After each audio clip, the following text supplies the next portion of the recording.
Yo, what's up, everybody? Can you guys hear me okay? I think I figured out why my mic was tuned low, so my mic should be louder than it was last time.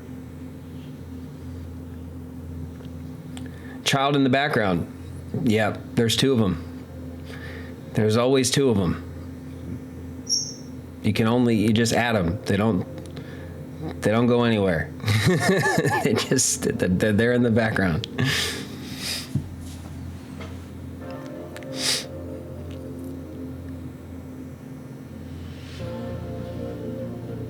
Yep.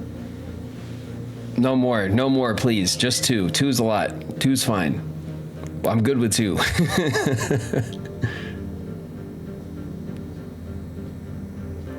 Feedback on the microphone.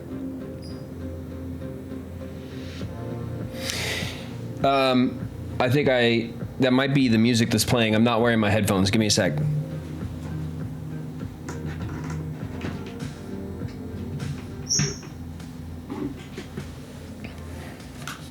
Is that better?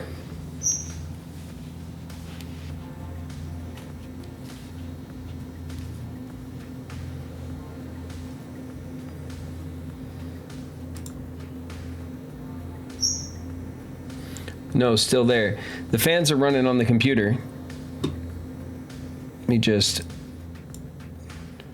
if I tune down the microphone just a bit, does that help?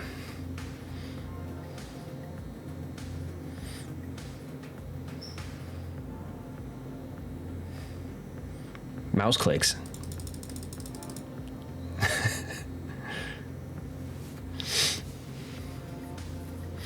Yeah, man.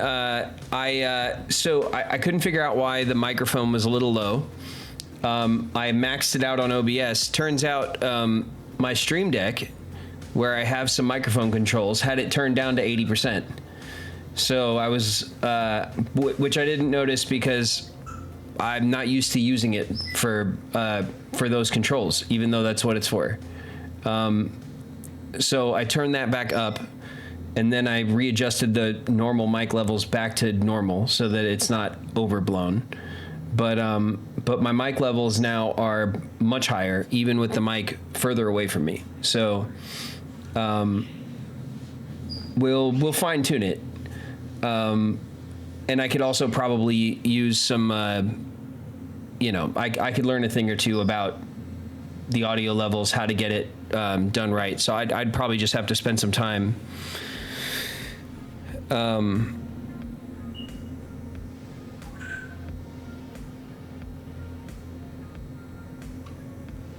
Spend some time learning. Shauna says I'm pretty loud.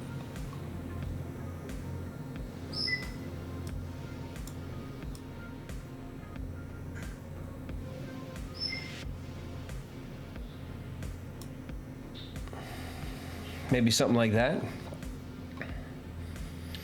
Now is the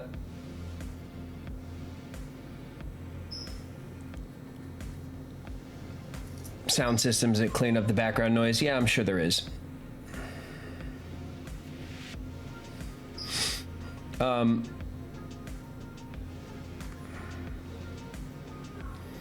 Is the music loud? I feel like I have to readjust everything now.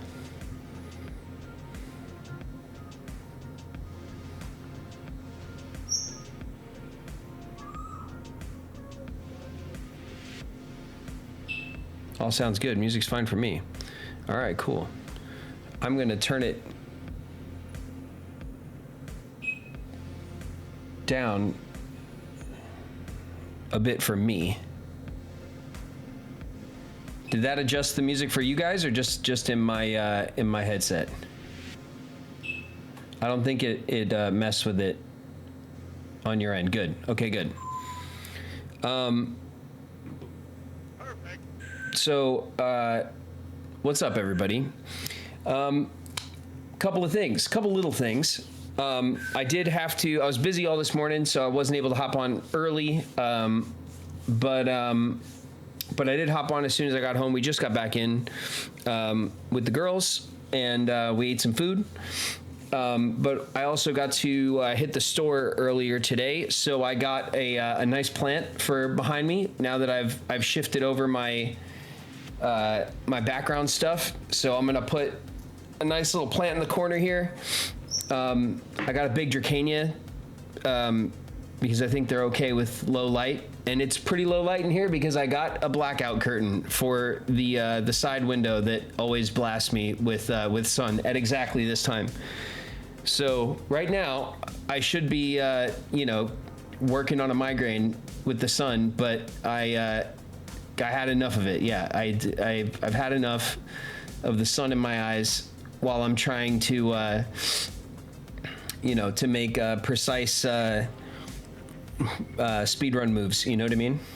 So I have chosen darkness. Yeah, exactly. So it's not pretty at the moment, but it's doing the job. So the curtain is up for now, and I'll probably work on making it look a little nicer later. And I'll get the plant up and stuff. I got to hose it down, repot it, put it in something nice and get it up here. So that'll all happen, I don't know, this week. Whenever I, make time to do that. So what's up, everybody? Thank you guys for jumping on. I know I didn't give anyone any warning. I didn't post anywhere. I just put it up on the Discord at the last second because I just got in and my phone's been dead, which sucks. I did manage to get everything last night in the pre-order. Man, it's the pre-ordering online almost never works out for me, but it did work this time. And what I did was I had my phone up and I had the computer up. I was doing it here at the desk, and I had Best Buy and Target up, and I was hoping to get it through Best Buy because they're doing the midnight launch, so I'll be able to get it at midnight the night before, or the night of the morning of at midnight. And I did. I got it on Best Buy, and what I did was I had gotten it. It launched late. I got into the queue, and instead of going for the Switch 2 with the Mario Kart packed in, like just the system by itself, I went for one of the bundles, and I got the bundle with the little Mario Kart wheels for the Joy-Cons, the little Joy-Con plastic wheels that are overpriced and go with the Joy-Cons. Love those. So I went for the bundle and got into it. It took about 30 minutes, but I managed to get that. And then when it got into the cart, they give you like 10 minutes to check out before you lose the system you got. So I tried to hop over and grab like a Pro controller and the little camera thing and all the new stuff, and then it put me back in a line, back in the queue for the Pro controller, and I was just like, no. So I checked out, and I got myself the Mario Kart bundle with the wheels, and then I got back in the line for the Pro controller. I managed to get that. Then I got back in the line again to grab the camera, and I managed to get that. So because I did it in that order, I was able to get like the full Switch 2 like suite of stuff. And then, I'm all digital with it. So when the Switch comes home, we'll download Mario Kart. I'll download Donkey Kong, and we're gonna download Metroid. We're gonna get all three of the Nintendo launch titles and mess with those. So that's definitely gonna be happening on launch day. We'll do an unboxing. I'm not gonna do it at 1 a.m. when I get home with it. I will go to bed, and then and we will do the unboxing on the day, probably early. Well, we got to see. I'm not sure logistically how that'll work. Maybe we'll wait for Lily to come home from school. Maybe Lily will be sick that day. I don't know. We'll figure something out. But we'll do the unboxing and stuff, and then we'll strap it up to the old capture card and mess with the Switch. It'll be fun. I'm looking forward to it. But I did get it for the first day, at least as of right now, as long as I don't get a bad news email over the next week from Best Buy. But everything should be fine. So I'm excited about that. It's a pain in the ass, but it worked out okay, and we're gonna be switched up. I got to get a screen protector for it, which will be like an Amazon thing, so I should have that. And I got to get there's like a charging grip for the Joy-Cons, which is something that I really wish the Switch 1 had. Because whenever we play like Mario Party with me, Shauna, and Lily, or whenever we all try to play Mario Kart or something together, we never have enough controllers that are charged because we don't have anything to charge them but the Switch. So it's always just the Joy-Cons from the Switch are charged, and then everything else is dead. So I want to try to pick up the charge grip. But that's all stuff I can, I'll swoop all that stuff later, and it's not that big a deal. But we have the full-blown Switch kit. It's going to be fun.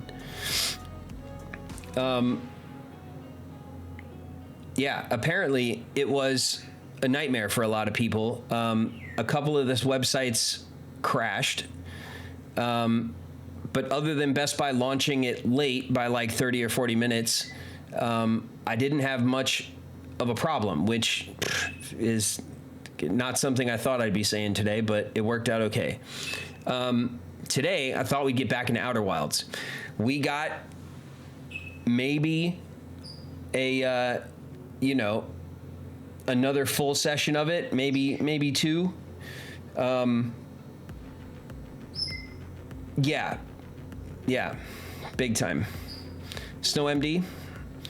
I think it was probably awful for a lot of people.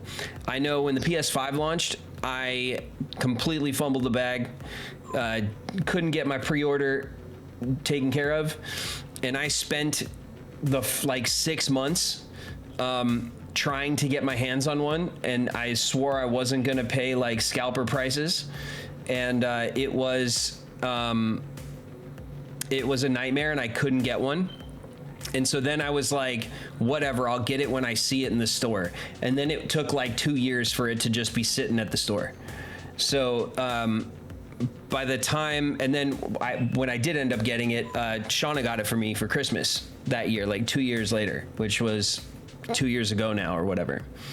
And I don't know, by that time I thought I'd have a bunch of stuff to play on it and things like that. And really I just played like the God of War Ragnarok game, and I played Astrobot. That I played a ton of with Lily. We really enjoyed the Astrobot pack-in game. Then I played a bit of Ragnarok, and that was that. And the PS5's been sitting in the closet ever since, basically since we moved, and we moved almost 2 years ago now. And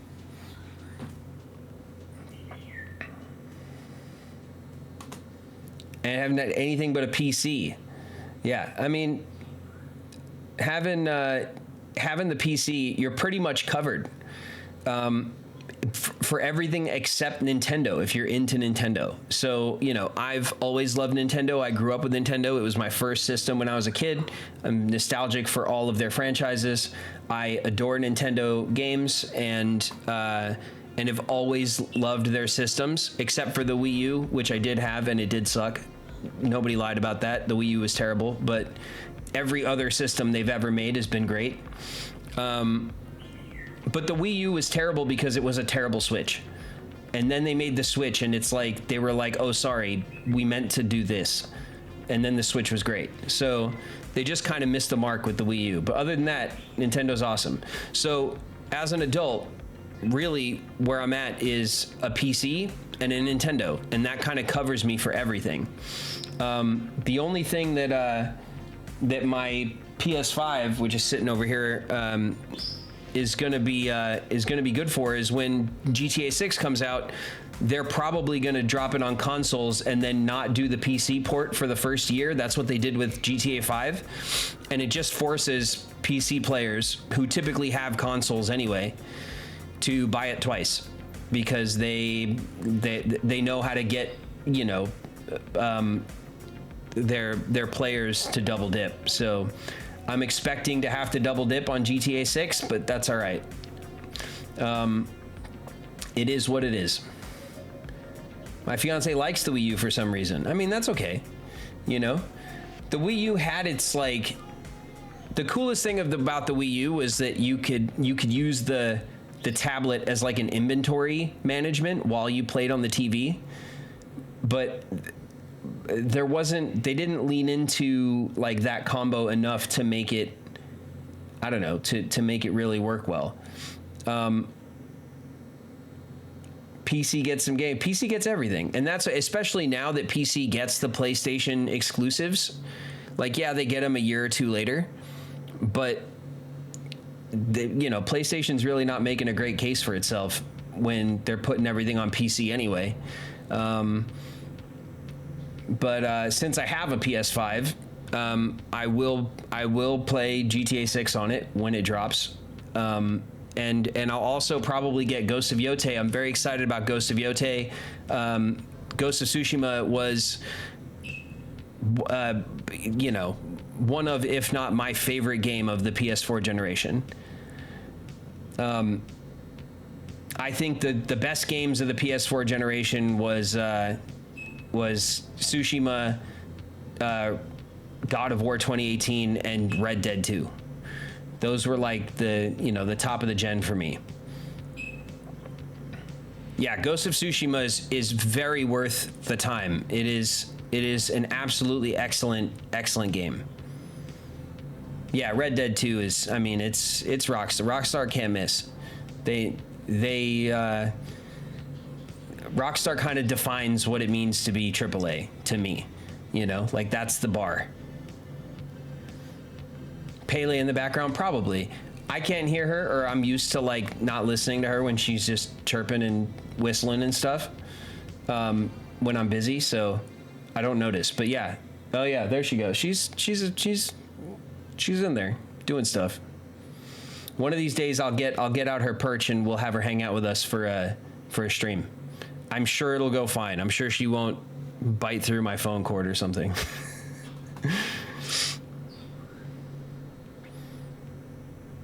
Sounds like the beep from a smoke alarm.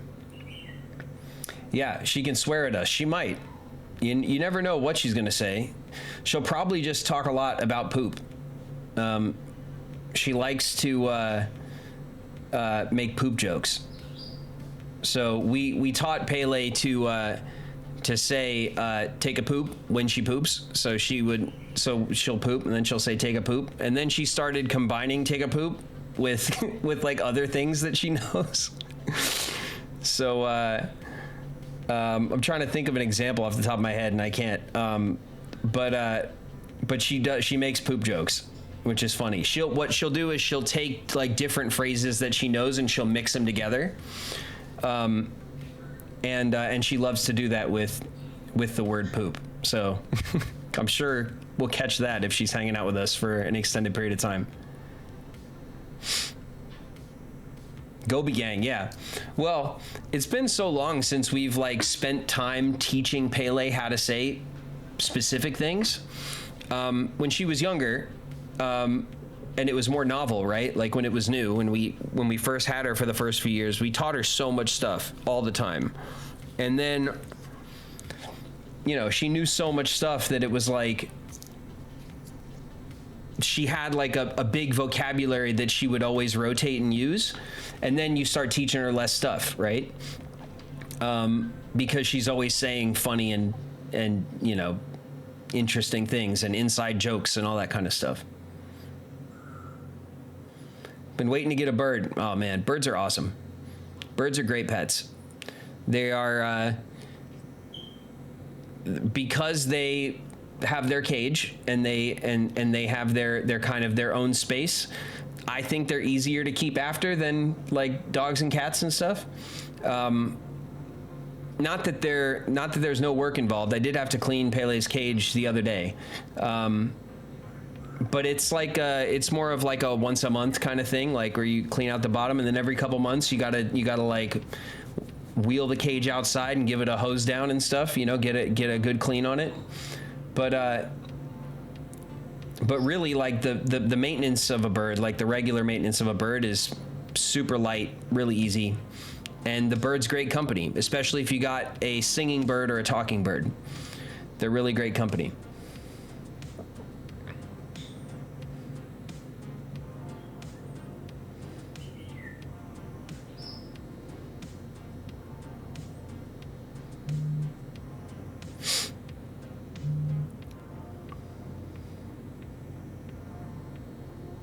cat chirps.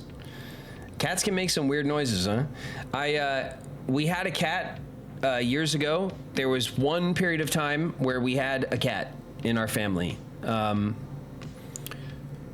Probably the year we came out to Cali, or a year or two after we came out to Cali, but in and around that time when I started working on Seventh Heaven, we had a cat. And but we lived in a very rural area, and we had a very independent outdoor cat. We had a big all-white cat, and the cat's name was Mouser, because when my parents brought home Mouser went out into the place and brought back a mouse and gave it to him. He used to deliver dead mice to my parents as like tribute. and my dad loved it. Cute. Yeah. We lived in a kind of in a horse ranch area, in a very rural area. And he was like an outdoor, very like hunting kind of cat. He was a short hair, all white cat, and a really sweet cat. But that's why my parents loved the cat, because they hated the mice that come with living in an area like that, and the cat took care of it. So that was like his rent. And then as happens with cats like that in areas like that, years later, we had the cat for quite a few years, but one night Mouser did not come home, and that happens too. So my dad was not the type to like restrict the cat. The cat had free range to come in and out, and yeah. So, and that was the only cat we ever had, was Mouser. He was a cool cat though.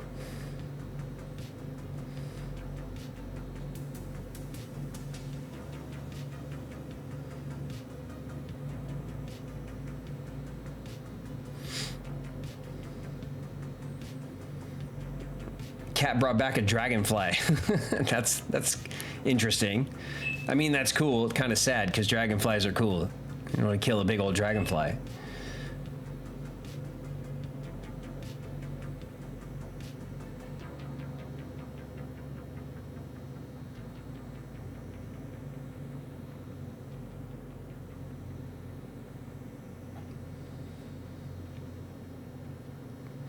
Brought back the live mouse. Yeah, some cats will play with it, I guess, which is not pretty.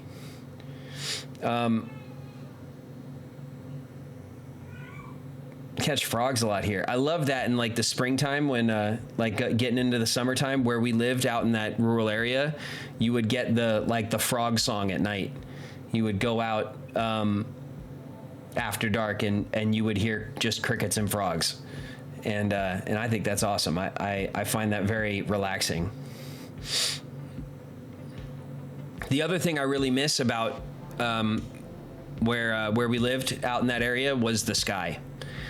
The night sky was incredible at our place. It was just the best. Like, you would just lay down and look up at the sky, and just thousands of stars. Like, it was nothing like where I live now. I live in a more suburban kind of area now, and you know, we just get a couple of the brightest stars at night. There's maybe 3 or 4, and that's it.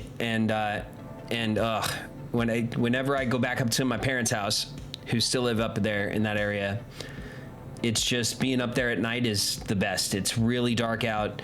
The sky is full of stars. You can see all the constellations if you know how to find them. You know, you could see Betelgeuse really clearly, which is the shoulder of Orion. It's one of the biggest, reddest stars in the sky, which I always used to love to look at. We have like a big telescope that I got for Shauna many years ago, probably 15 plus years ago. I got for Shauna as a gift, and it's a gigantic like Celestron telescope, and we only pulled it out and used it a few times, but man, like out there it was amazing to use. Like you could see the storm on Jupiter, like the big red spot on Jupiter. You could just see it. The moons of Jupiter, the rings of Saturn, all that stuff. Like it was an amazing telescope. But yeah, I can't really do that stuff where I live now, which is kind of a shame. That's one of the things I miss the most about living out in like a more rural area. The night sky, man, was entertainment every night.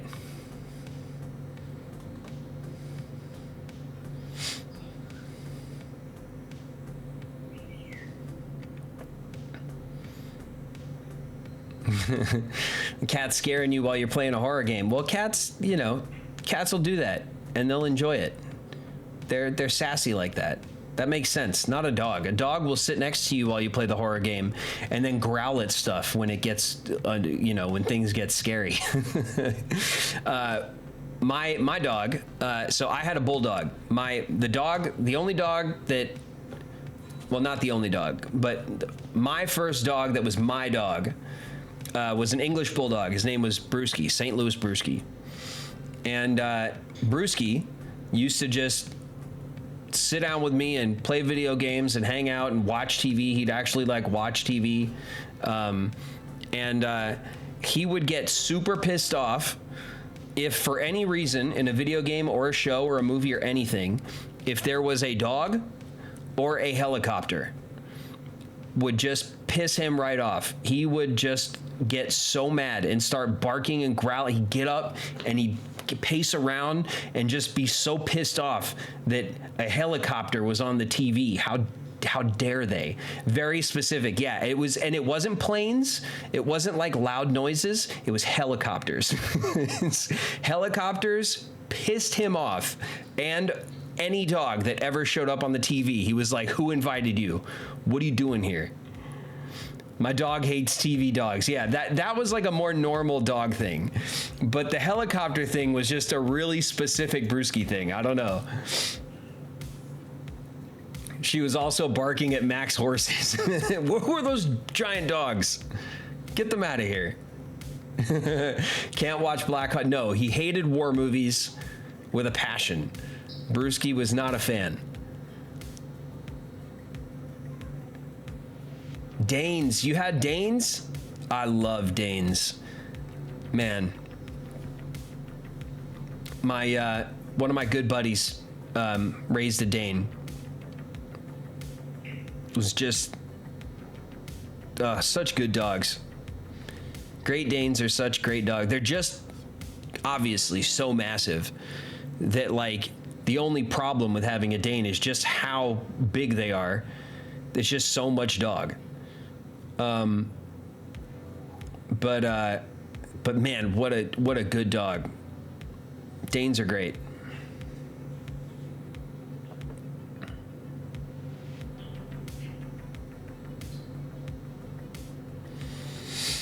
Great Dane named Dante. That's awesome.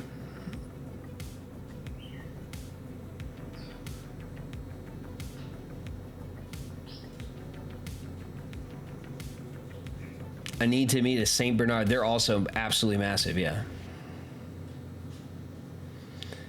Oh yeah, Dane will knock everything off your table with its tail.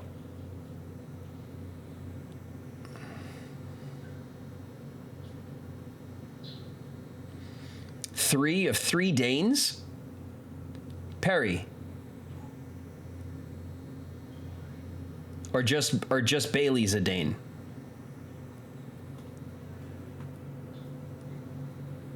Three Danes. Wow, Perry, that is a commitment to Danes. That's amazing.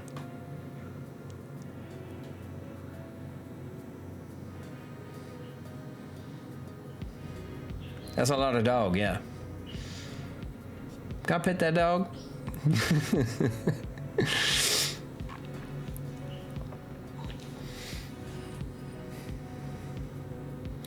Three Danes and a Chihuahua, yeah.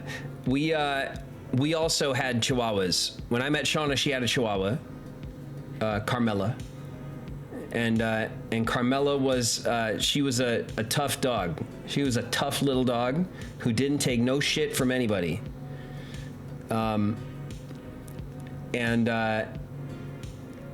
I remember Shauna telling me when I met Carmela that she was like, "Oh, just so you know, like my dog doesn't like anybody," and she's, you know, she could be mean, and I was like, okay. And then I went into her place, and Carmela ran up to me all growling and all mad, and I picked her up. I just scooped her up like this, and she kind of went like, "Oh," and then like didn't know what to do. And I just started giving her pets and talking to her, and then she kind of was like, ugh.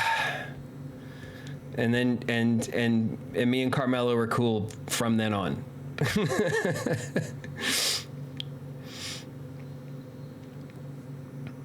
Yeah, I totally bamboozled her completely. But then then I got a Chihuahua. I got a long hair. I had a long hair Chihuahua. His name was Manolo. So I named him Manolo because he was Brewski's sidekick, like Manolo to Scarface. So because he was such a great sidekick, his name was Manolo. And he was a handsome boy. He was like our pretty boy dog. He was very sensitive, very, very delicate, you know, and he had like, man, when he got a bath, he looked like $1 million. He was like a handsome little guy with his long hair.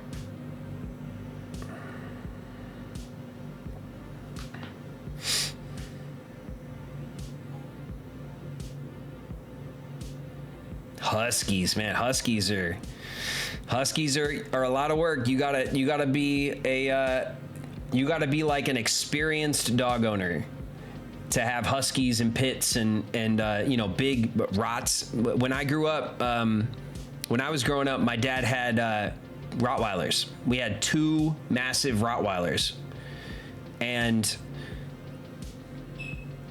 they didn't respect nobody but my dad. Nobody. They did not care. They were 2 tough dogs. A boy and a girl.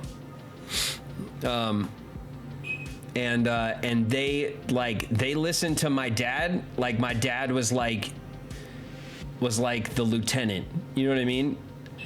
But then, like, I always said, like, Nomad was the boy. It's a massive Rottweiler named Nomad that I grew up with. And Nomad I used to say that Nomad looked at the family like it was like my dad, and then Nomad, and then the rest of us. So he looked at all the rest of the family like we had to get in line behind him. He was my dad's like right hand.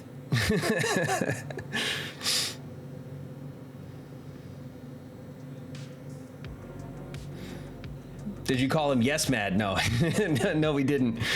No, when he was mad, we didn't call him nothing. We stayed out of his way. He was a big old scary Rottweiler.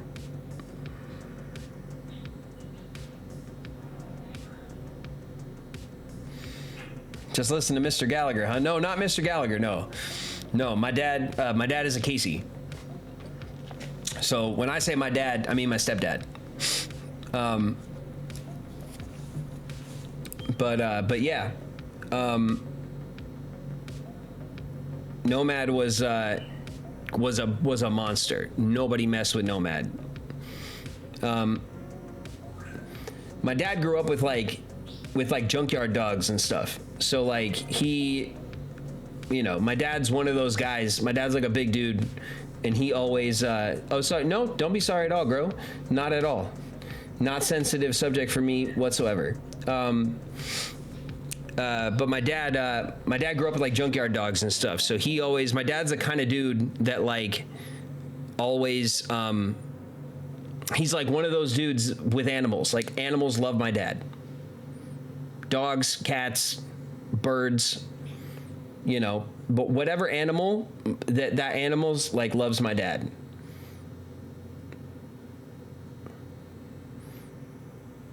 So you know how some people are like that? It's one of those, my dad's one of those people.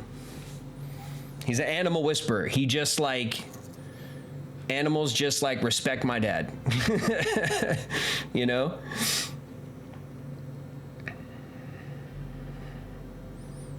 My dad's almost like that, yeah. There's just a certain, I got a buddy like that too. My buddy Swishwash, who's in the community here once in a while. He's like that with animals too. Animals just love him. Dude, Pele loves Swishwash more than she loves me, for sure. I think if she had to pick, I wouldn't want Pele to have to pick if we were both standing there. Same thing with Zero too. Level 0 hero. Man, Pele loves Zero. Loves him.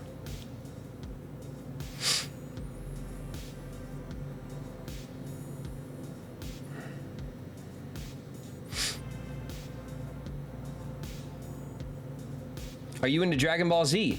I was back in the day.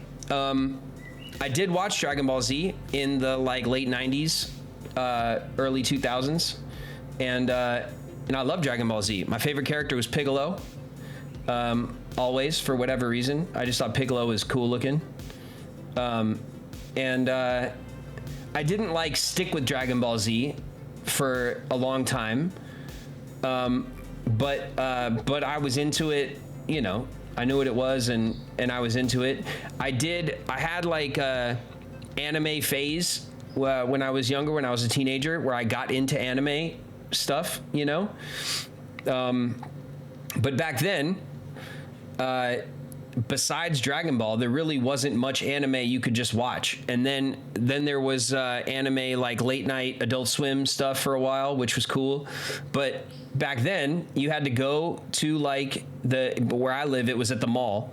There was like a music DVD store, and they had an anime section, and you would have to go like buy VHSs, believe it or not. I know I am severely old at this point saying this, but I would go to the store and like you'd have to like just read the back of the box and like pick like you know, VHSs or maybe DVDs in like the later part of that era.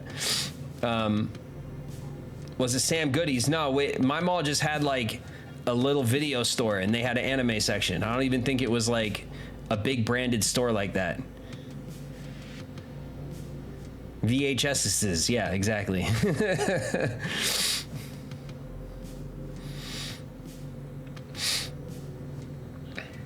We are old as well. Some of us are, yeah, that's okay though. That's okay, still got it.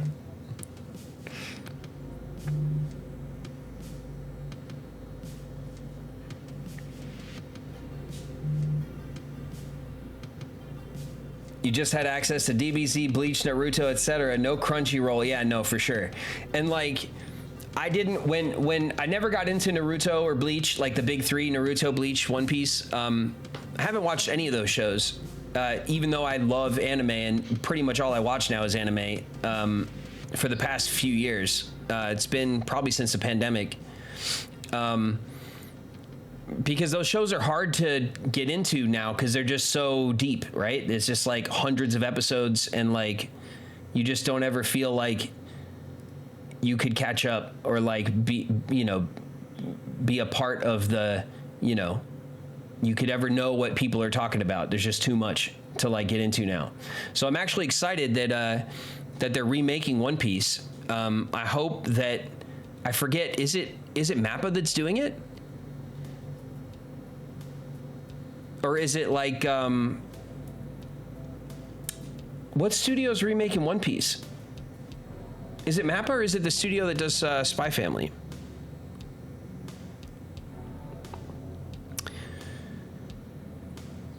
Anyway, they're redoing it. So they're starting One Piece over with a new studio. I really hope that, I hope it's awesome, because I will be watching it. when it comes out, because I feel more comfortable kind of keeping up with the new one than starting the old one.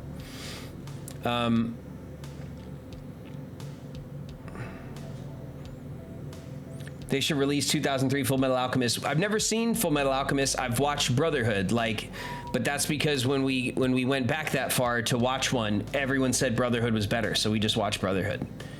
And it is excellent. Brotherhood is great. But I've never watched the original. Wit, yes. Wit Studio. They're the ones who are doing it, right? I love Wit Studio. I love Wit Studio. I don't know why I shorted out on their name a second ago, because I watch a lot of their stuff. But yeah, they did Titan. They do Spy Family. They did the first season of Vinland Saga. They have a lot of great stuff. And other stuff too, obviously. Those are like the big stuff. But like all stuff I love. And Wit Studio just has great pacing and great characters. That's what they're so good at.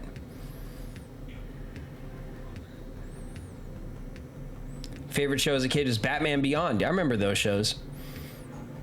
I never watched them though. I do remember them. I'm old enough to remember like the 90s X-Men cartoons and stuff. Like those I watched, like the Saturday morning cartoons, like X-Men and stuff. And then because I'm the oldest of 5 kids, like there was always kind of cartoons in the house. So I remember the SpongeBob era, even though I wasn't into SpongeBob, but like my younger brothers and sisters were into it. And so I saw all that stuff, you know, like all the cartoons that kind of, when I was like a bit older, I still kind of knew all this stuff that was cool for younger kids, because I'm an older brother.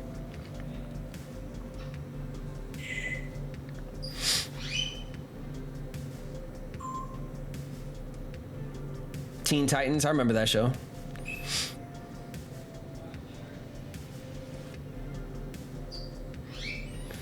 SpongeBob is chock full of references. It's one of those shows that was like before the meme era, but then when the meme era took over, SpongeBob was like ripe, you know? There's so much meme in SpongeBob.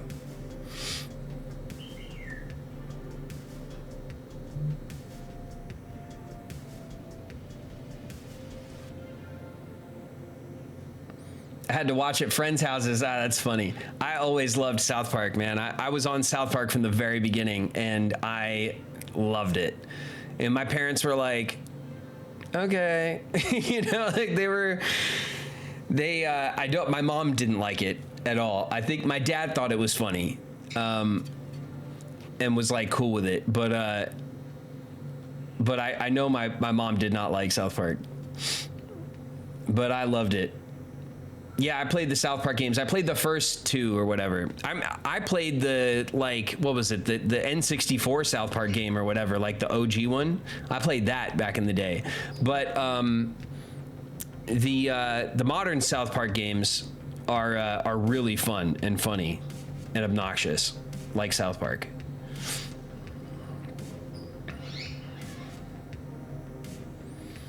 The music CD, yeah. You want to hear a funny South Park story? When South Park came out, I was all over South Park. I had one of the original VHSs that was passed around, like with the pilot on it, the like Santa versus Jesus pilot episode.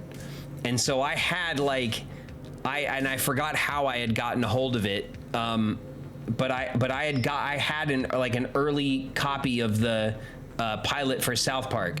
And so when they did the South Park movie, the bigger, longer, uncut South Park movie, I was so excited. And it was the first time that I reached out to my like agent, to my people, and I was like, I want to go to this movie premiere. And they were like, okay, to what, like this cartoon movie? And I was like, yes, please get me 2 tickets to see the South Park bigger, longer, uncut movie. I want to go. And it was at the Mann's Chinese Theater in Hollywood. And I was like, I don't know, like 15 or something. You know what I mean? I forget what year it was exactly. Maybe I was like 13. I can't remember what year it was exactly. So anyway, I was already on Seventh Heaven, and so I was able to get 2 tickets to the movie premiere.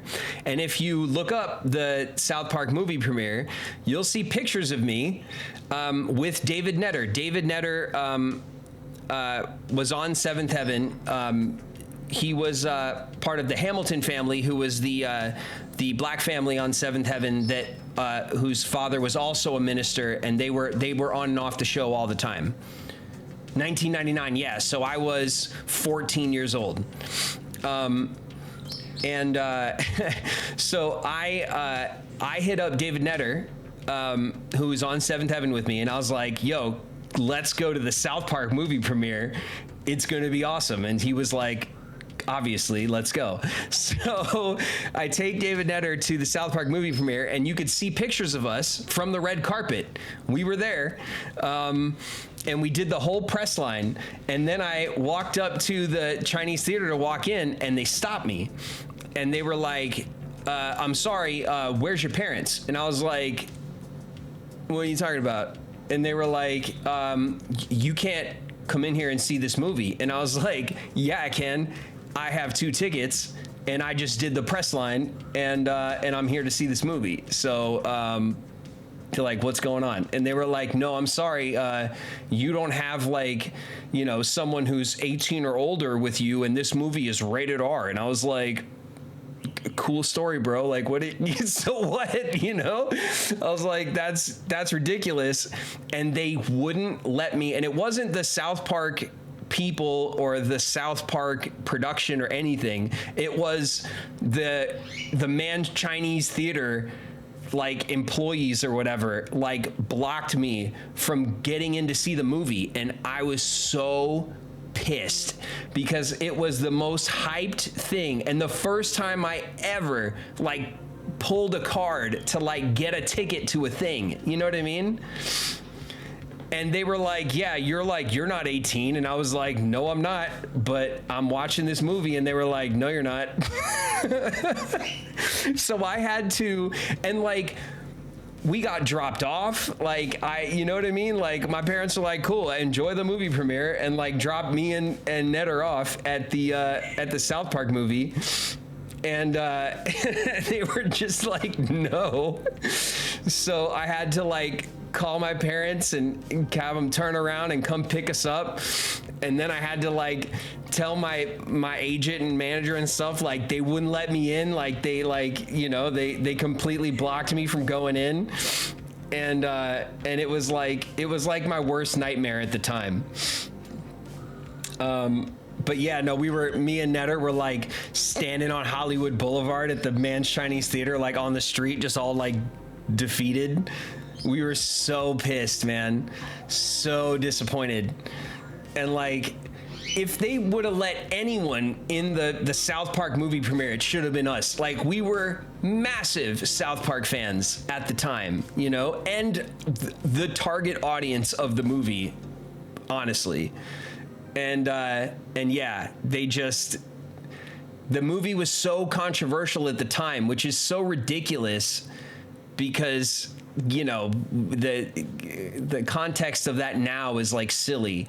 But in 99 or whatever, like, it was so massively scandalous of a cartoon film.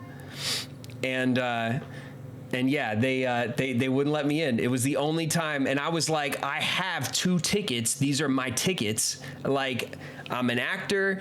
I'm like, I got invited to this movie premiere. Like, what do you mean I can't see the movie? And they were like, you don't have a guardian with you. You can't see this movie. And then so I ended up just going to see it, like, when it opened, you know, anyway. But, like, man, it was the worst. I was so pissed, man. Sad violins. Yeah, it was the saddest of violins at the time.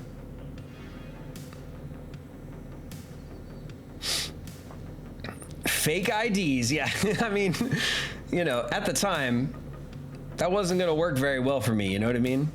But yeah, that's just one of those random stupid things. And then when you look at the you know, at the time, I forget what was the website. There was some website where, you know, all the pictures, the paparazzi pictures and the movie premiere pictures and all that stuff would go up on some website. I forget what it's called.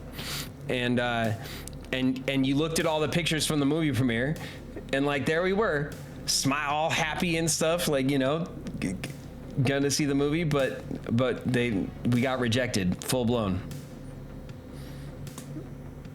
Nope, I wasn't tall enough.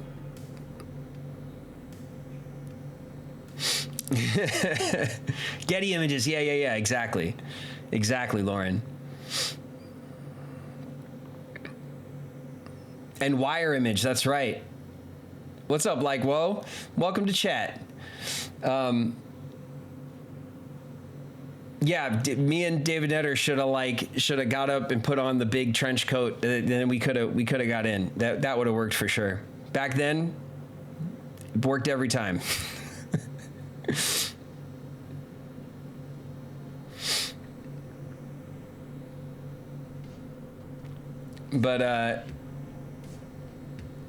But yeah, we're going to space tonight. Let's do it.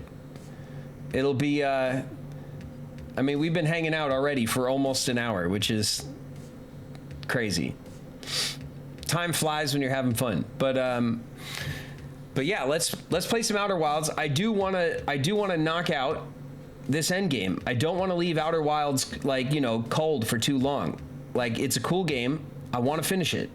And is Squirrel around? Is Squirrel in the house? I have not seen Squirrel, and frankly, they're slipping. You know what I mean? Like, they should be here for the Outer Wilds play, because Squirrel is like my Navi for Outer Wilds.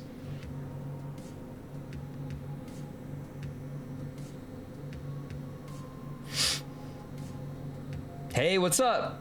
What's up, Quack? I see you. Some quack in the house.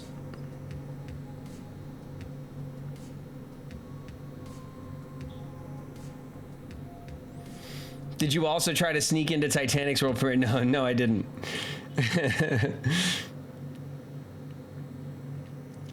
No, I didn't. But I do remember, like, you know, I remember the days when Titanic was like the biggest thing since sliced bread. We were there.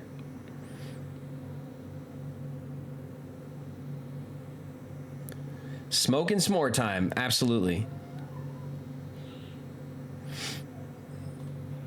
Yeah, no. Should I at Squirrel on the on the Discord and just like demand that they show up and play Outer Wilds with us?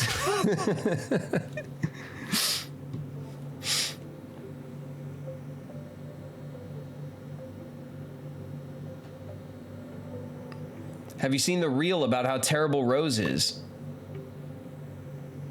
No. What do you mean? Is it a new... You mean from the pod? What are you talking about, Mac?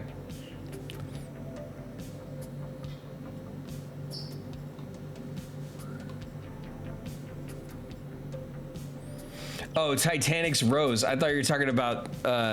never mind. Anyway... Because she couldn't like move over on the board. I mean, I remember this complaint happened almost immediately when the movie came out.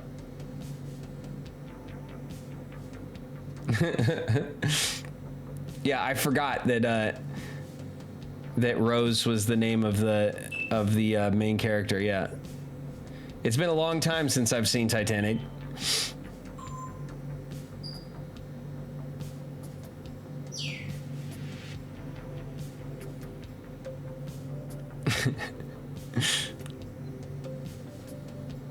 Well, let's go to space. We're gonna set it up. We're about to roll some ads, but we'll get the game up, and then we'll wait for the crew to come back from ads, and we'll go in from there. All right? So let's see here.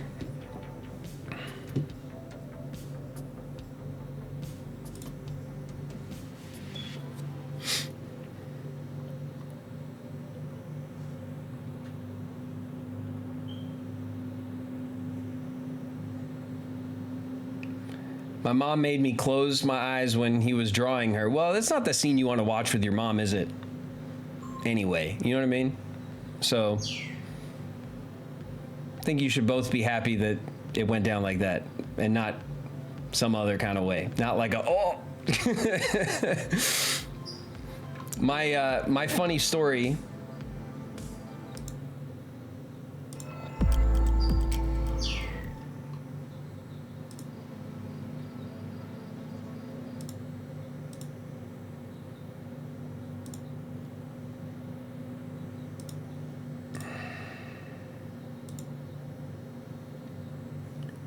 One sec.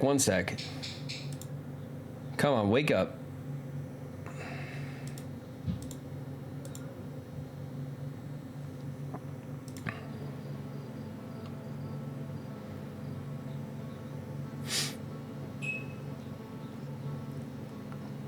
There it goes.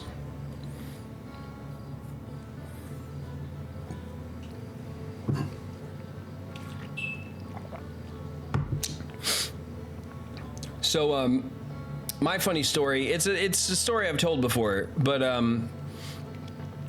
when I was little, a lot of you guys that are here, oh, hey, what was that?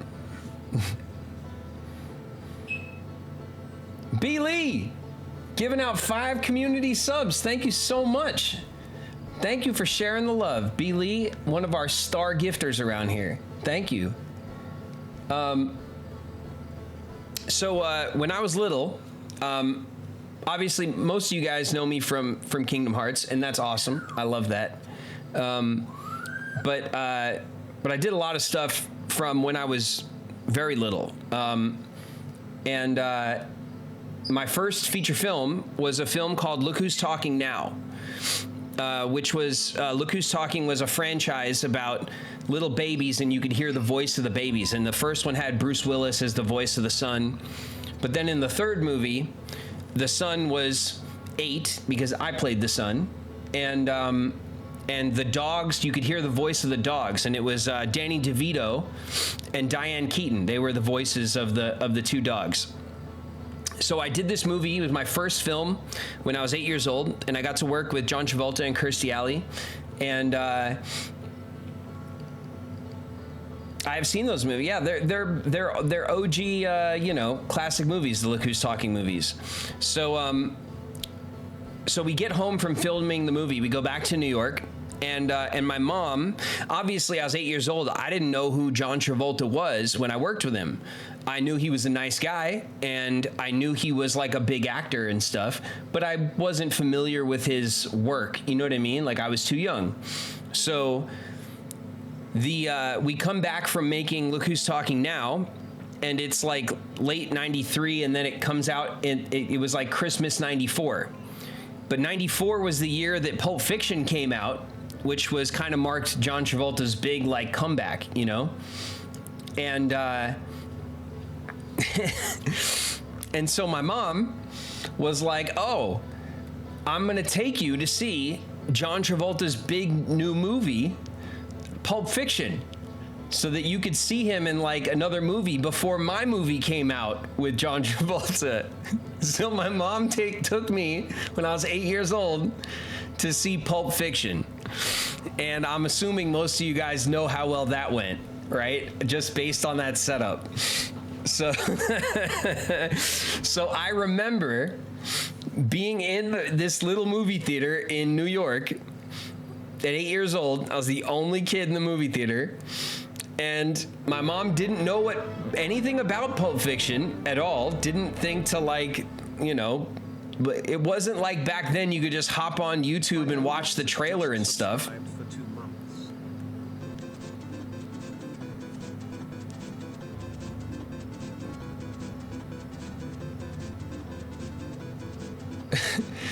We got a hype train, everybody. We got a hype train. Thank you guys so much. BioRoxys, the 2nd month. You guys, can you believe it? Hallelujah. Snowman David's raining 100 bits. Snow MD. Dr. Snow, thank you for the 100 bits. Thank you guys.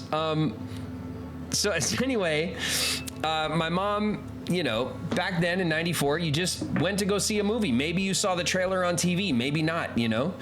And I just remember I didn't get the movie at all because half the movie, my mom just was like clenching my face to cover my eyes. So I spent, you know, and most of the movie, at least half of the movie, with my mom like desperately trying to cover my eyes and ears.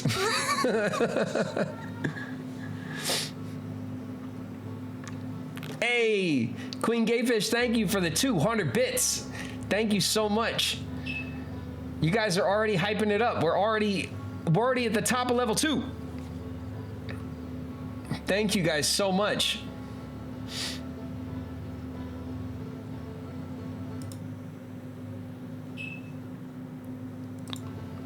Was that your first R-rated film? I mean, like, kinda. I don't even know if it counts that I saw it, because all I remember are like I just remember the exposition scenes, because all the action and all the controversial stuff, all the drug use and all the sexual content and all the other stuff that makes up a lot of that movie, I was just like covered, and my mom was just going, oh shit, you know, trying to like, had no idea what she walked into with me. And then obviously, like, to an 8-year-old, Quentin Tarantino exposition like makes no sense at all. It's like all over the place, you know. So I didn't get anything that I did see, and it wasn't until I was a teenager that I rewatched Pulp Fiction and was like, oh, that's why my mom freaked out. Like, you know, it wasn't until like a decade later that I like saw the movie again and figured out what had happened.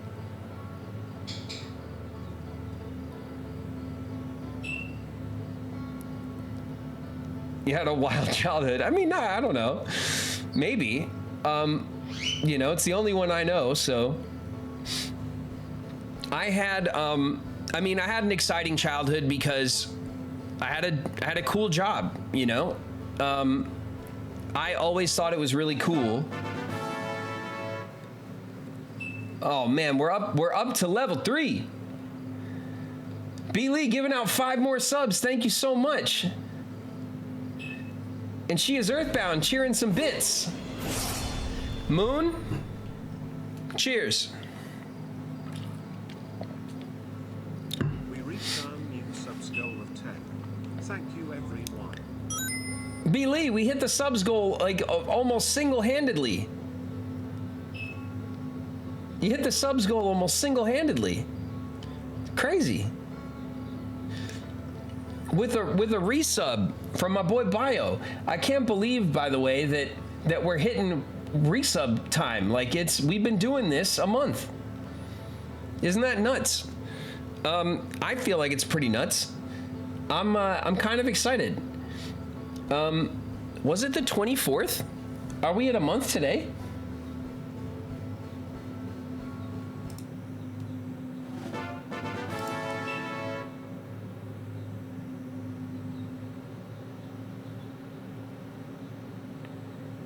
No, it was the...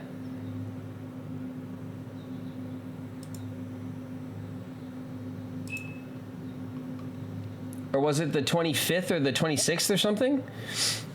Man. I'd have to check. Queen Gayfish, 5 gifted subs. Thank you, guys. We're at level 5. Thank you guys so much.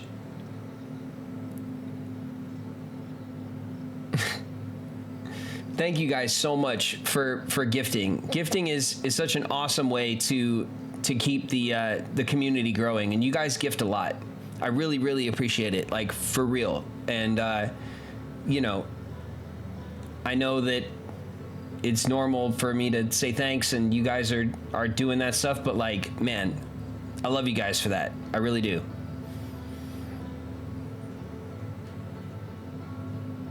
It's been a solid month. Yeah, it's been a solid month. Anyway, I guess I had a crazy child. I mean, I definitely had a unique childhood. And I know that because I had a job as a child, which is weird and usually illegal, but except in like this one case. But I always loved it. I always thought it was super cool. And I always felt very like creatively satisfied by it.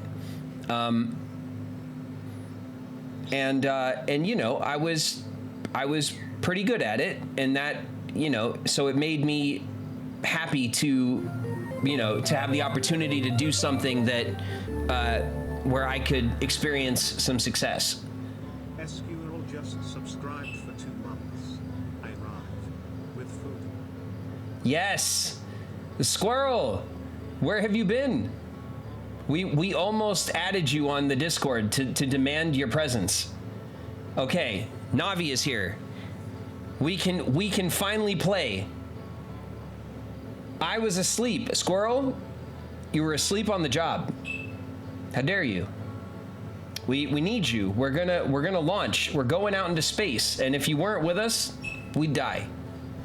Again and again. I only slept 3 hours last night. What happened?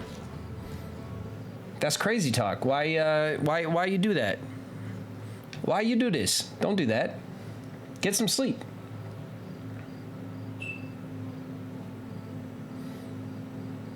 Oh, just been like this the past few weeks. Are you busy or you just can't sleep? Cause it's like being busy sucks, but is like tolerable, I feel, because you have that feeling of like I'm busy and I got things to do. There's like kind of other things to fuel yourself on, you know, the reason to get up. But when you just can't sleep, it sucks. Can't sleep. Ugh, I hate that. That's miserable. Sorry about that, bud.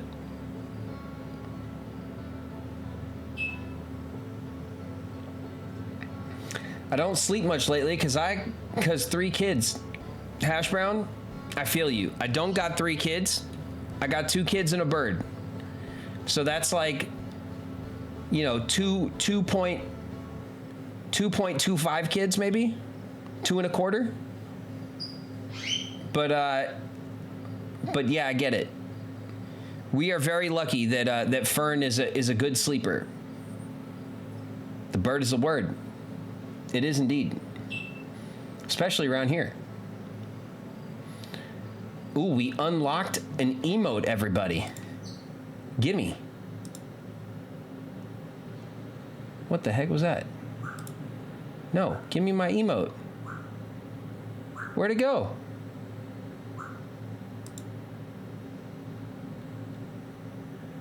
Oh, I guess not yet. We got 30 seconds. No, it's counting down. All right. Let's get into this game. Let's get out into space. Let's resume our expedition. Okay. We're going to do a thing. We're going to do a thing first because I kind of looked before when we first started. We're going to wake up. We're going to grab a brush, put on a little makeup. We're going to do this. Oh. Oh. It didn't let me.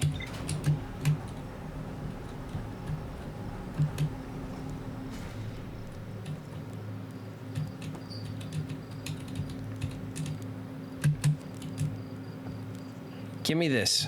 Can I do this? No. They don't make it so you could just like,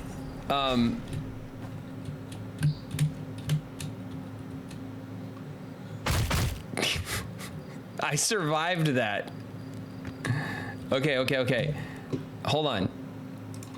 There's an achievement for killing yourself in the first 60 seconds. And I want it. So we're gonna try again. I haven't, I thought maybe I could just like send the elevator up and then get under it and let the elevator do its job. But let's try it again. Hold on. So we'll do this. We'll get up here as fast as we can. We'll do this. Oh, there it is. Gone in 60 seconds. Die within 60 seconds of waking up. Bam. Achieved. All right. I didn't look at any of the other achievements. I just saw it on the Steam page, like, you know, where they kind of preview like a couple you don't have. And I was like, oh, I could do that. So there, progress has been made already.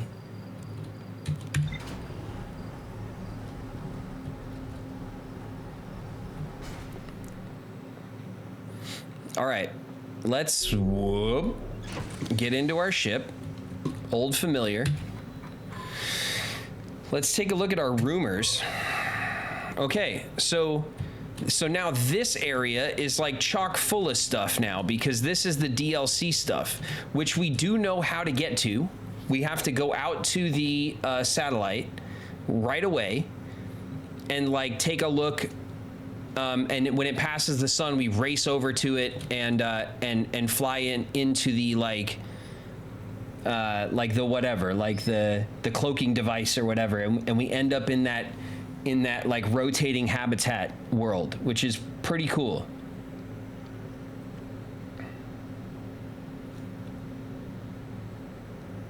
Landing on the quantum moon, you can add it to your HUD.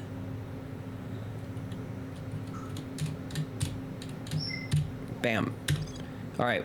An enormous reservoir. Okay, there's more to discover. Great, great, great. A building marked with a unique symbol. Okay, so we do know that if we go back to the rotating habitat on the Stranger, we just have to hustle, because once the water bridge like breaks, which took a few, we were sitting there kind of like looking at stuff, taking our sweet time, because of course I completely forgot in the moment that everything in this game is like on a timer, and just thought I had all the time in the world to like check stuff out. So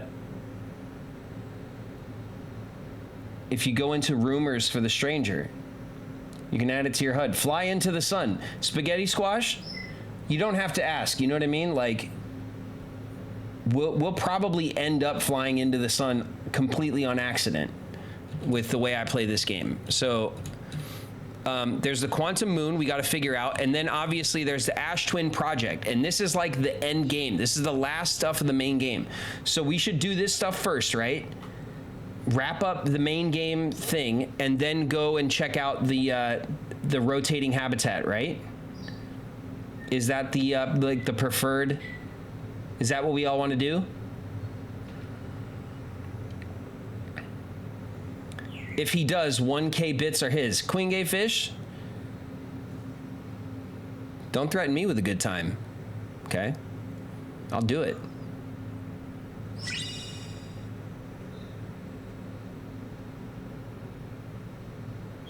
The name generator. I think you should fly into the sun at one point. Yes, well, Perry, I don't know why you use the name generator for that. It was a very expensive way to tell me that, but sure.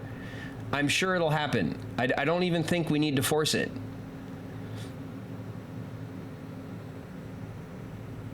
DLC is going to take some time. It's like a whole second game. No way. No, come on. It's just one section. It's one circular habitat, and we could, you know, when we're hustling, we'll knock it out. Can I have those points back, please? Thanks. I will give them back to you if I could. If I could figure out how, if I knew what to do, I would do it.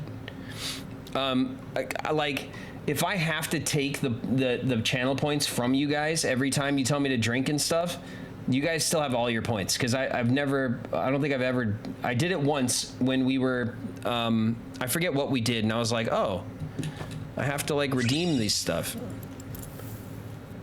Hydrate. Cheers. All right, listen, we got stuff to do, you guys. We can't just sit here and drink water. We gotta go. Let's do the quantum moon. This is what I want to do. I want to. The Nomai built a shrine on the quantum moon. Okay, we know about that. And then this is The pilgrimage, which the quantum moon carried them to its secret location, we know about that. So then quantum moon. The Nomai on Brittle Hollow observed a phantom moon that would sometimes appear in the sky. Landed a shuttle on the quantum moon. So we have to, do we get there from Brittle Hollow? That is the most direct, like, quote we have. North pole of Brittle Hollow, uniquely shaped Nomai ruin on its surface. To warp here from the White Hole Station, we know about that. Okay. No, you don't have to. Just use your ship to fly to the quantum moon. Squirrel, do we fly to the quantum moon backwards? Do we just have to not look at it? Because it's quantum? You can give it a shit. Squirrel. I swear if it took me 7...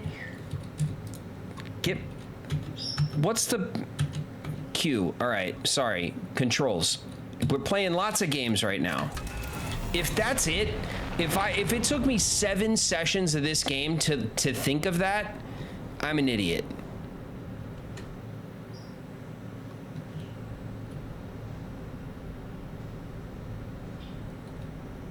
The quantum moon. All the quantum stuff moves when you look at it. It's all like observable bullshit. Okay, those are the twins. God, that's gonna work, isn't it?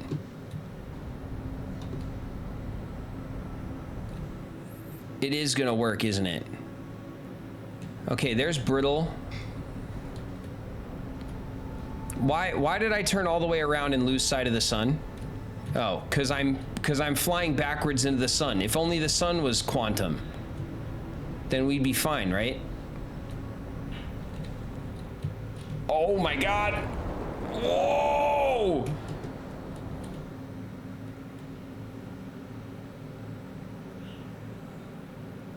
Yo.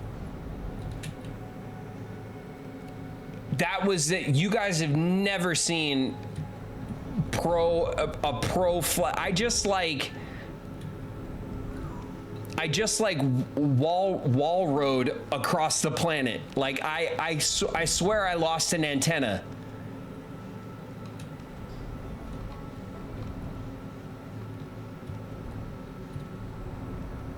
Oh my God. All right, there's the interloper. Where is this stupid place? I'm gonna back into it on accident is what's gonna happen.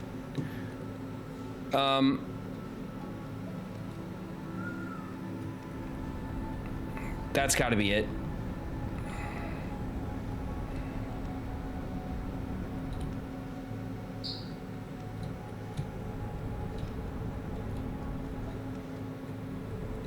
What is that? The Attlerock? No, that's it. That's it, that's it, that's it. Okay, we're gonna lock into it.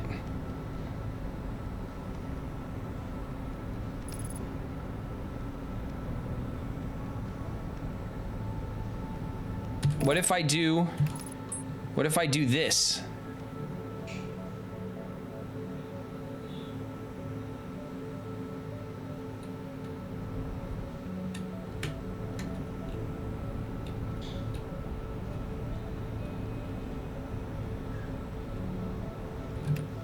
I don't know what's happening, but we're not.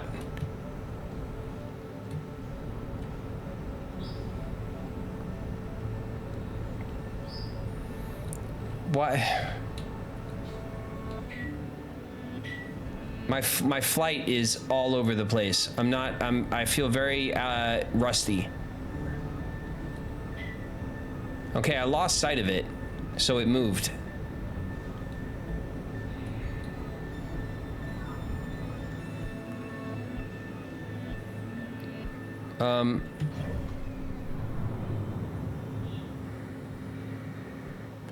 Giant Steep. Okay, it's not on this map.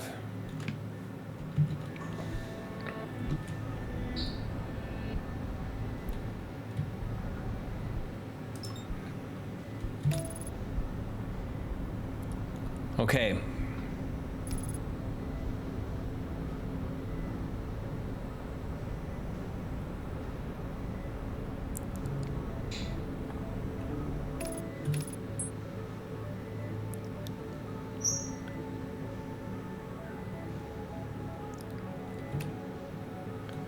Every time I do that with the camera, it goes away. Okay, so I can't just use my landing camera. It doesn't, it won't work.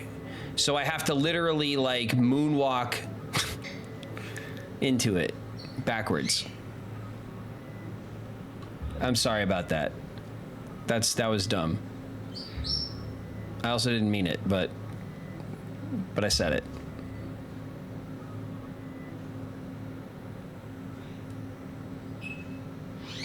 Oof. Oof. Oh, we almost hit that. Okay. Ooh, is that it? It's back over here. There's 3. Okay. It's not gonna get away from me this time. No. No, stop it. Stop it. Stop it. Stop it.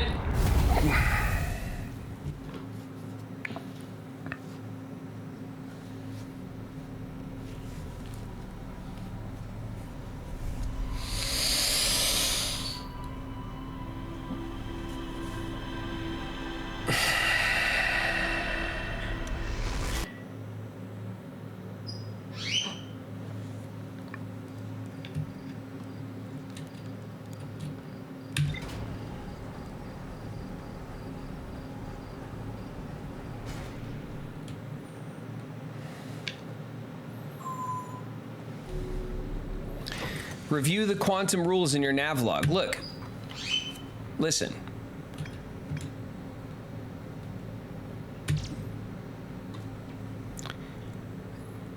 I remember the quantum rules. When you observe it, it holds still. And when you look away from it, it can move when no one's observing it. But the problem is that I've flown into the quantum moon, staring at it, and you just fly into nothing and it disappears.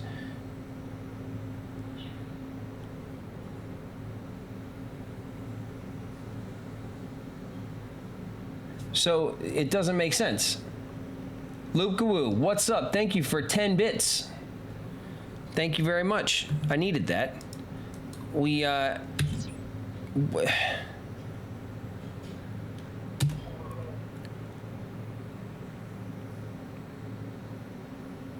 There's a log. Quantum nonsense.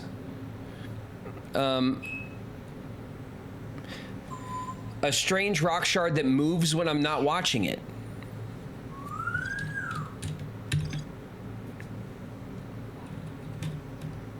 To travel with a quantum object, I must stand on the object and cease to observe my surroundings, meaning I must be in complete darkness.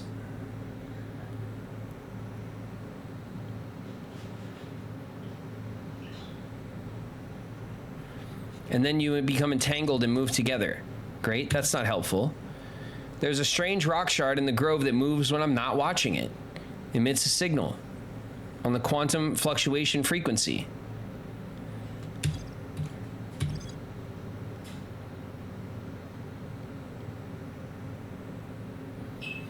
Observing an image of a quantum object, these are the same. The rule of quantum imaging.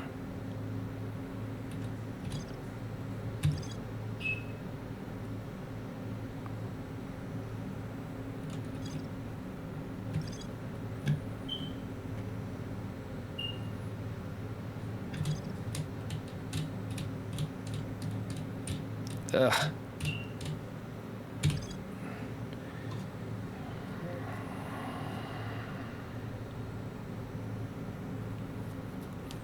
Strange rock shard that wanders when no one is watching. They determined, oh, this might be it. The quantum shard from Brittle Hollow. It's a piece of the quantum moon. It emits the same signal as the quantum moon. Well, that's fine. But can I get on the quantum shard and then like shut my eyes or be in darkness? And the answer is I don't think so. Unless I like stand on the quantum shard and then I wait for it to get sucked into the black hole or something, and then it takes me to the moon instead.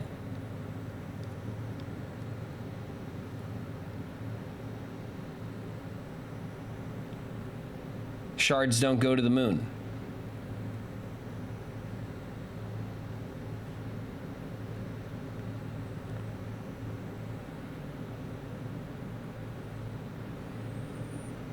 If you fly into it, you're no longer observing it. What are you talking about? What are you talking about? I'm looking right at it the whole time. I'm staring at it, flying right into its atmosphere, and then it just mists away. How can I fly into it while like indirectly observing it? Can I use my my this thing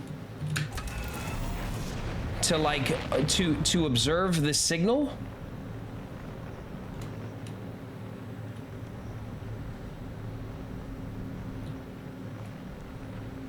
Don't.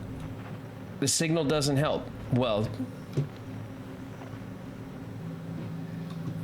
Oh yeah? Look how nice it sounds.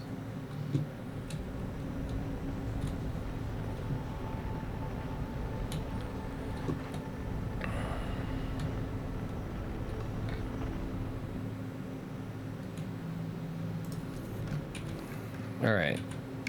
I'm putting that away. Put your stuff away. Where's the damn sun? Why do I always feel like I'm flying into it backwards? Where is it? Oh, yeah, there it is. Okay. I feel like I'm a safe distance from that menace in the sky. That's Giant's Deep. There are the twins. Okay, we're a long ways from almost everything in the system. So this looks like... No, put this stuff away. Okay, it's over there. Because whenever Colorado has two satellites, one of them is the quantum moon. So I have to fly into it while observing it.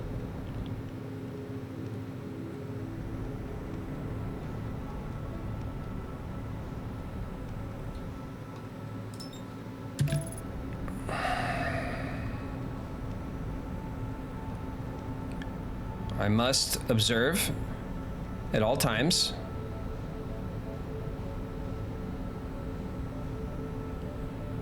Okay.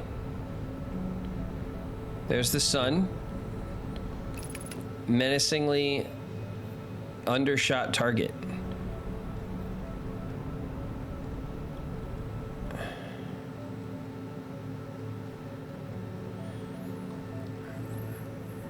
All right. I could like get out of my ship and fly over to it, but I don't see the difference in doing that versus just flying into it while I'm staring at it with my ship.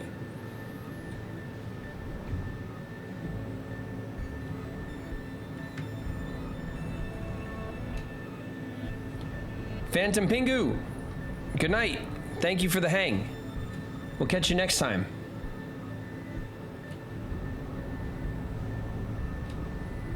I have a tool I can use that will help. So do I have to like... Oh shit, I missed. If I shoot this...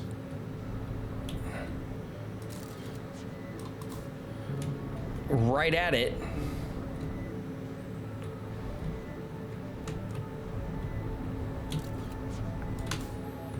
Take that.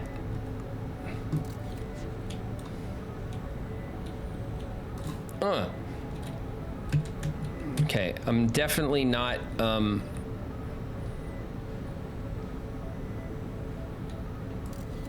aiming like incredibly well. I'm too far from it. I gotta get in close so I can be like, pow.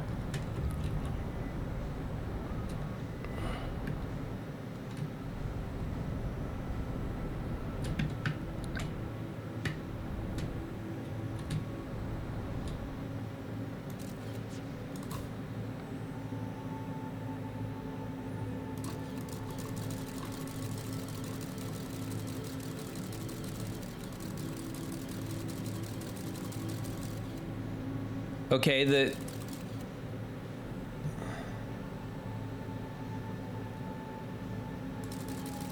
the camera is ain't really doing anything.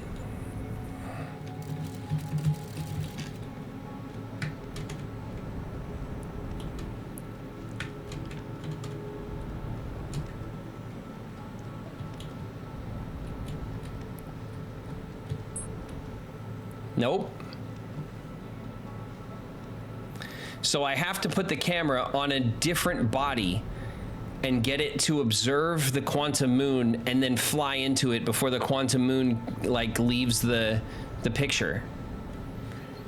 Which sounds like such a pain in the ass. All right. What other? It's over there now. Well, Giant Steep is not going to be helpful.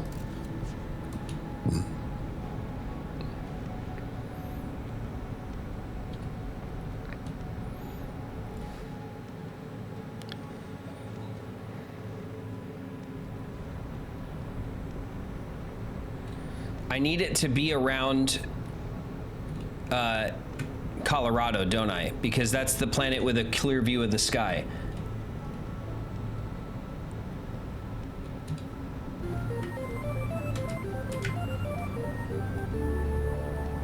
Oh yeah. KH Guides, thank you for the resub. Subscribed for 2 months. Hope you're well. I am well. I hope you're well. Thank you for the resub. Thanks for sticking with me. We are definitely landing on this moon today.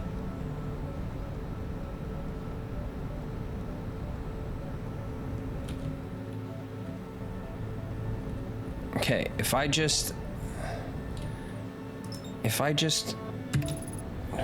please.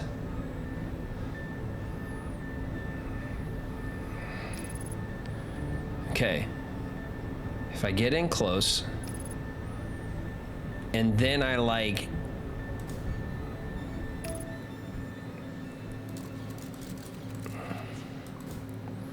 that.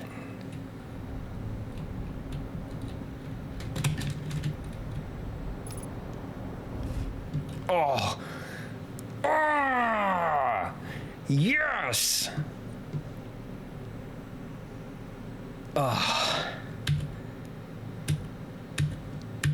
Get, yes.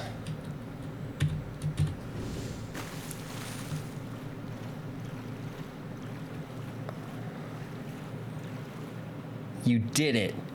I had to shoot the stupid thing past the planet and then take a picture of it while it flew past and then just like gun it. Oh my God, we did it. What is this? Oh, is this like our location? Yes.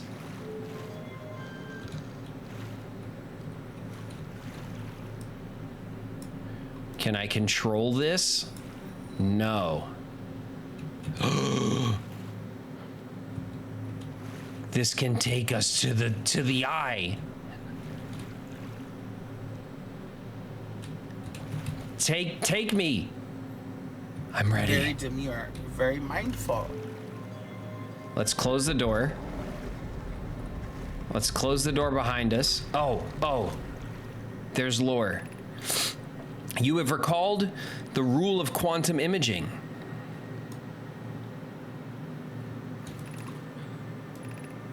Recall the rule of the sixth location.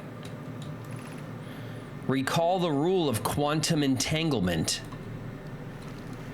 Hey, I think you got a 5 o'clock shadow, pal.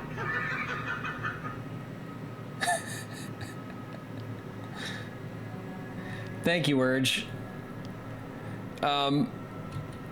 Okay, the rule of the sixth location is this. Is this? The rule of quantum entanglement is that if we're in the dark,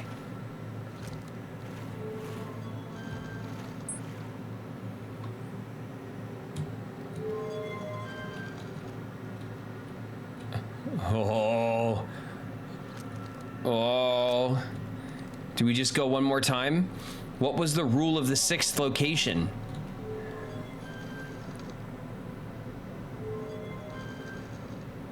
We did it.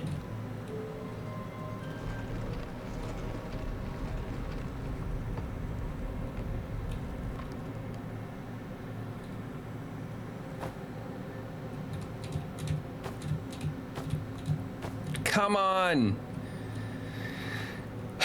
Okay. Okay.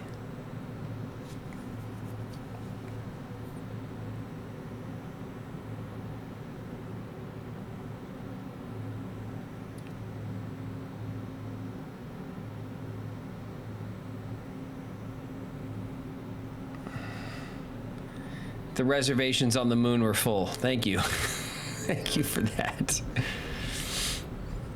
Okay, this is the rule that I'm not remembering. Recall the rule of the sixth location.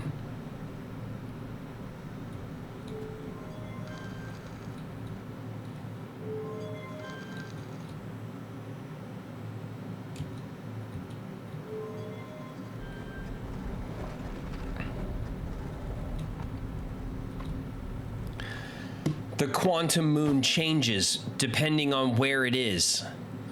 So it had a watery surface because we were at Giants Deep, but now it's at Colorado.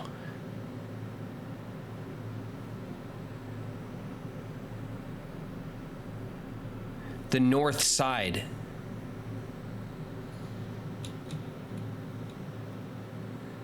It is now a Colorado moon.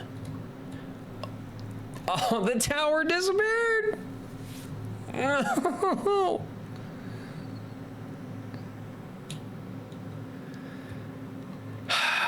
Okay.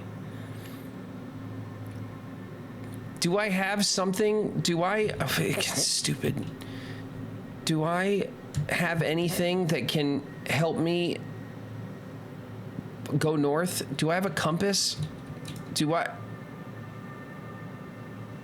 That's just where I left it.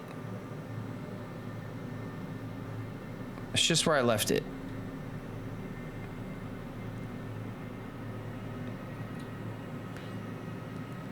On your suit, but your ship is gone. I didn't put my suit on?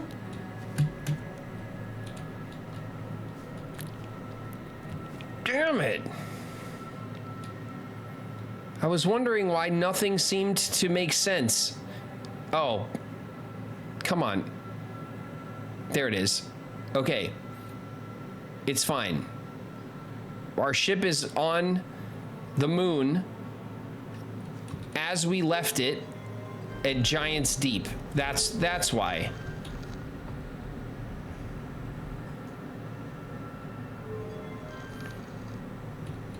No.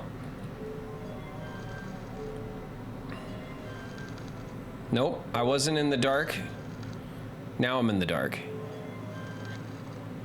Nope.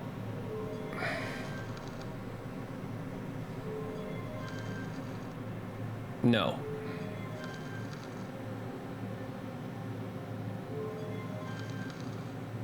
Nope.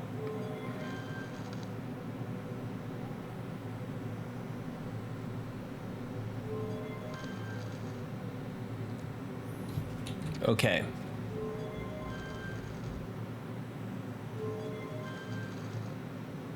Not quite.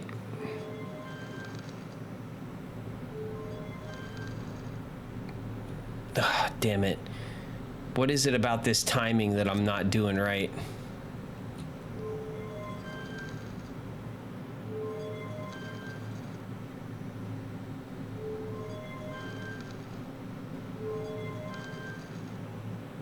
There it is. Okay, we're back. My ship is here.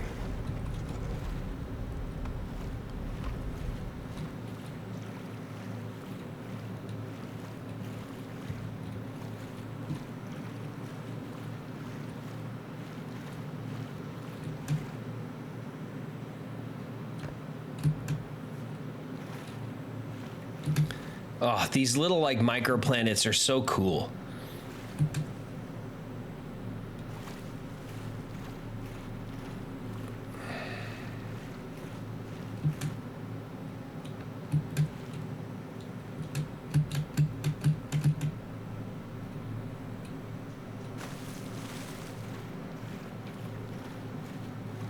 Oh.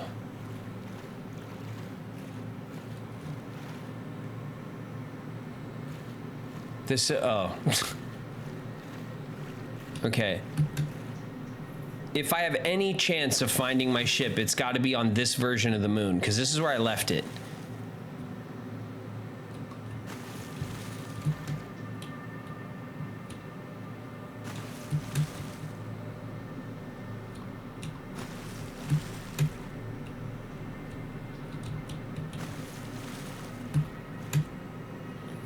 I'm spinning around because I'm trying to give it an opportunity to like reappear.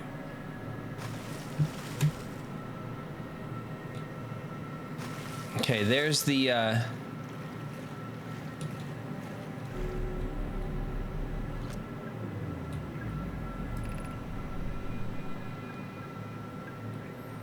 standing on the quantum moon. As expected, my shuttle landed on the moon's south pole.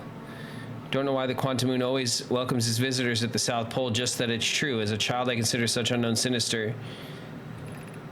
I am ready. I think we read all this stuff.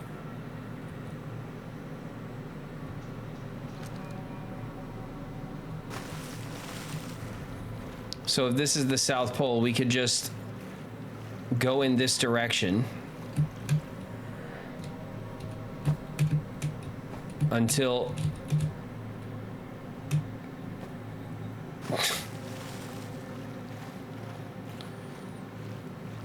we could just go in this direction. And that should be the tower on the North Pole.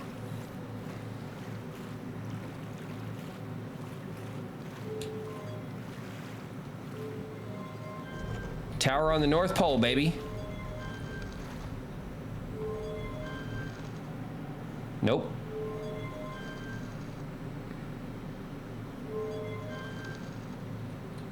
Nope.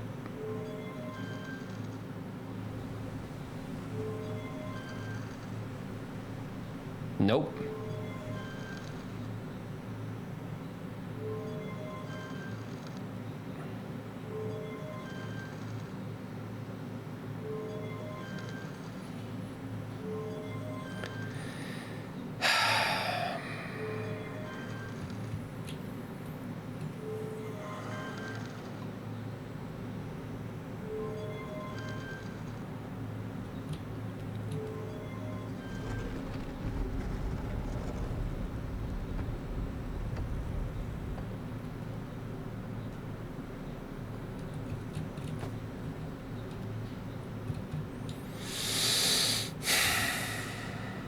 Squirrel. Do I have to...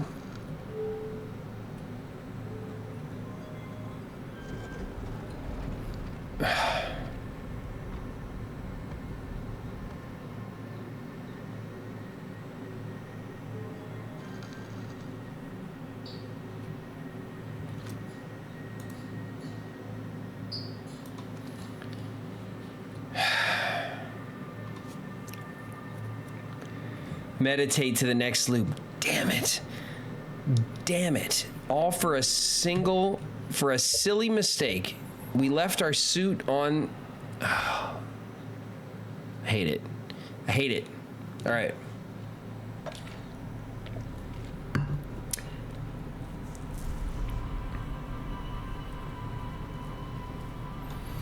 It's not a silly mistake. It's a stupid mistake that's on me. This is why when I get in the ship, I put my suit on. Because when we get excited, when we get somewhere new, I forget. Damn. All right. We got it though. We got it though. Squirrel?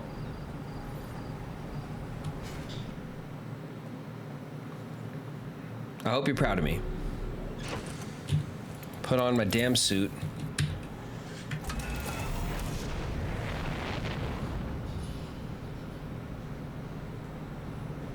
It's not okay, Queen Gay Fish. It's not okay. 20 lashes for me. For shame. Okay. Whoa. Oh. Okay. Thank you. That was great.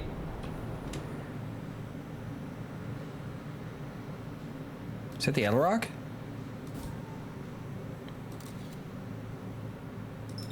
Yeah, that's the Idle Rock. All right.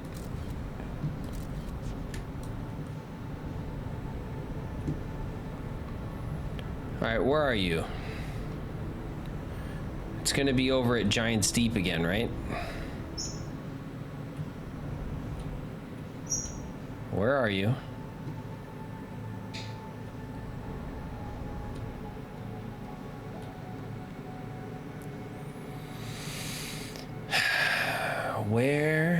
Where is the aha?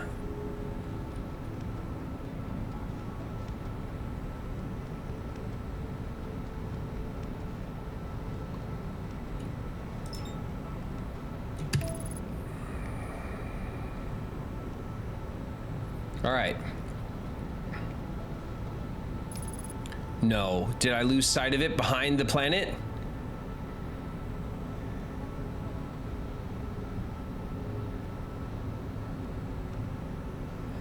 No. Okay.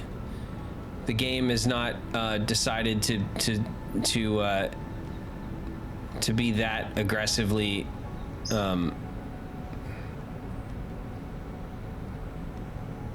to punish me that aggressively. Okay. We're getting in there. We're getting in close.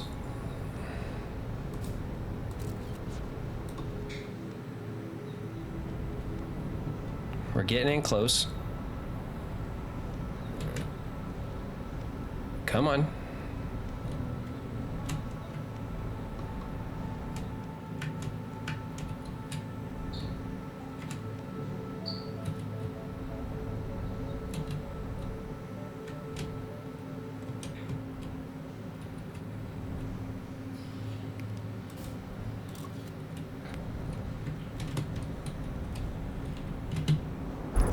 Oh, sweet.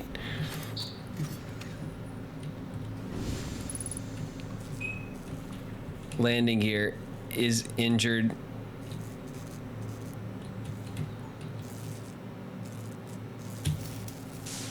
We'll just repair that. Okay, fine. Unidentified signal nearby. It's the quantum moon. Whoa. What's that about?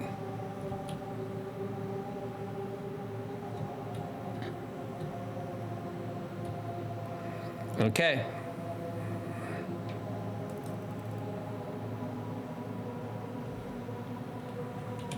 We got our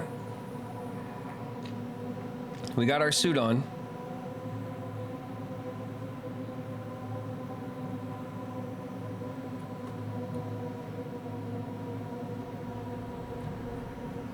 Aw, come on. Come on.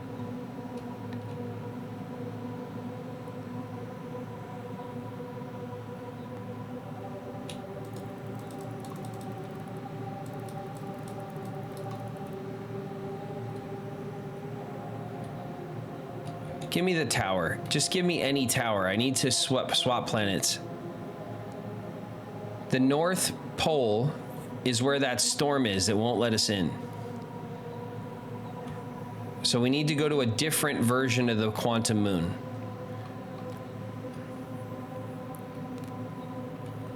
Okay, that's kind of freaking me out. There we go.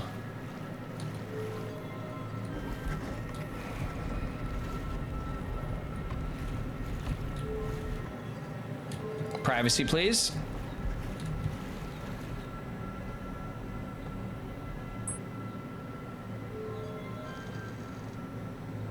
We're here. And all right, I knew that was gonna, I just wanted to check because, like, wouldn't it be funny if we just happened to, you know, just hit the North Pole like on accident? Nope. Jeez, I tried so long to get Giants Deep, and then of course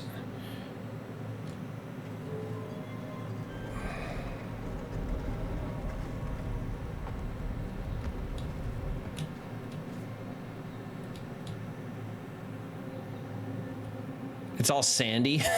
Oh shit. Shit. All right, I guess I deserved that.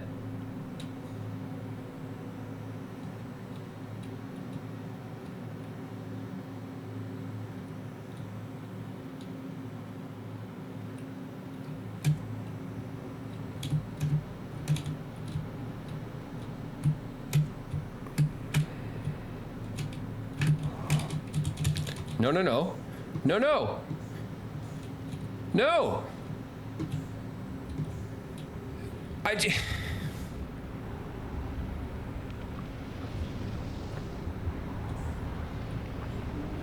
give up. I give up. Just take me.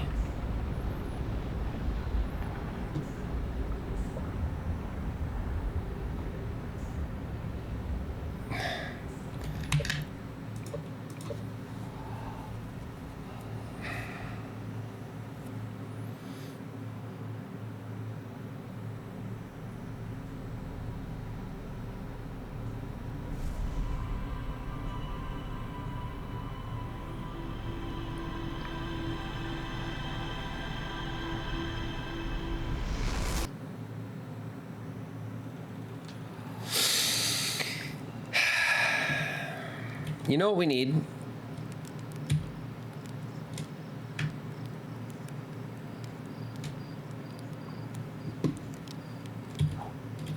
That's what we need. I feel better. I feel much better.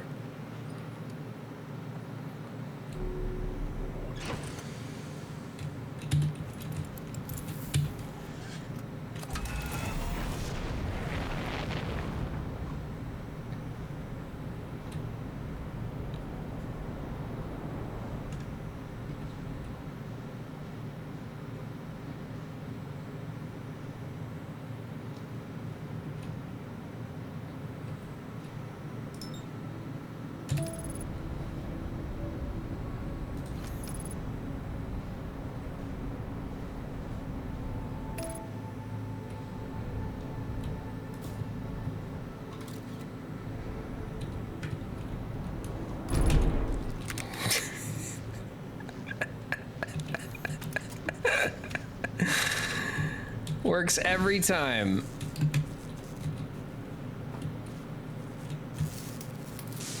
We'll just fix it up. It's fine. All right.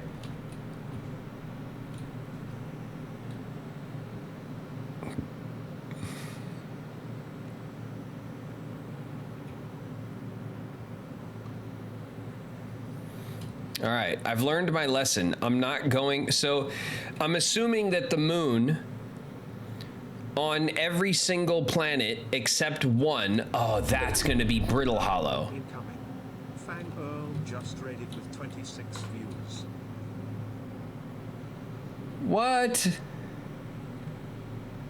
Fangirled, welcome. Thank you so much for bringing the crew. 420 just followed. Snail for Life 420.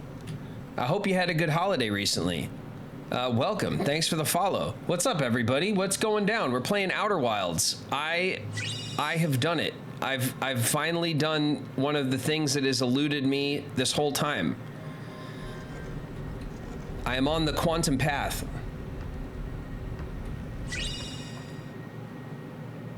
Stretch and hydrate. Okay. Let's lock up in this nice cozy tower that is not ominous at all.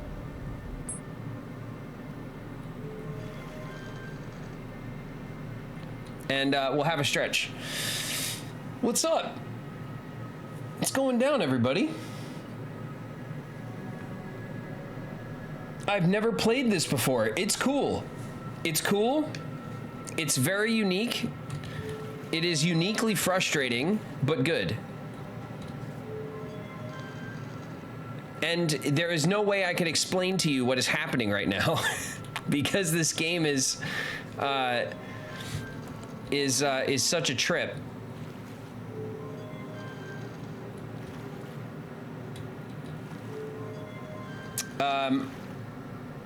Rest assured that what we are, yes, okay. So every time we went into the darkness, this would move. And now we've kind of arrived where we think we need to be.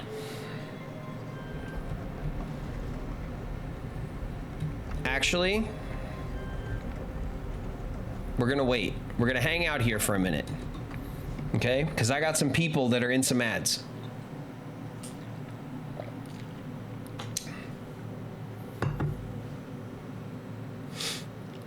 I loved Destiny. Now it's kind of stale.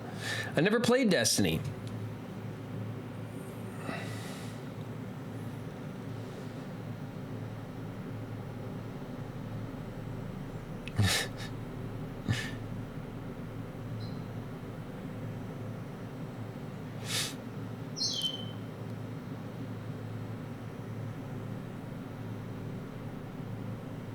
I'll go back to it someday.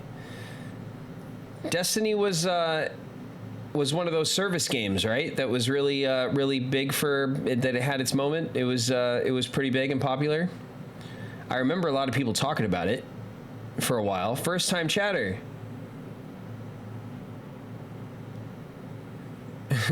It's not Atomonator, right? Is it?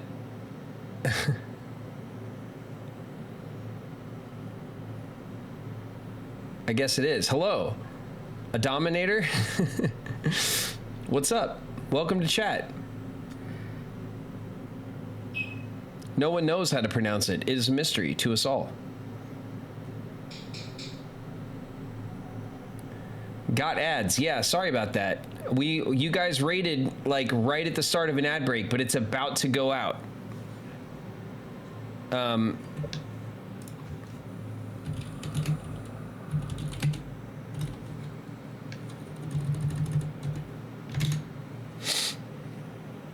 I'm sorry about that.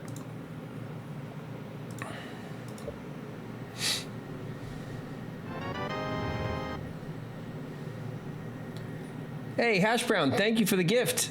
Thank you for gifting and being generous.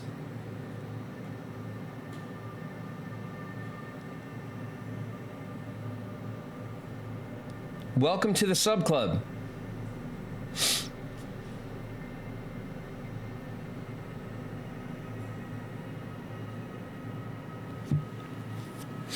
Welcome, welcome. We are, now that everyone's back from ads, we can continue with this puzzle. So, we are on the quantum moon.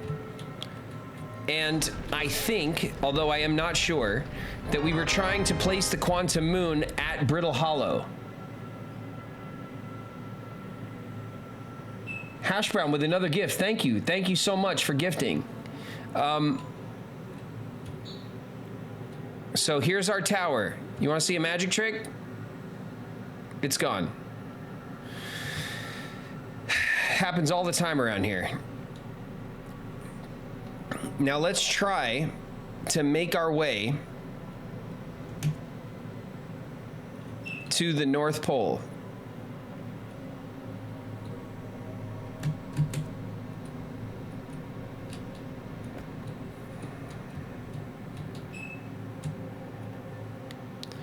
All right, that's a dead end.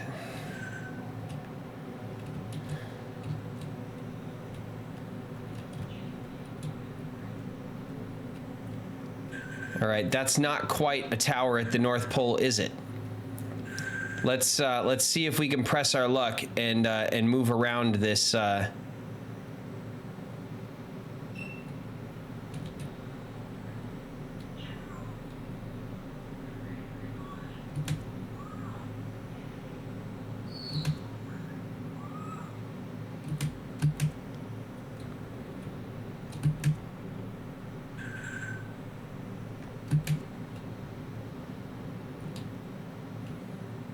No. Okay. This whole side is a side of dead ends, but maybe we can go around the bottom to the other side and go up the other side.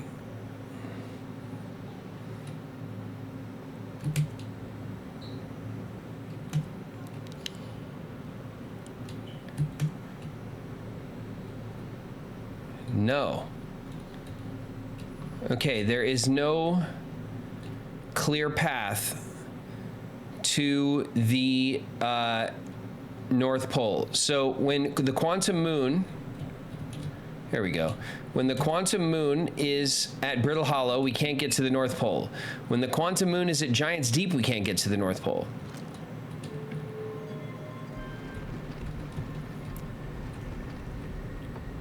We could maybe try the Bramble.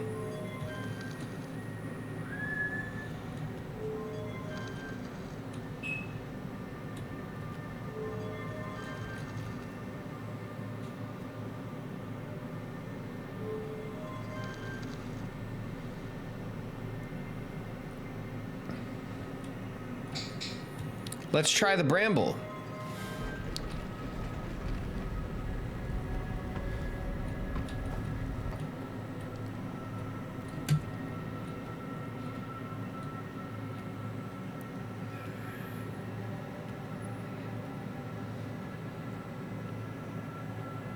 Of course, it's the Bramble, huh?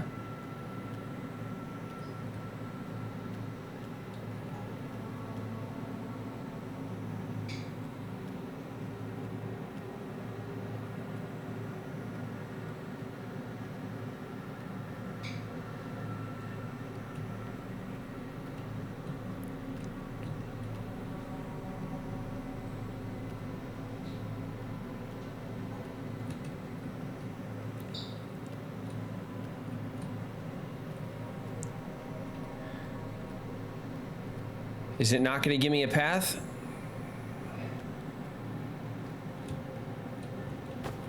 Ouch. It's not going to give me a path. Okay. Let's respawn the tower. There it is.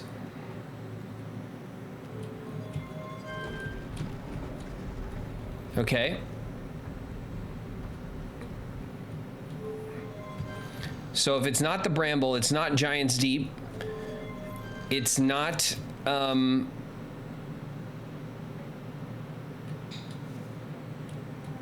guess it could be Colorado.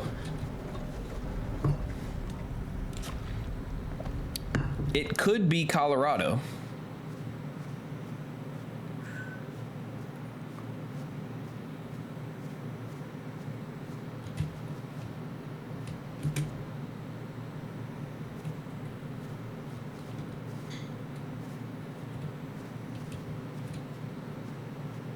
There she is. Okay, so now we are in the tower at the North Pole of the quantum moon. Which means it's time. It's time to visit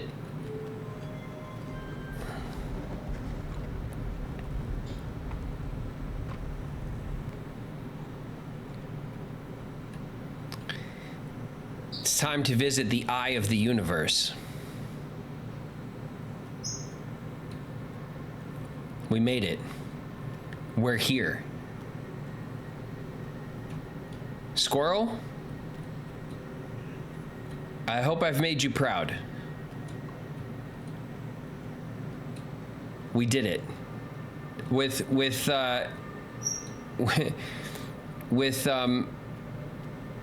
plenty of assistance. We did it.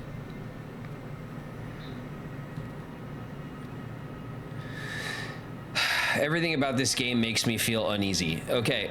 Oh my God. Hi.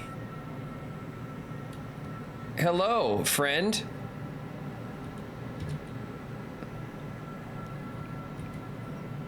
Who are you? Well, we know that this is a Nomai.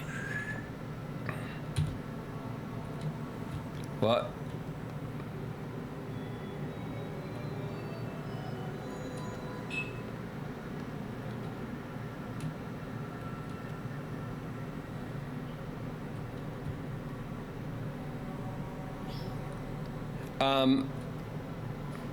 You are a Nomai who traveled to this system to pick up the eye of the...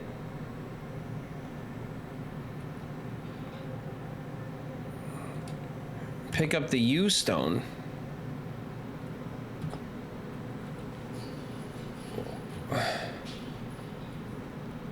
The quantum moonstone.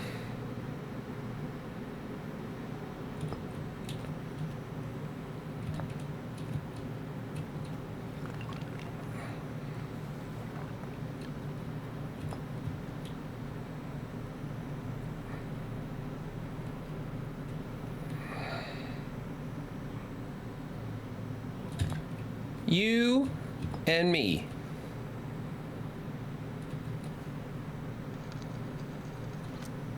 Help me!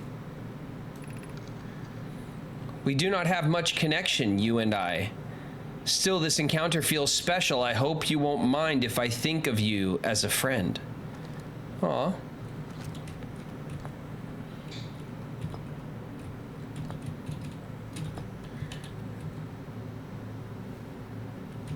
Identify yourself.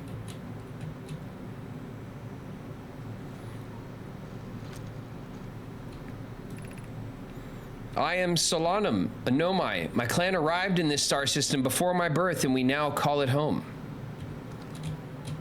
Well, identify me. Who am I? I'm asking the deep questions now. I've never met one of your kind before. It's an honor to speak with you. I particularly admire your 4 eyes. What'd you call me? There are many questions I would ask. If I could comprehend your language, you have my gratitude for understanding mine.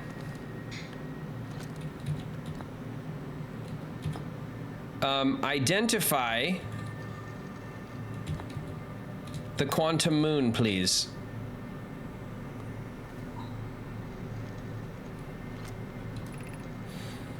This is the quantum moon where we both are standing. Despite also orbiting other celestial bodies, the quantum moon is the eye of the universe's moon.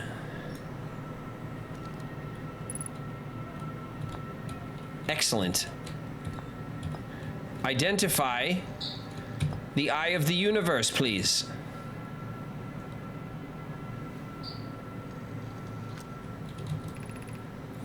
We are orbiting the eye of the universe now, although we cannot see it, only the quantum moon's reflection of it. The eye is older than the universe itself, and my clan believes it dwells in an extremely distant orbit around this star system. Yes, I knew that. I did know all of that. Okay, so identify Explanations. He's like, fuck off, you'd make no sense. These are the two tenets of Know My Philosophy. To seek out and to understand is our way of living. All right.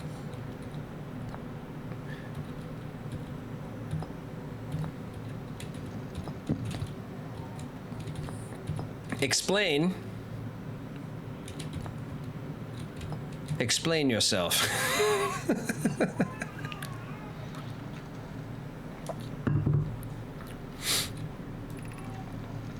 I am on my first pilgrimage to the quantum moon. All Nomai and my clan make this journey when we come of age. Geez, this is a coming of age journey. Even though the eye cannot be reached from here, the quantum moon remains special to us as it carries us nearer to the eye than any other place we know.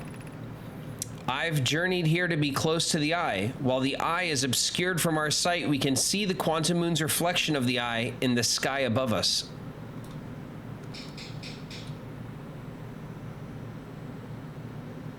Okay. Explain. Explain me. I imagine your purpose here is the same as mine, to learn about and to find the eye of the universe. I'm unsure how you arrived here, however. Perhaps you came from another star system as my clan originally did? Nope. We evolved here. This is our home. Okay, explain the quantum moon. Have you encountered a quantum shard on another planet? The shards look the same as the eye, look the same as the quantum moon's surface does now, while at the eye. Have you encountered a quantum shard on another planet? The shards look the same as the quantum moon's surface does now, while at the eye. From this, we can reasonably infer that the quantum moon's natural state is as we see it now, and that the eye is its primary location.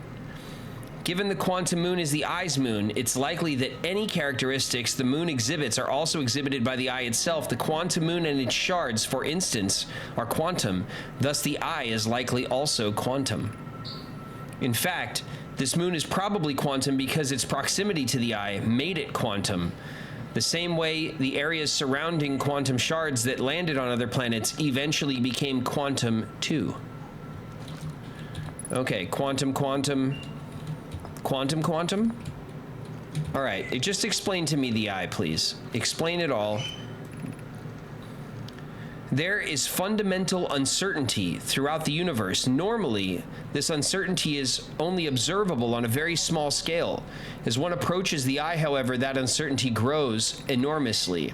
The quantum moon probably exhibits macroscopic quantum behavior because of its proximity to the eye. Shards that broke off from the quantum moon have a similar effect, as I imagine you've seen elsewhere in this star system. Conscious observation forces a quantum object to collapse to a single possibility. But what would happen if a conscious observer somehow entered the eye itself? Over time, this has become my clan's greatest question. Wow. The greatest question. Okay, well, that's all the explains and identifies. So how about telling me about your relationship to the eye?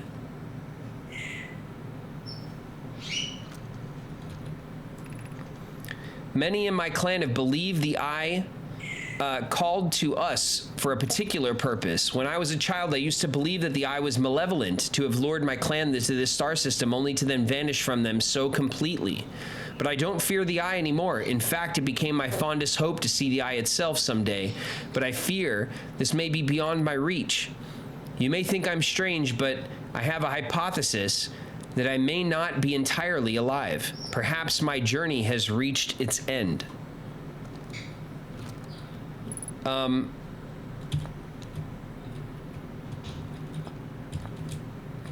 What is my relationship to the eye?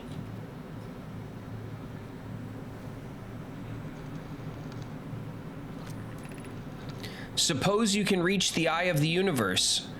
Would you try to enter it? What do you imagine the effects of a conscious observer might be?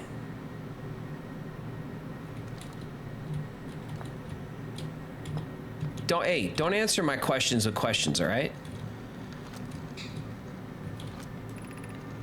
I imagine you've noticed the quantum moon changes in appearance depending on which location it is currently orbiting. For instance, the moon looks quite different when orbiting Giants Deep than it does when orbiting the Hourglass Twins. Because the quantum moon clearly changes in its different forms, the eye, being this moon's primary location, must be similarly malleable. From this, we can hypothesize that the eye represents extreme changeability. That said, despite its malleable nature, the quantum moon becomes locked to one specific version of itself when it is consciously observed.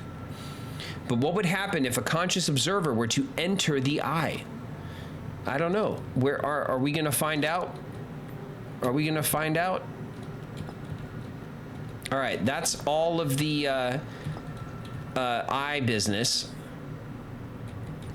What about my relationship to the moon? I don't know. I'm just trying to get all the lore, right? Like all the lore dump we can. Is this your first time on the quantum moon? It's my first time here. If you've come here looking for answers, I hope you find them. Thanks. Great. How about you, man? How do you feel about the moon? Did I already ask you that? Like many of my clan before me, I journeyed here to see the quantum moon's reflection of the eye. This is the closest any of us have come to seeing the eye itself. You may think it's strange, but I have a hypothesis I may not be entirely alive. We did ask him this. Okay. So I think that's everything. I think we've asked all of the combinations of questions.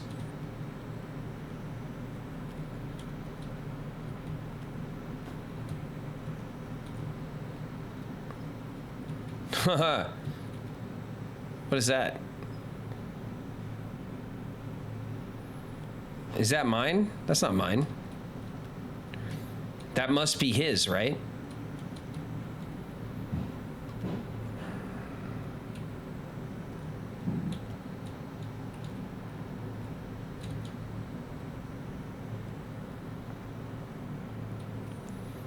Oh, you know what we could do?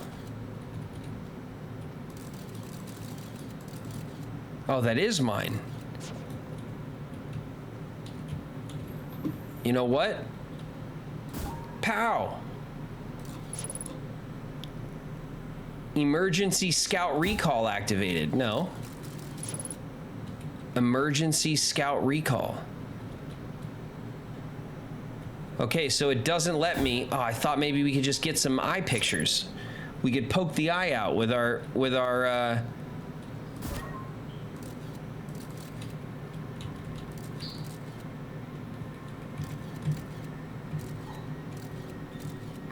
pose, my friend. Hey, don't look at me, look at the camera.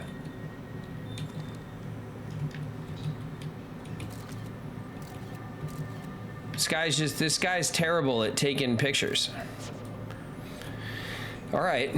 Did I miss anything? It's your launcher. You shot one onto the moon, remember? No, I shot it past the moon. I thought.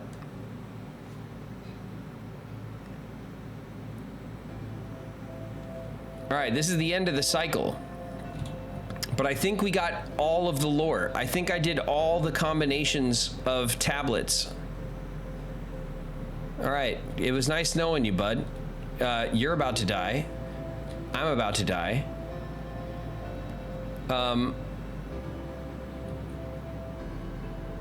We've identified and explained everything, including identifying explanation itself and explaining identity. We've talked about our relationship, their relationship to this stuff, my relationship to this stuff's relationship to each other. I think we did all of the possible lore, which I think is a big ask for, given that this was just basically a lore puzzle.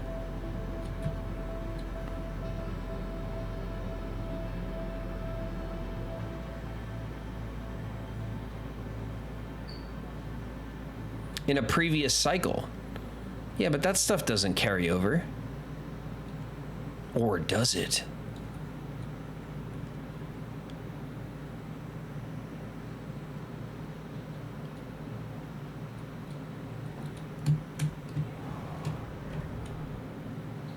Oh shit.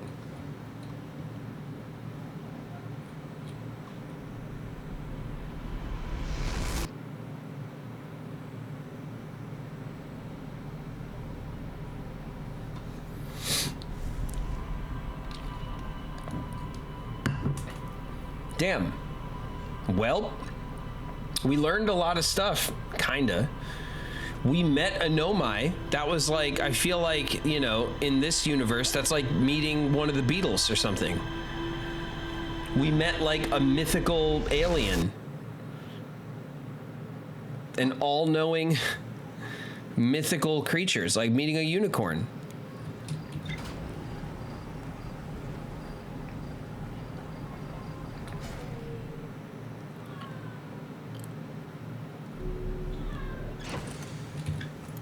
Bam, put our suit on, check our lore.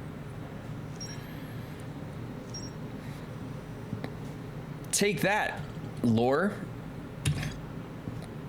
A Nomai named Solanum landed her shuttle at the Quantum Moon's South Pole, prepared to make the journey on foot. I was able to land on the surface of the Quantum Moon. I found a dead Nomai in a spacesuit near the South Pole. Did I? I met a living Nomai named Solanum at the South Pole. The Quantum Moon is the eye of the universe's moon. At this location, the Quantum Moon becomes a reflection of the eye itself. The eye is likely the source of all macroscopic quantum phenomena in the solar system. Solanum wonders what would happen if a conscious observer were to enter the eye. Solanum has a hypothesis that she may not be entirely alive. A Nomai shrine that wanders about the Quantum Moon. You've recalled the rule of quantum imaging is inscribed next to a mural of a tower on an island. Recall the rule of quantum entanglement is inscribed next to a mural of a quantum shard in a cave. Recall the rule of the sixth location is inscribed next to a mural of the tower hanging above a black hole. Ugh, don't remind me. Well, I think that was all the lore.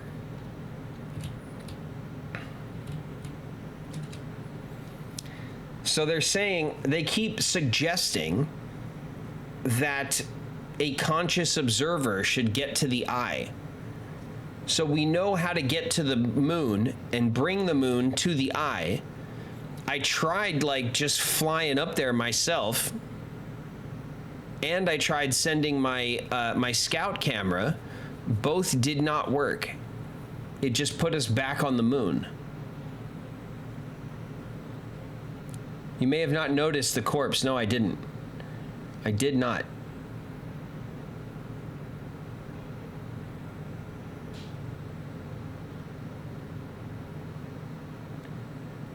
If I could meet any beetle, probably George. George, the, you know, the guitarist.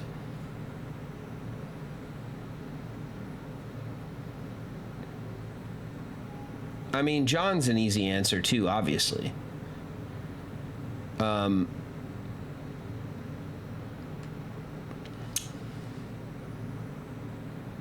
typed this before, but she shows up on every version of the moon that isn't the sixth location, but as a corpse. That's what I figured. So that's what it means when they said that they feel like they're not completely alive, because on every other version of the moon, they're not. But at the eye, they persist. Now you have to figure out how to get in the Ash Twin project. Yep.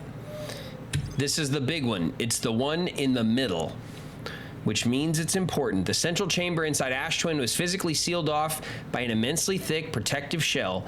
The Nomai plan to construct technology capable of producing a 22-minute negative time interval on Ash Twin.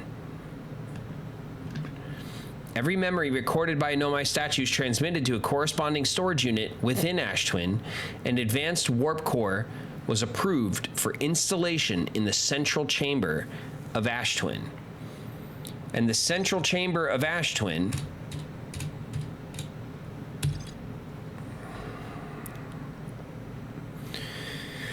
we did try to go to Ash Twin to the core, and we were not able to find our way inside. So it's not just a matter of like going there early. We did try that. Nomai statues were designed to pair with a single user, record their memories, and send those memories to a storage unit within the Ash Twin project. Each storage unit inside the Ash Twin project equipped with a mask can then send those stored memories back to the blah. Statues designated to only activate once the Ash Twin project succeeded, or in the event that it failed.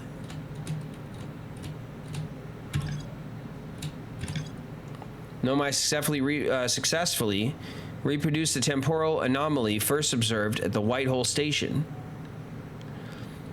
The Nomai discovered they can increase the negative time interval. They wanted to know if a 22-minute negative time interval was possible. It is. They did do it. They concluded it would require new technology, advanced warp core to handle the energies. Ash Twin was proposed as the location. Yep. And then here, a warp tower's alignment point is not its warp receiver. Rather, a warp tower is aligned with the center of its corresponding astral body. The warp tower receiver must be located on or in close orbit around the relative astral body. The hourglass twins are so close together that they function as a single astral body with a shared alignment point in between them. Huh. Okay, so if we warp to Ash Twin or Ember Twin, we will warp between the planets, which won't get us into the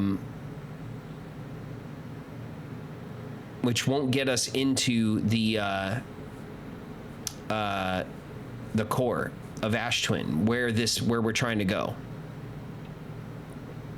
Thought maybe we could warp there and then we'll get into the core, but the two bodies share a warp point between them. All of the warp towers are being constructed on Ash Twin, while the 6 warp receivers are being constructed at different locations. A Nomai named Poge successfully forged an advanced warp core for the Ash Twin project. Successfully forged an advanced warp core for the Ash Twin project. Does it take us to the Ash Twin project? A diagram depicting the alignment angle between a warp tower and its corresponding astral body. Warp tower alignment angles are not exact. They only need to be within 5 degrees of the astral body's center. This results in slightly longer warp windows than last roughly several seconds. Anyone stepping onto the warp will immediately, yeah, we know that. Okay.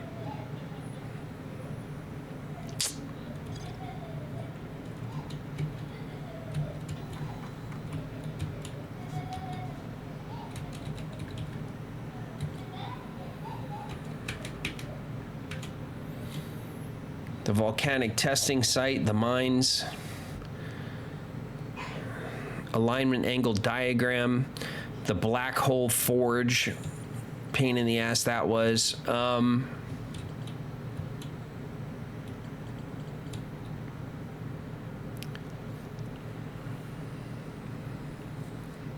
The statue island and workshop, the high energy lab, Ash Tower designs. Okay.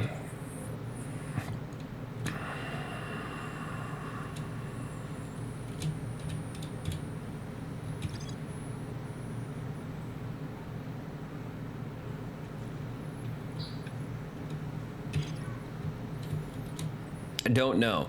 I don't know what exactly to do to get to the Ash Twin project. If we can't just walk into the core of Ash Twin by getting there early, or by getting there late because we have to wait for Ash Twin to drain of sand, which takes the entire 22 minutes basically before you could even get down to the core of it.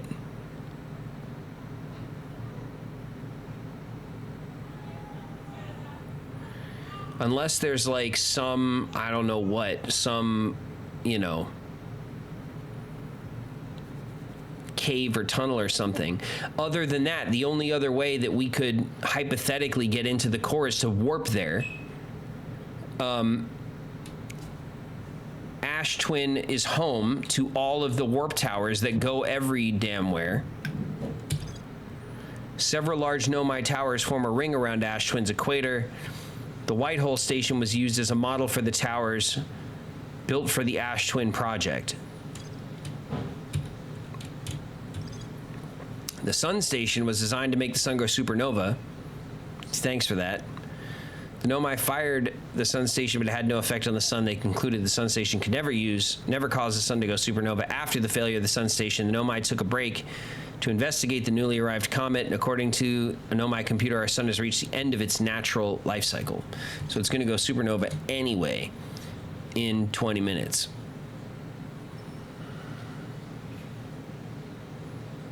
So you have to figure out which tower is the Ash Twin. You've gone through the Ember Twin tower.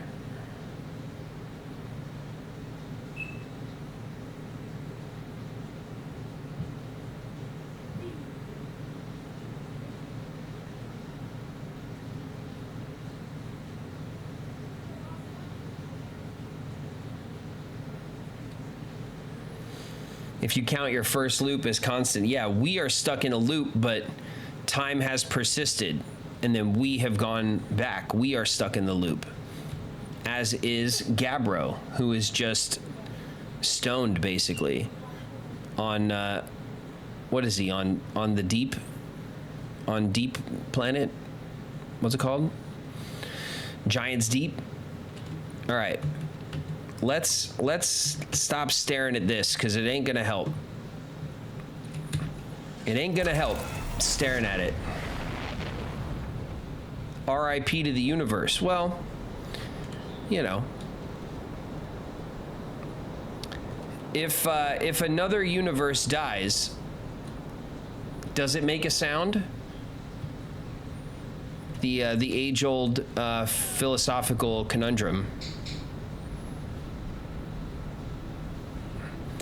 If another universe dies in a supernova explosion, does it make a sound? I don't know.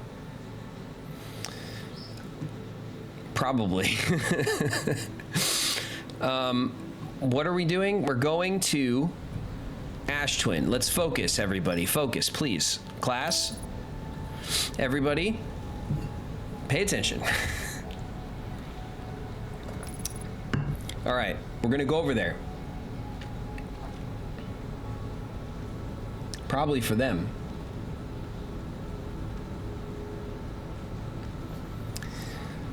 Okay. Just the sun, leave us alone. Leave us be.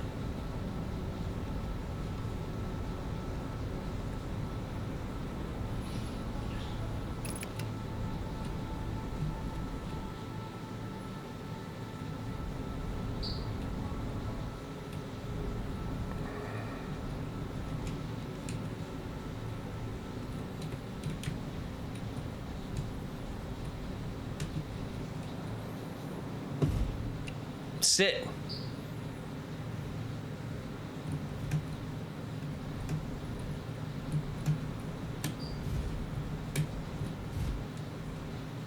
Okay. Sit, boy. That's good. We're like, you know, we're on the like 2/3 line, okay? So we're up from the equator by 2 parallels. That should be fine. What is this, latitude? By two lines of latitude, we're up off the equator. The equator is where that giant storm comes rolling through.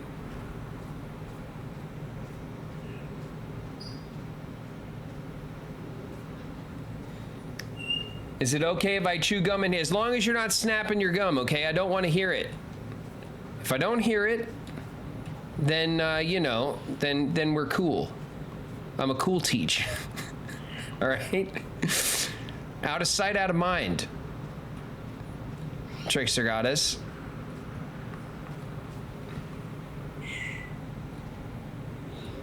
Bold of you to think I take notes. All right.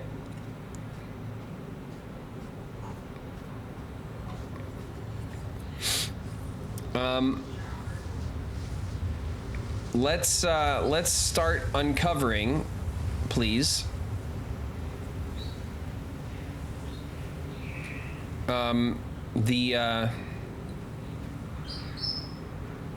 Here we go. We're tornado chasing again. I thought we were done with this, but here we are.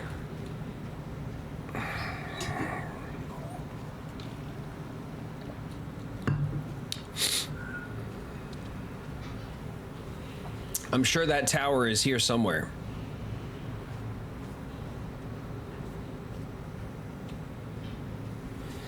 I'm shoving you in a locker.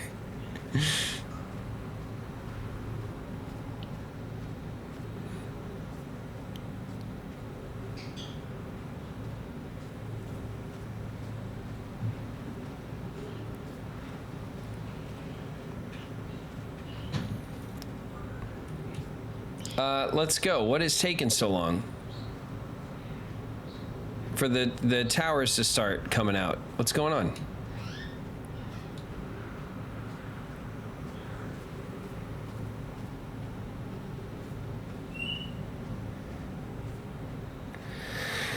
Here we go. Geez, we definitely went the wrong way. We must have started with our back against it. That took a long time. Also, we're just wasting oxygen.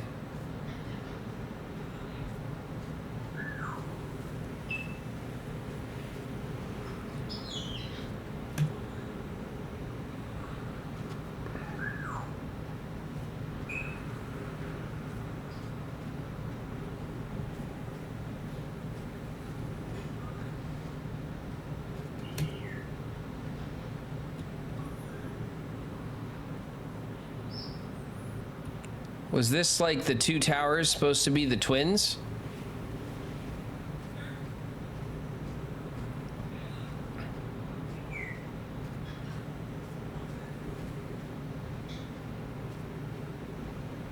Yes. I knew that.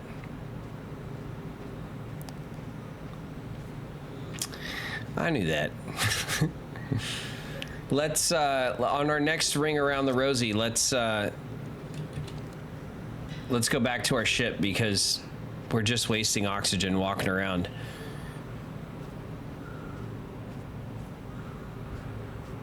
Mr. Graven, squirrel threatened me with violence.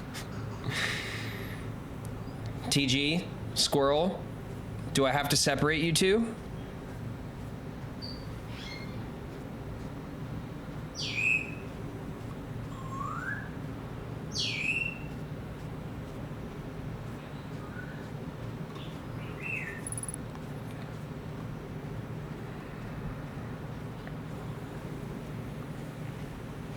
There was homework, yes, and it's going to be on the test.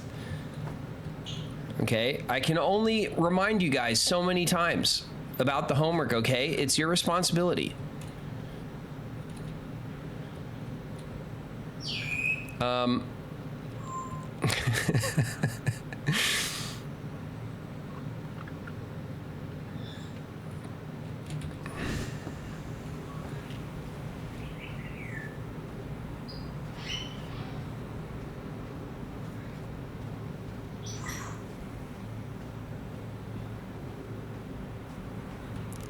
Pele, yeah, Pele's in there just having a party. Let's go back this way. I don't know why. Why not? We went the other way. Now we're gonna go this way.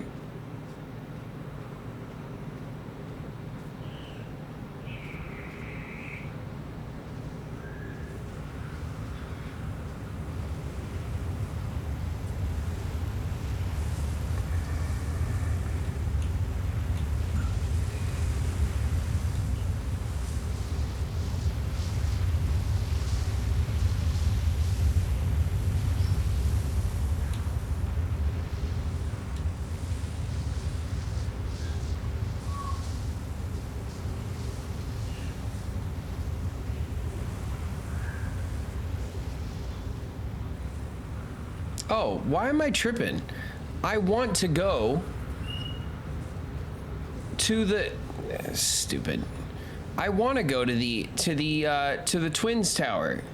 I'm looking for another tower. We're not looking for another tower.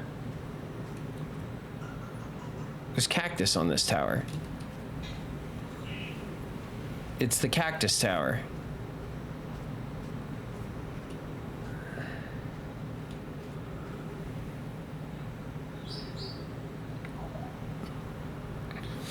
Here we go. One of these towers is, oh.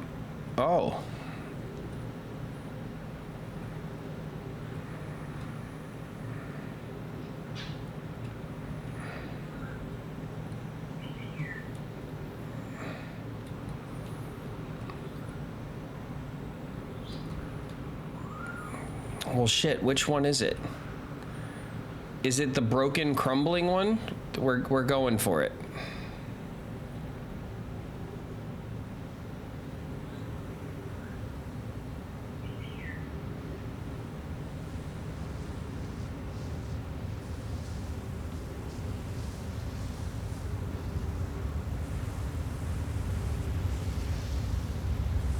Oh boy.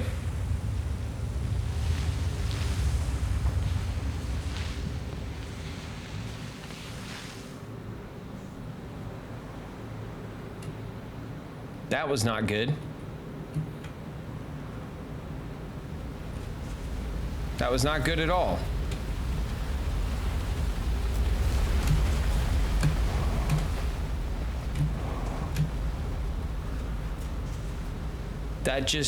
That wasn't a warp. That was BS.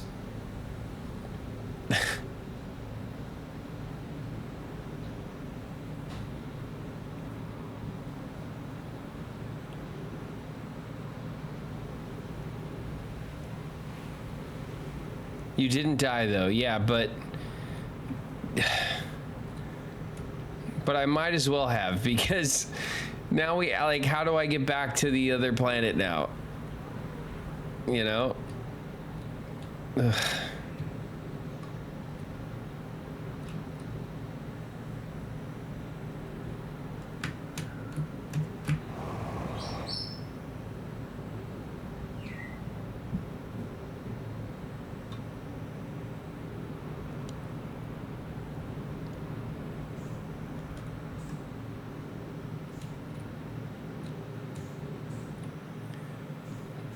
This is how.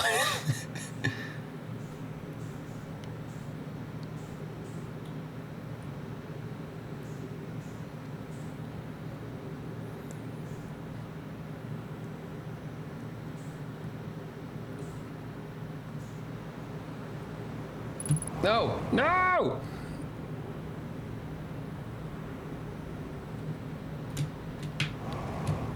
Oh.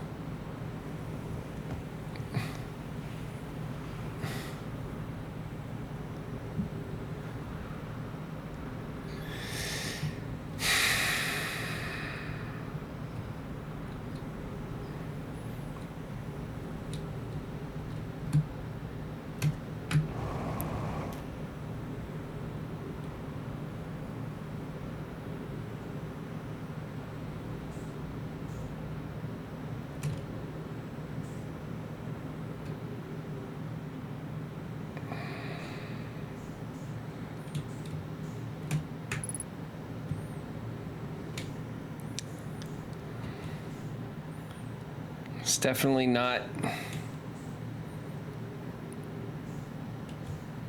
Okay, I feel like I've.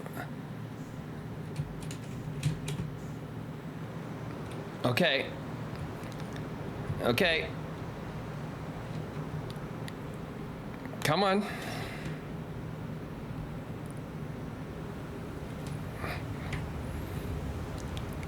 Oh.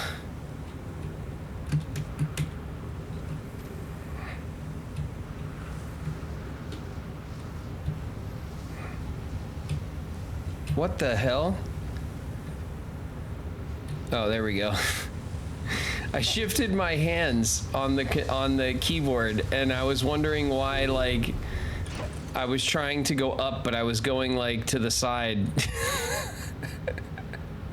Stupid. All right, fuel. Refueled. Okay, back to work.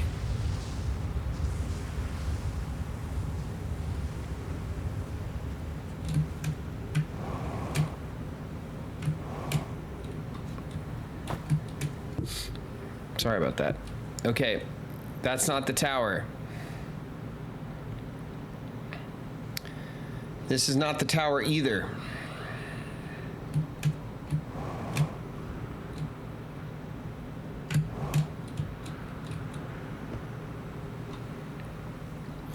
These are the towers. I'm assuming Ash Twin is the one that's crumbled because Ash Twin is losing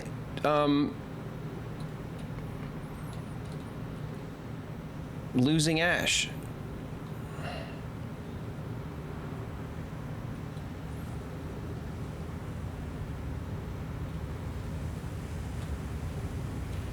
Do we want to stay in here when the thing passes? Yeah, we do, right?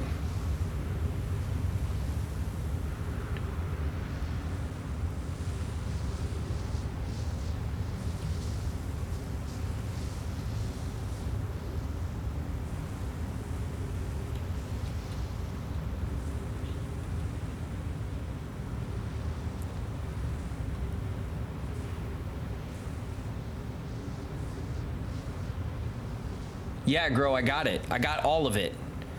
I got the Switch, I got Mario Kart, I got the wheels to drive with, I got the Pro Controller, and I got the camera. I got the whole kit. So on release day, which I think is June 5th, we'll do a stream, we'll unbox it, we'll check out Mario Kart, probably the Donkey Kong game, Bonanza, we'll probably check out Metroid Prime. I'm excited for it. It's gonna be fun.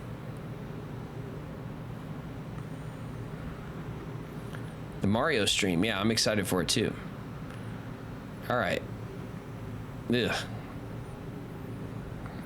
Come on, let's go. Let's go. Warp me to the spot. And go. And go.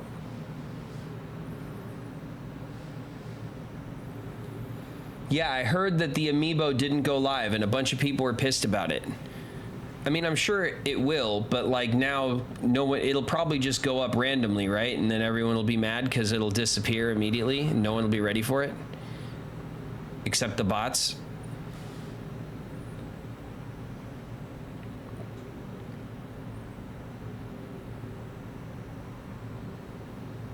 And go.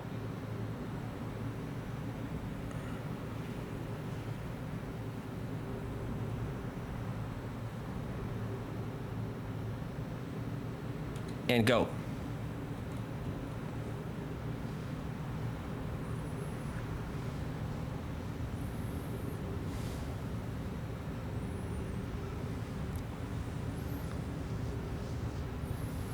Our ship is... All right, looks like our ship...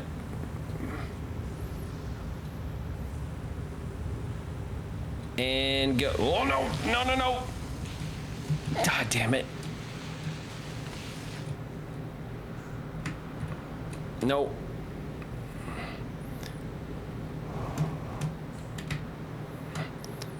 Yep.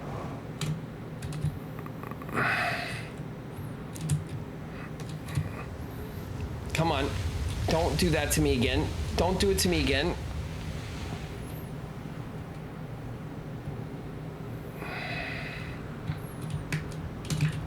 Oh, okay. Oh man, I landed right back here. Okay, that was, I don't know what you'd call that, luck. Probably not. Is it this one? Am I just standing on the wrong one?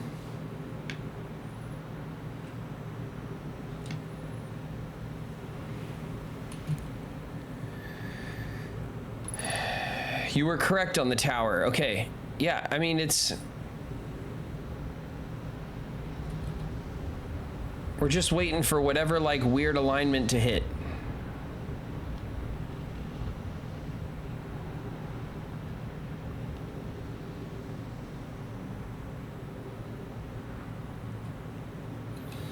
When this thing activates, will I be able to tell? Like, can I see it? Will it glow or something? I don't remember. I feel like it does.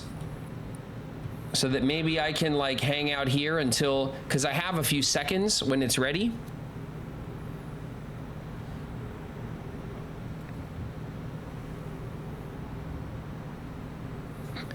There's a tell, it's not the pad.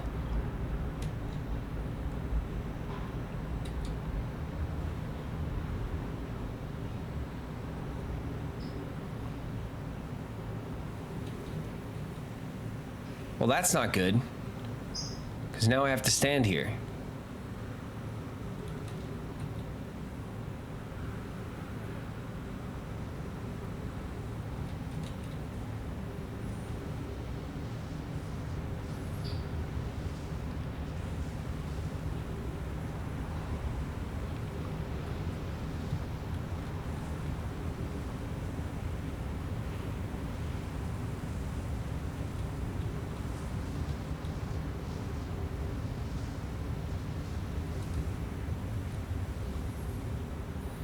Something tells me that it goes when the thing is over, and I have to somehow be standing here and not get sucked up, because it has to be aligned with the central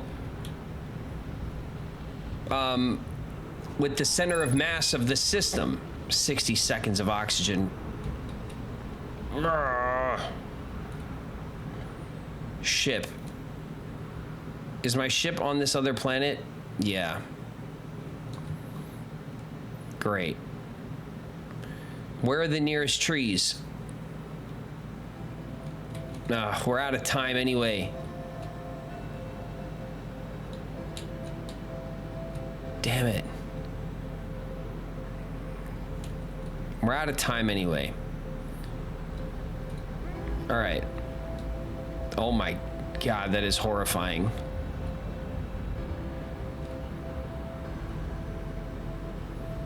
That is just utterly horrifying. And like strangely beautiful. All right.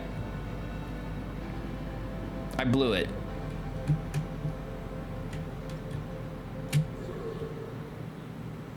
I ran out of oxygen before the sun blew up at least. I don't know, is that a mercy?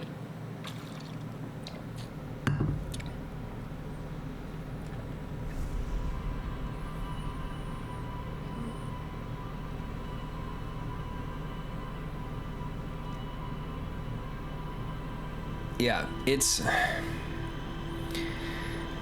So, they activate when they align within 5 degrees of the center of mass of its target body.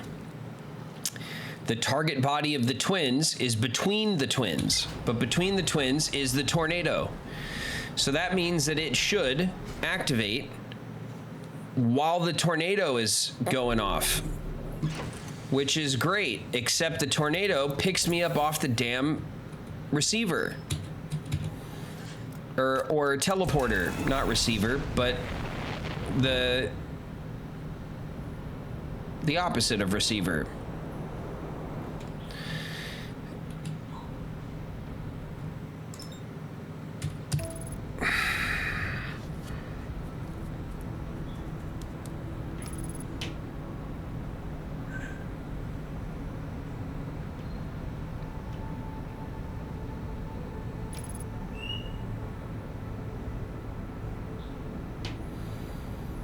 You can't wait on the pad, but you can wait undercover.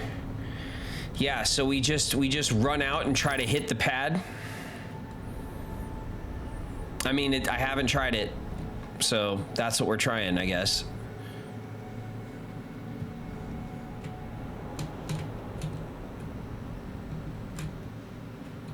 Sit, boy. Excellent. Well, where are we on this planet? That's fine. And that this way is the equation. You know what? We kind of nailed it this time.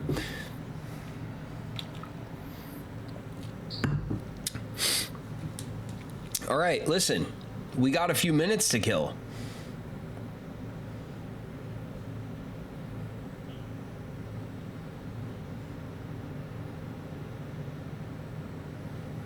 The gravity field is bigger than the warp window. Yeah. We still got DLC. No, I know. But we just have to figure this out, and then we're pretty much on our way to DLC. I'm assuming that when we get to wherever this takes us, it will give us some hint as to what to do with the Know My Mothership. Because we went to the Know My Mothership, and there was definitely something we could do there that we were not able to do yet.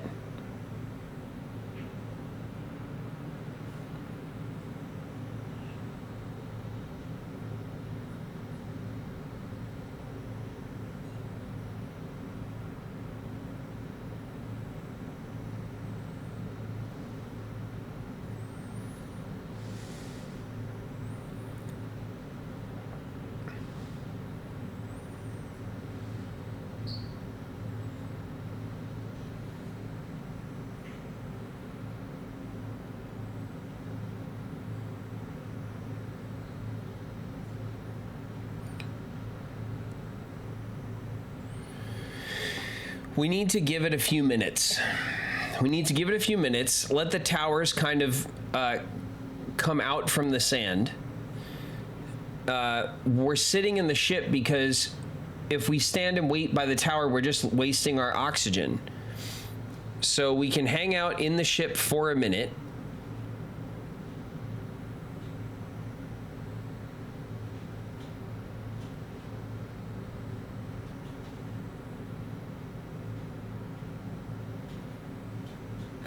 Thank you guys for taking the Good Luck Have Fun pledge with me. I got a notification that someone else also went and took it just a little bit ago, a few minutes ago. Thank you guys. It's very cool. I like having the cool little badge that we all got for it, which Ryan has in the chat now. A bunch of us have it, and it notifies me when you guys go get it, and it's pretty cool. What's that? It's I posted about it in the sub club, Lauren. So if you go to my my notice board where I post announcements, I posted about a Twitch badge that everyone can get for basically signing up, saying that we commit to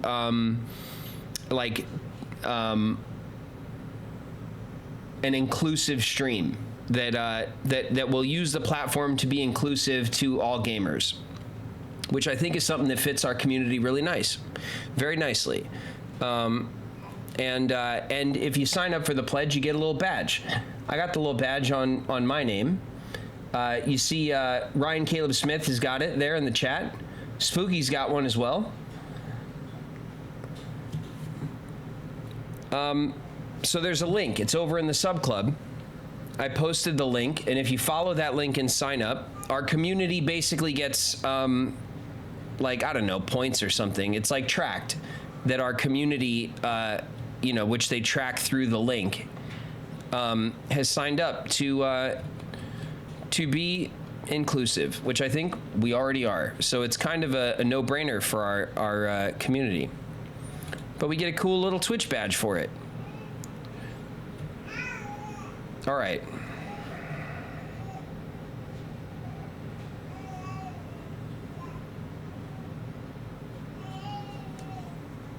You think time enough has passed? Let's check.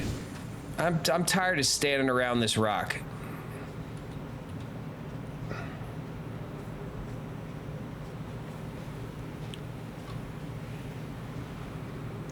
I do really appreciate the vibes of the community. We have a great community.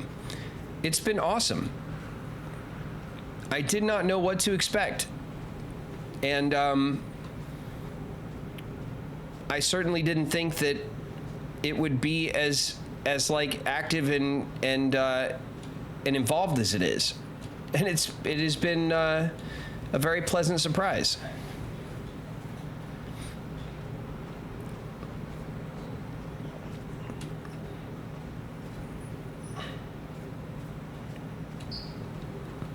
So you guys know, I try to keep up with everything that you guys post and stuff in the community.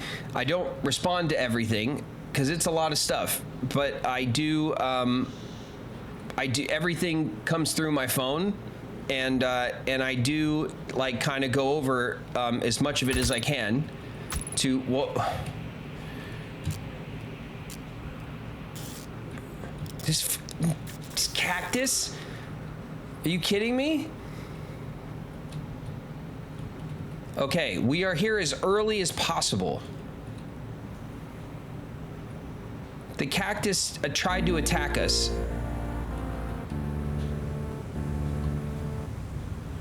Dali Manos just subscribed. Dali Munaz, thank you. Thank you for the sub. Welcome.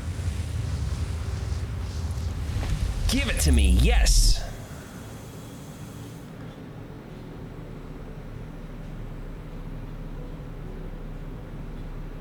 Oh boy.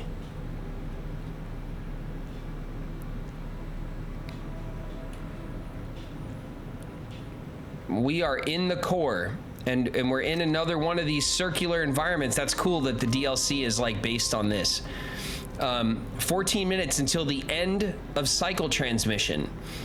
Masks receiving data from probe tracking module, Giant's Deep memory statue, Timberhearth memory statue.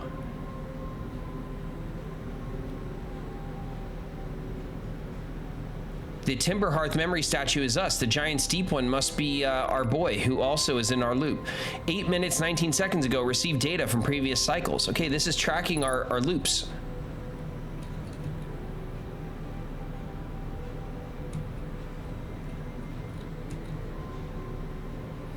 Here's a little vision pool. Whoa.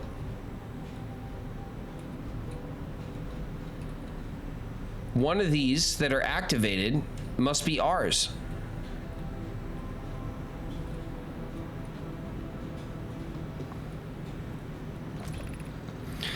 Yarrow, today we finished the excavation of Ash Twin. Here in this space we carved, we will craft our most ambitious project yet, the Ash Twin project, powerful enough to send information back in time.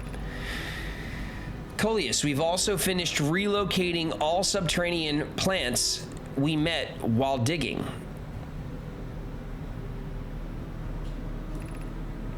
That must be the stupid cactus. We'll need to keep our eyes on how significantly we've altered the environment here. How far we've come since our experiments at the high energy lab. I still can hardly believe Raimi's hypothesis was true.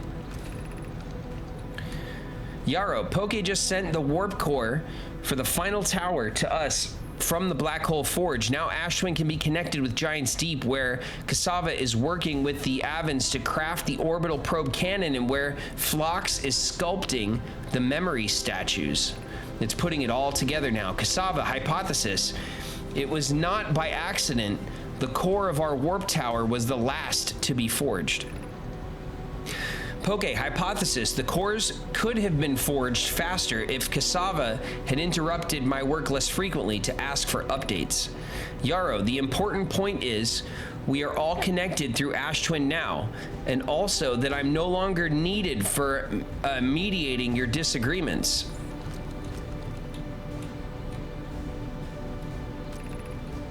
Yarrow, our friends on Giant's Deep tested the orbital probe cannon today.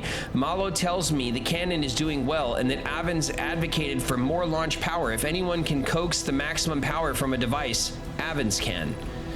Yarrow, but then, if anyone can goad a device into exploding, that too is likely Avens. Perhaps I should check in with the orbital probe cannon crew in the interest of safety. Yarrow, would it help to remind Avens that Mallow, his love, will be one of the Nomai aboard the cannon, or is Mallow part of the problem? A little sass there. Yarrow, Phlox and Daz finished the memory statues today. They are truly remarkable. Yarrow, when the Ash Twin project succeeds, or in the event it fails, the memory statues will activate, allowing us to gather more data before we shut down the project. Yarrow, Pi and Idea have worked hard on the Sun Station and it at last is complete. If everything goes as planned, the structure will prompt the sun's explosion, which will in turn supply the power the Ash Twin Project requires. They blew up the sun to turn on the Ash Twin Project. Raimi, I'm impressed by their mental fortitude. This was the project's most difficult task in more ways than one. Okay, there's more stuff there we gotta grab. Yara, we're nearly ready to activate the Ash Twin Project. Here is what will happen. First, the sun station will receive the order to fire at the sun, prompting it to explode. Yarrow, using the energy from the resulting supernova, the Ash Twin Project will send the order for the orbital probe cannon to fire back in time by 22 minutes. Exactly 22 minutes after these orders are received, the sun station will again trigger the supernova to send the probe data from this cannon launch back in time. In total, each cycle created by the Ash Twin Project will last precisely 22 minutes. We can end this cycle at will. But they never ended it. Yarrow, these words are difficult to write. The sun station did not work. However, this is the closest we've ever been to the Ash Twin Project. This is the closest we've ever been. The Ash Twin Project is theoretically sound. We were only unable to power it. Perhaps there is another way. Suppose we redesign the sun station to generate power of that magnitude. A supernova is still our only viable option. I believe we can still find a way to create a supernova, my friend. Don't lose hope. This is easier expressed than accomplished. You can wait for the sun to explode on its natural timeline if you prefer, Idea, but you'll need to find some way to halt our aging process. We are halting our research into creating a supernova for this moment. A comet has newly arrived in the solar system and we're anxious to explore it. It's been a very long time since we last explored somewhere new, so we're excited to welcome this comet. Imagine what knowledge might be gained there. So this was all in deep history.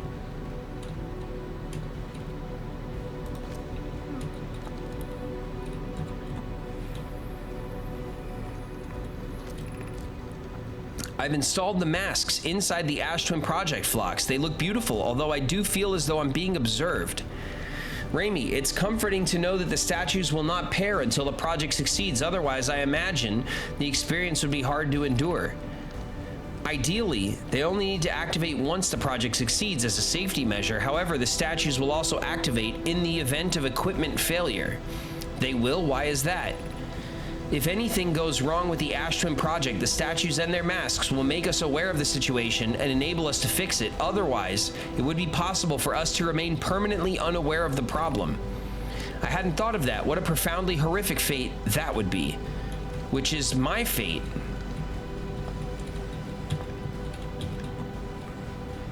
So much lore, so little time.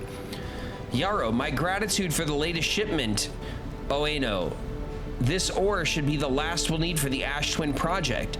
Once we finish the shell that seals off the central chamber, we'll check to ensure there are no longer any physical entrances. Raimi and I will be checking the interior and then the exterior for cracks, our final safety check.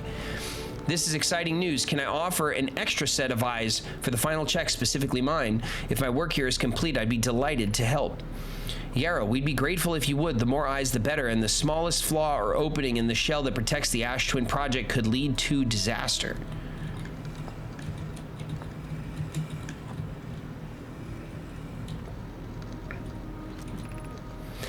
Clary, I have good news, Yarrow. The advanced warp core is ready to be installed in the central chamber of Ash Twin. I'm intrigued, love. Everyone here working on the Ash Twin project is excited to see it. Pi is beside herself with joy. No, it isn't, says Poke. Yarrow says, is everything well at the forge? Poke says, the core's durability could still be improved. I need more time. Clary says, don't worry, love. Poke is only nervous. The core is extraordinary, and her design work is beautifully clever. Clary says, ignore her, Yarrow. The core is finished, and if my sister tells you otherwise, then she will be finished as well. Ooh, some infighting. As usual, they've been arguing with each other this whole time, really. Okay, we didn't miss any other things. Here's another statue. Okay, so I think I have an idea of what has happened here.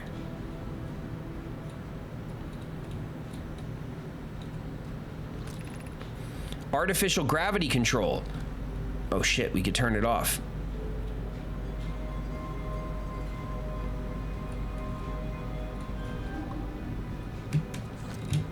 Oh my god.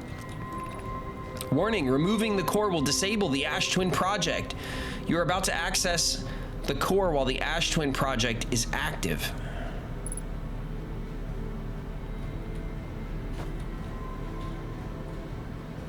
This is it.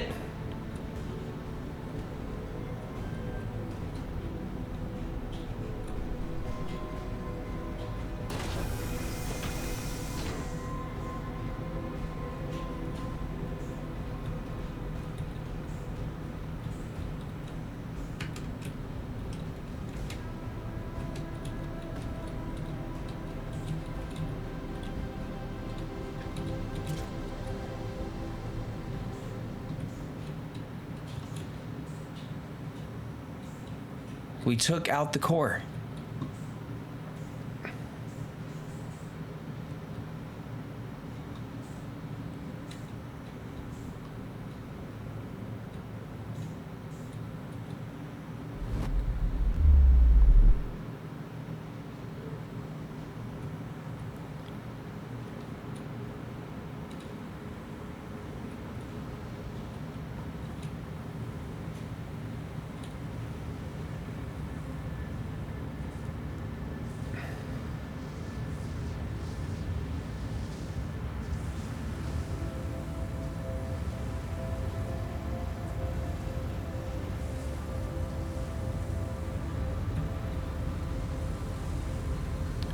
We took out the Ash Twin core.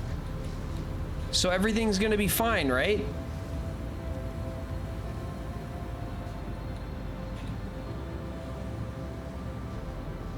The sun doesn't look like it's swelling. The cycle end is playing, the music, but the sun doesn't look like it's angry.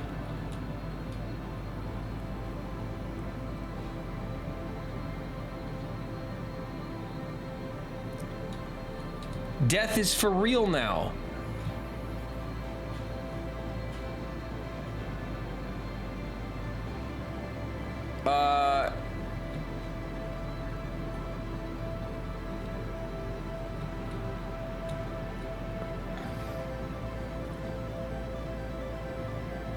Should I go put it back?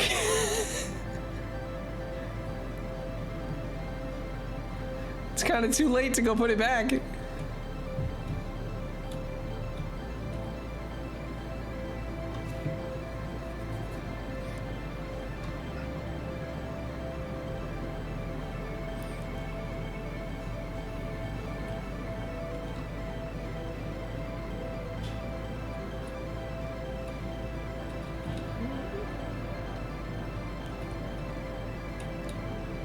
Are we gonna lose our save?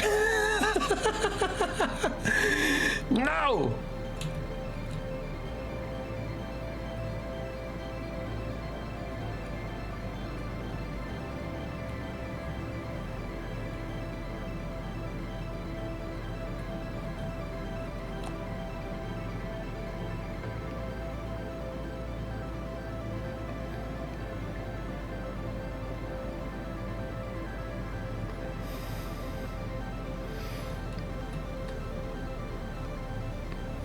That would be some shit, right? If they were like, you died, you lost your save, you're dead, permadeath.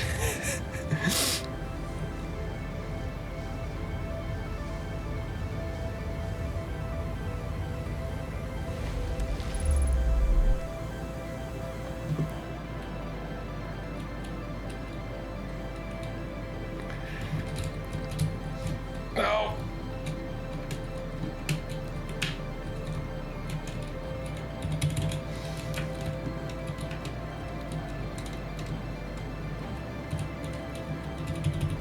Oh. Oh. Ow. Ow.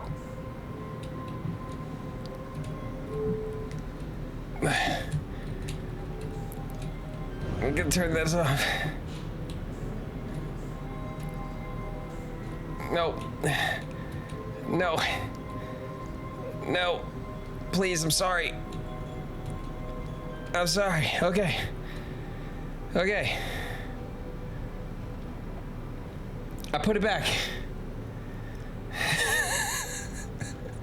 I put it back. I'm sorry. Artificial gravity control.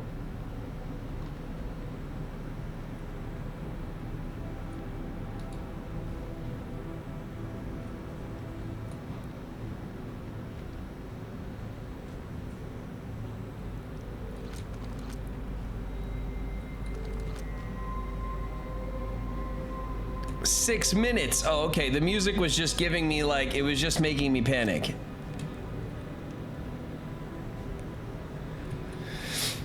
Okay, fair enough, game.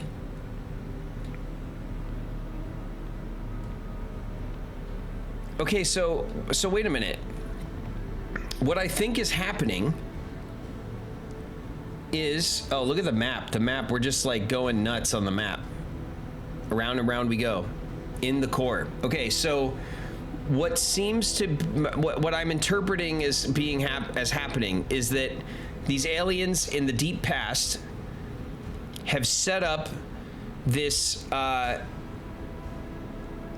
this project that needed so much power that it required that the sun go supernova. So they set up a machine to create the supernova that failed. But now, in the future, in the deep future of this system, when our race has evolved up into intelligence and spacefaring, the sun is going supernova. The sun has gone supernova.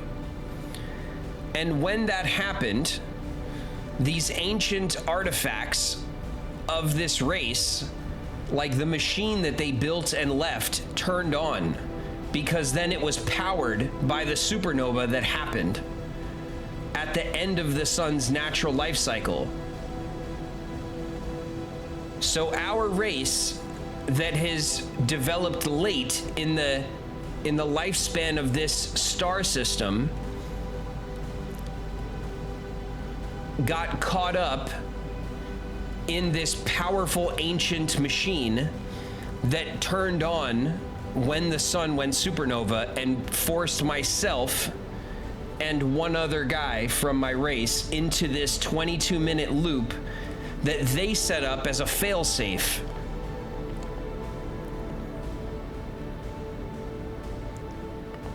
Ish? Does that sound about right? I'm getting dizzy. I'm sorry. We'll stare at the floor.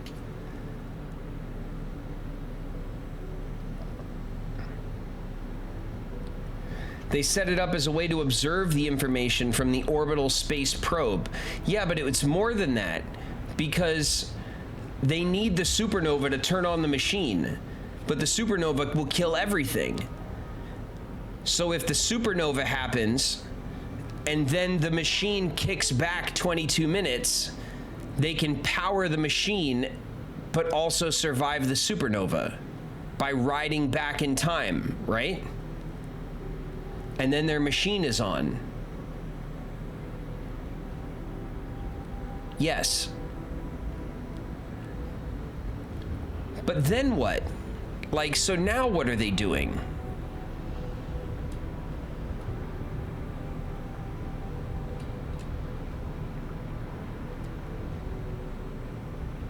I guess I should brush up on what the hell this machine was for.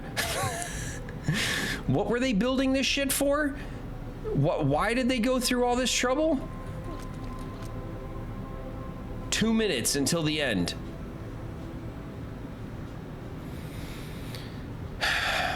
Where's my ship? That is the question. Then what would you do after you've learned what the orbital space probe had to tell you? The ship logs might help. Yeah, the ship logs will help put it all into context, I guess. But we can't go back to the ship now, because the ship is flying around probably on Ember Twin by now. Gets sucked up with all the sand. Here we go. All right, well, at least I put it all back together, okay? I didn't dismantle it. Although at this point, having died and been resurrected, having died many horrible times, in many horrible ways, my character could probably go for some sweet silence, you know what I mean? He's probably like, make it stop. We've read all the lore here, all of it.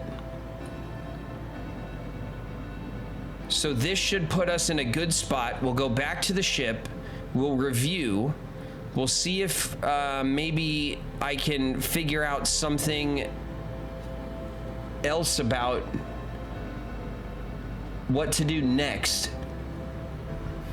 I'm still not quite sure if this has given me the information I need to go back to the... You could start tracking the DLC. Well, yeah, we've done all the stuff, but I want to like nail this down. Here it comes. We'll check the ship logs, and we'll keep brainstorming on what to do next.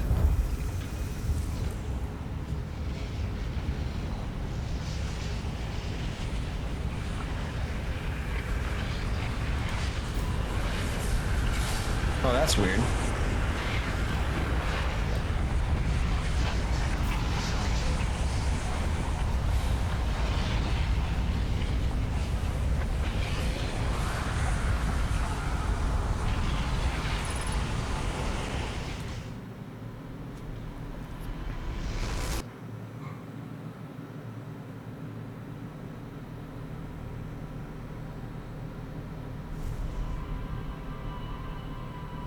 Yes, the Danliest, that is exactly what we're gonna go review right now. We're gonna go back to the logs. The logs are gonna put it all in black and white in front of us. But the story of this game, man, what a cool sci-fi film this would be. Bro, you have no idea. We could also go and talk to Gabbro, because Gabbro's also stuck in the loop. Maybe we can, you know, go let him know why.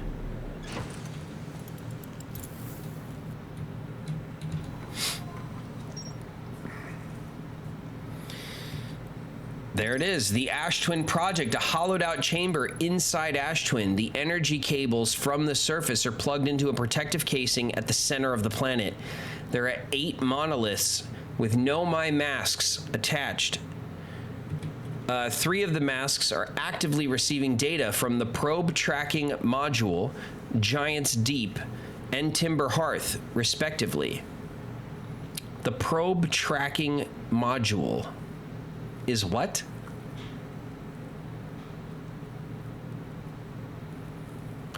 Giant's Deep is Gabbro. The Timber Hearth statue is me.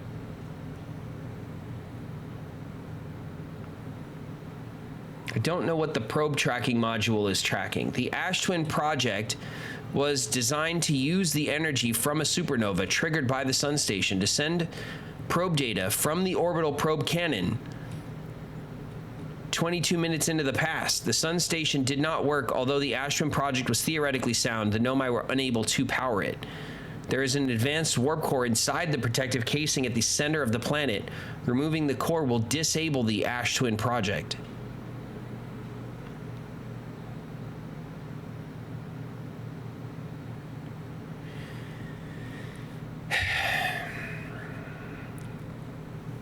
Do we take the advanced warp core to the Nomai mothership and then plug it in so we could warp the mothership out of the bramble? I feel like we have to tie it back to the Nomai mothership, which is the only place in the game where I feel like we were left unfulfilled by what we found there.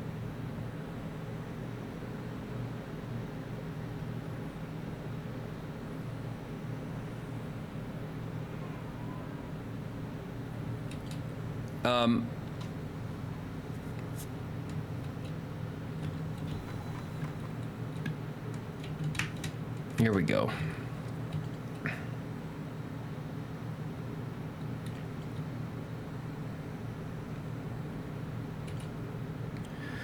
The towers,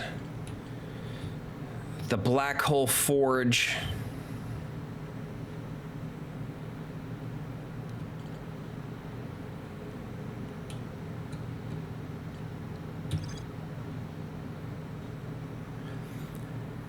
I found the derelict Nomai vessel deep within the dark bramble. The vessel's warp core is long dead. I activated a 3-sided pillar on the vessel's bridge that appears to be some sort of input device. The Nomai tried to call for help, but the vessel's outgoing message system broke. The vessel can still hear incoming messages from other Nomai vessels. The remaining Nomai clans are regrouping in response to the impending death of the universe.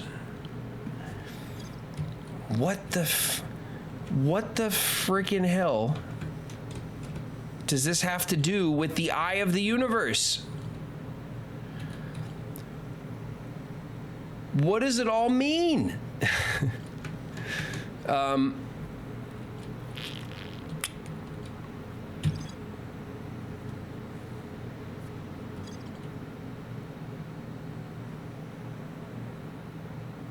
Do you remember how to get to the vessel? I do.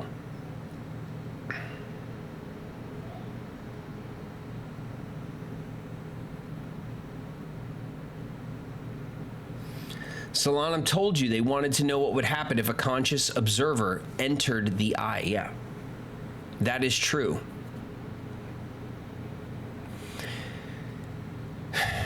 But we get to the eye. We can only get close to the eye. Read up on the probe cannon.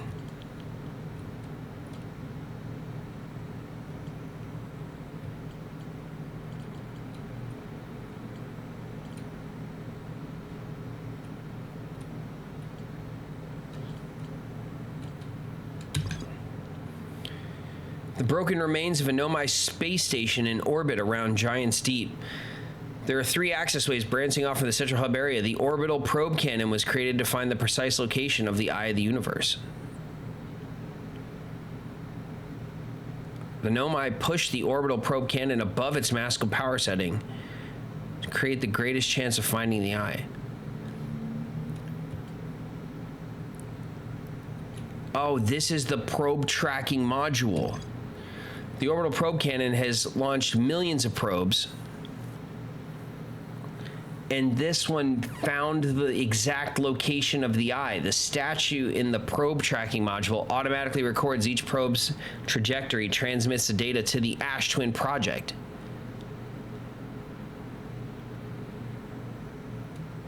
I found the location, the Nomai coordinates marking the location of the eye of the universe.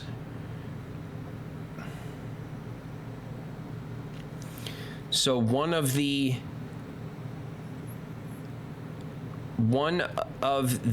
statues is attached to this orbital probe cannon, or is attached to the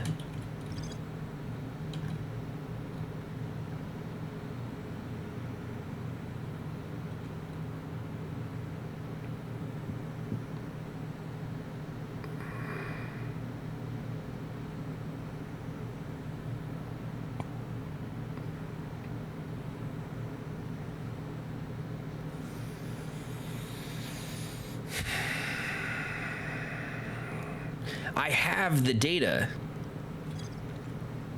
It says that I have the data. I found Nomai coordinates marking the location of the eye of the universe. I have the data for the eye. Do I get there with the Nomai derelict ship? Do I take the warp core to the Nomai ship, turn the Nomai ship back on, and then enter the coordinates for the eye? Is that a thing we can do in 22 minutes? It seems like the speed run from hell.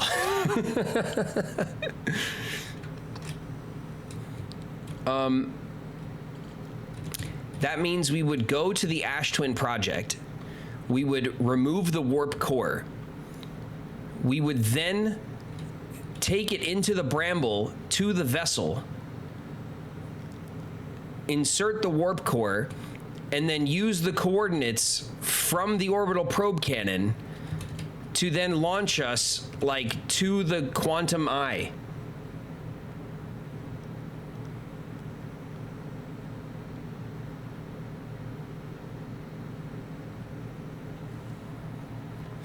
It makes, I mean, like, it makes sense in like the most conspiracy theorist way. You know, like it all the threads are just like holding on for dear life for this to make like a little bit of sense. It kind of works, right? Did you find out what was on the comet? Yeah, we did the comet. We did the interloper. Where is it?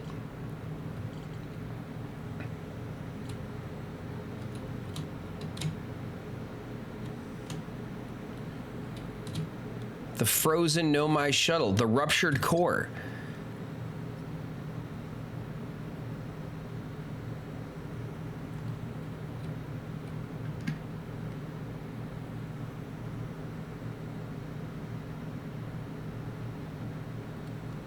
If the stone were to rupture, the exotic matter within would rapidly expand, completely blanketing the solar system almost instantaneously. One of the Nomai stayed behind to examine the alien matter while the other rushed back to the surface. So this is where the ghost matter comes from. It comes from the interloper. We knew that. But the ghost matter is like the least of our problems. It's really, and obviously this did explode because we find ghost matter on almost every body in the system. So this ghost matter problem maybe killed the Nomai. The ghost matter's already done with. Yeah, we did that. So really, it's just a matter of we know that the Nomai mothership needs a warp core. The only warp core that I am aware of is the one that's powering the Ash Twin project, right? Do we know of any other warp core? I don't think so. Was there a warp core for the cannon, the gravity cannon or something? That's the only one. Yeah, okay. So then obviously we have to take the warp core from the Ash Twin project. We have to get it to the Nomai mothership. We can activate the Nomai mothership, which would be the only vessel capable of taking us to the coordinates given to us by the orbital probe cannon to take us to the eye. And then we can fly into the eye and poke its eye out.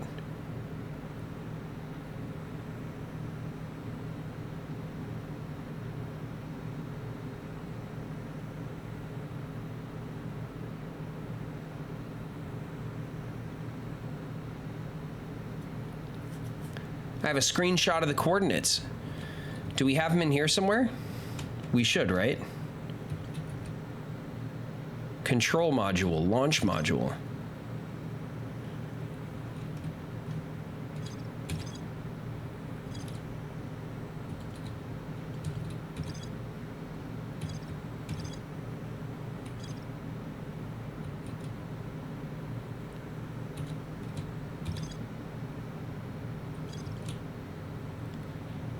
Southern Observatory.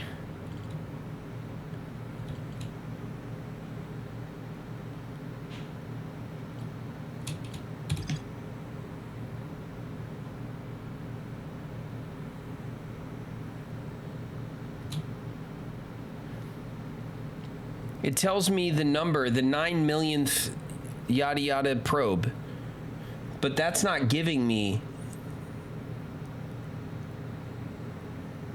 the coordinates. Shouldn't I have the coordinates in my log here somewhere?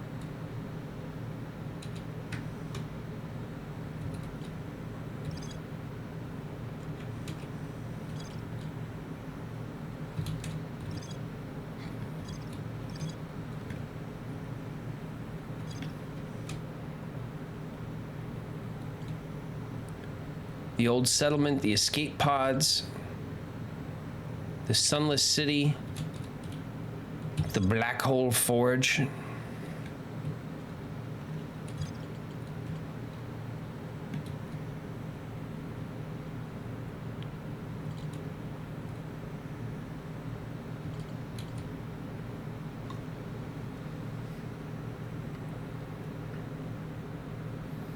The picture of the probe tracking module.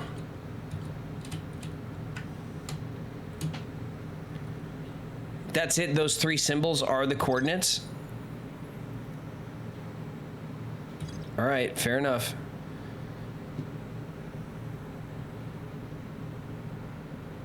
How are we gonna remember this? L.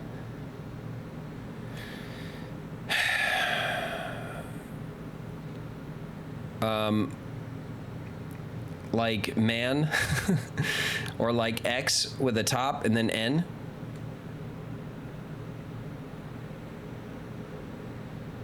The struggle is real. I mean, this game is like not. It's not like you know. Oh, jump this puzzle just right and you beat the boss and you win. You know, this is a game where you have to like think about what it's saying to you. It makes me do. It makes me have a think. All right. LXN. All right. Q.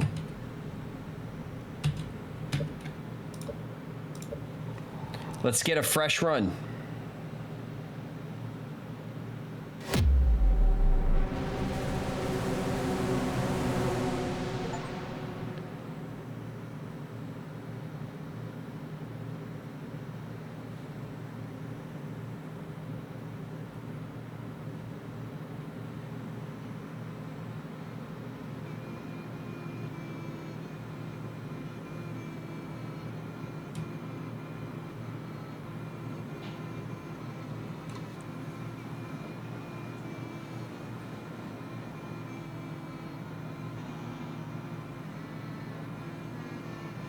Is this game trolling me right now? It's playing the soundtrack with kazoos?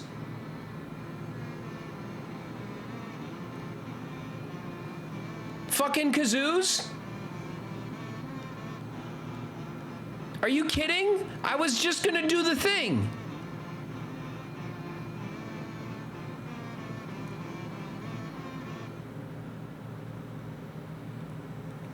Is this like an April Fool's joke? Thank you for playing Outer Wilds. I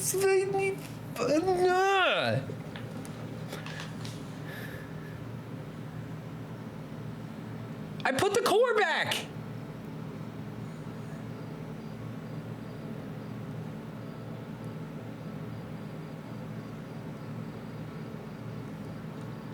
I put the core back, and then we went back in time to the beginning, and all we did was go stand in the ship.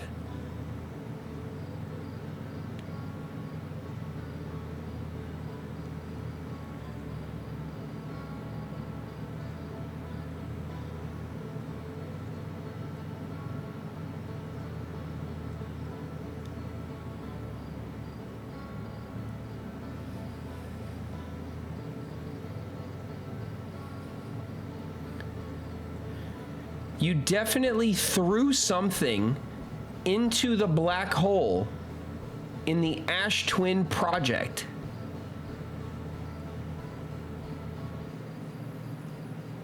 Which meant that by not doing that same action again, you broke space-time because the object that got sent back 22 minutes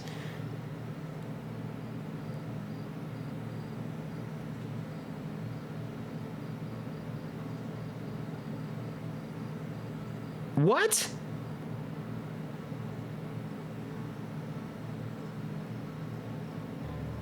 Squirrel. What?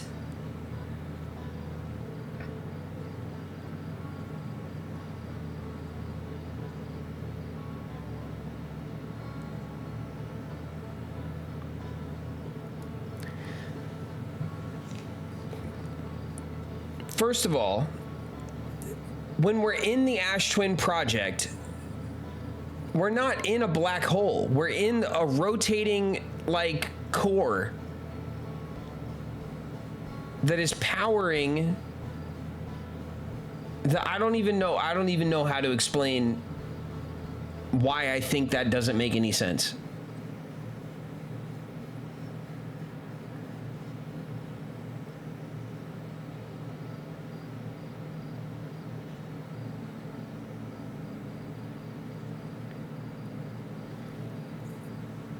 It played fucking kazoos at me, like, haha, dummy.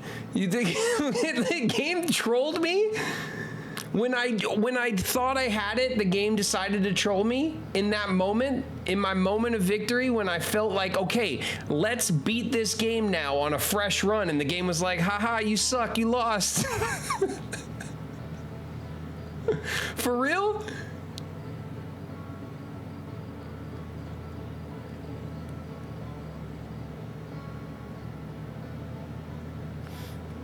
When the sun blows up, a black hole spawns in the Ash Twin project, and by throwing anything in it, it'll send that object back 22 minutes.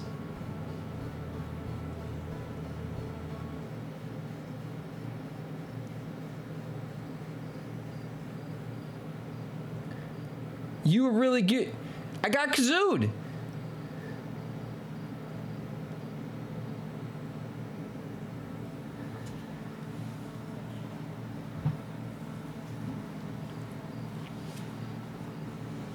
I don't think a game has ever given me the finger like that before.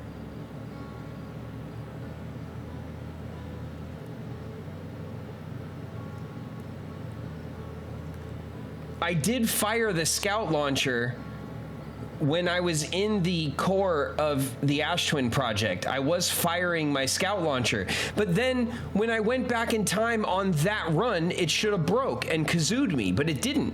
It put me back on the ship. So then why didn't it break right away?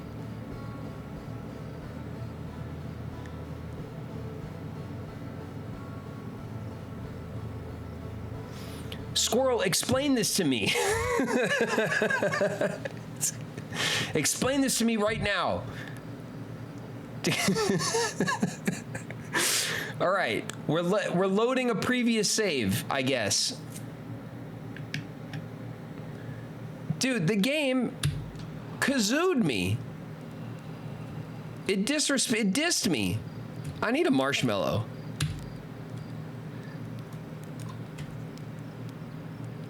That's ridiculous.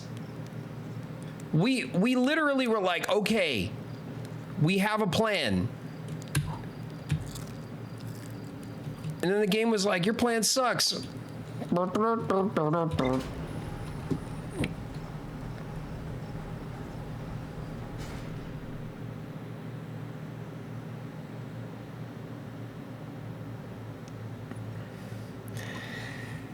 Because your scout launcher was launched into the project, it was sent back 22 minutes, so with me on into the next run. But because we then didn't repeat it, it broke the chain.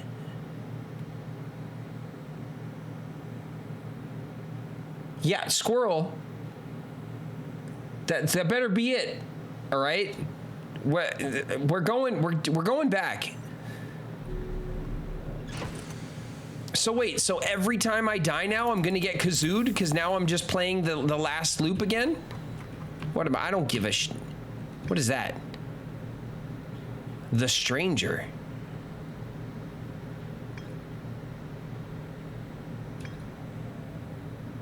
Oh yeah, that's the DLC stuff. All right, get me out of here.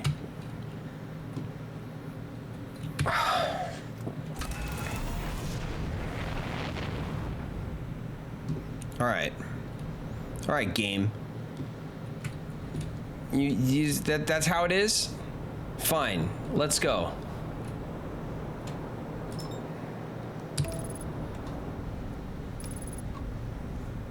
This fucking I've never been so disrespected by a game in my life. The game kazooed me and laughed in my face. My God.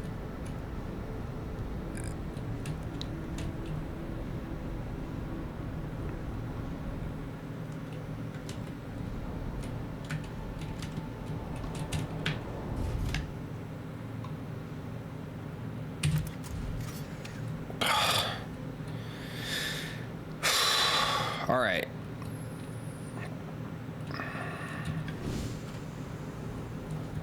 No, this is a terrible spot.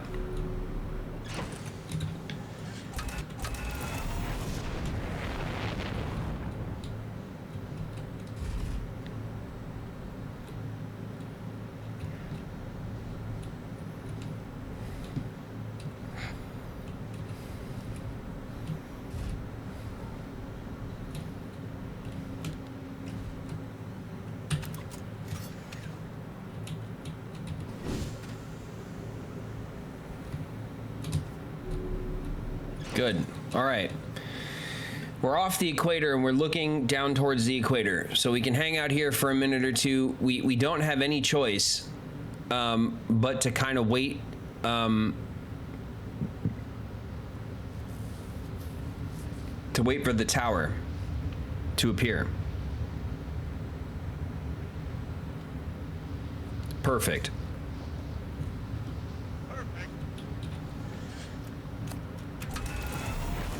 Just want to back up a little bit.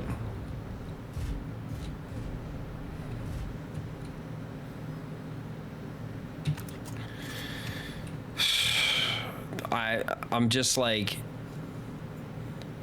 I just can't believe it.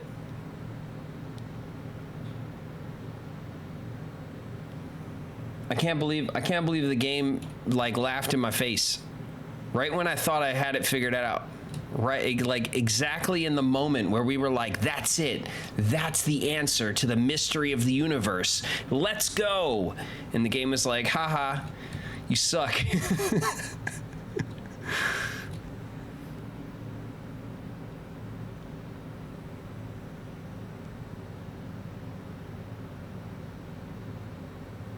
Man.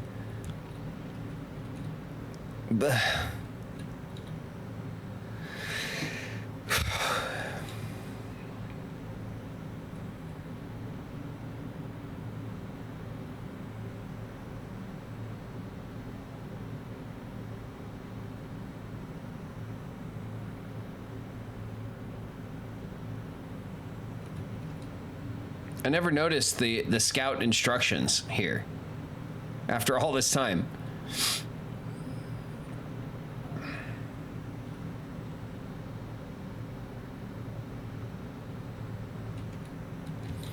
All right, long enough, right?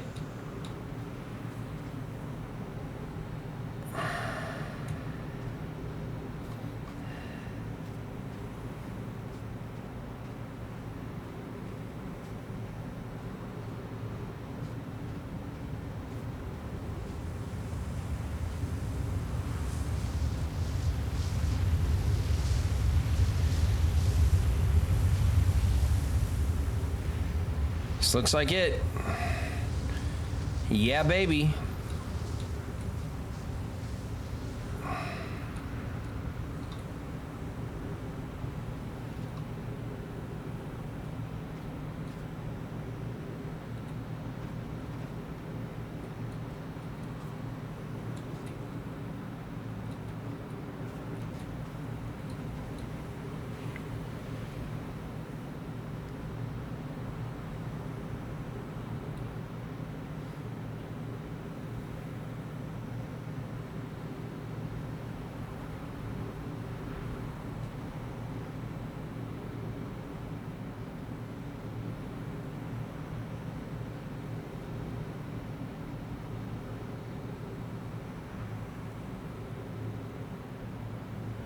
It would have stole the ending. Oh my God. Well, I'm glad that didn't happen.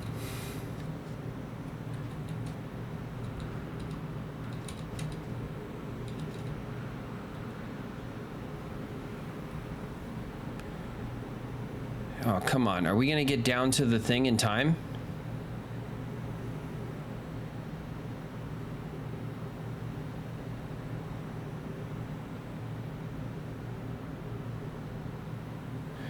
The credits already rolled on us, Danliest. I want to like. I want to do it. I want to do the thing that we figured out. You know, DLC is like a post-game thing anyway. You know, we'll add it to the lore. We'll figure out. You know, we'll get the extra stuff, and it'll be just as satisfying.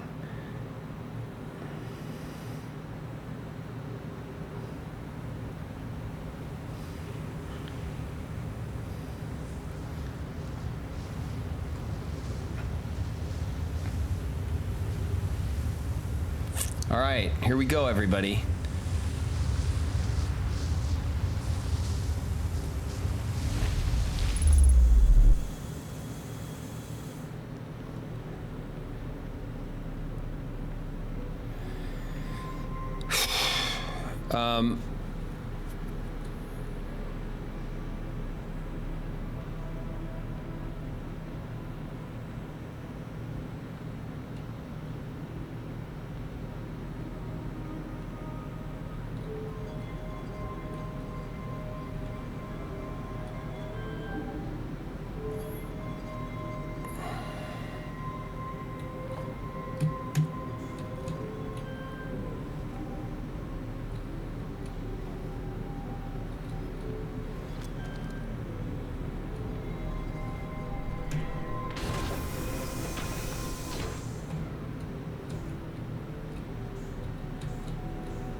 No.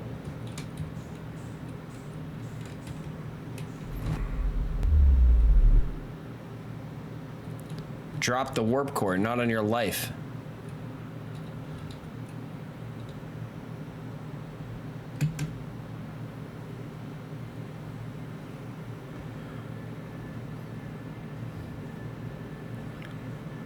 All right, we should have lots of time. That was as early as we can get to the warp core. We got it on the first opportunity.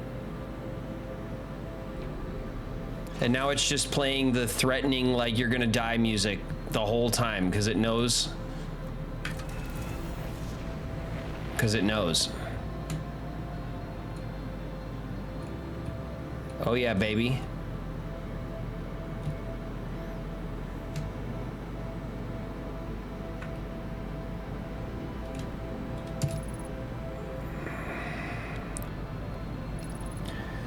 Okay, that means we have to do the thing where we get past the fish, right? Oh, shit. We got to get past the fish again. Yes, okay. You got to help me out. You guys got to help me out with when to go. Because we have to, like, we have to push through that one spot and then like passively get past them gently.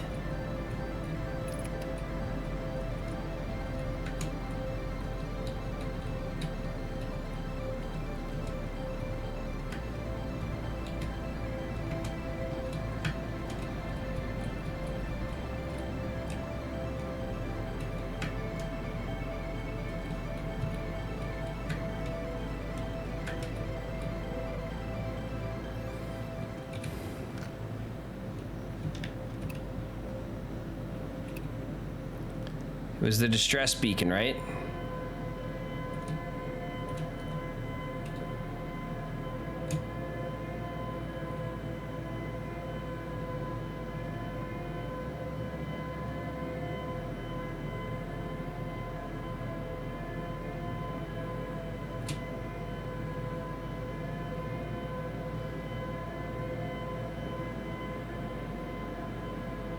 Yeah.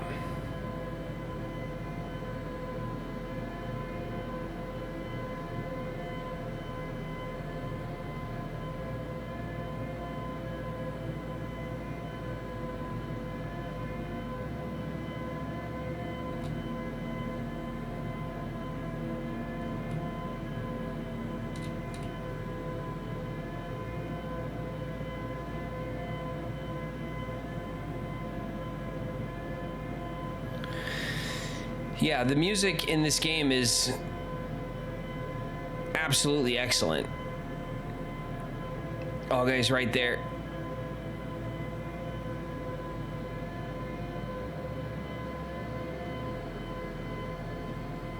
It's right there. It's breathing on us.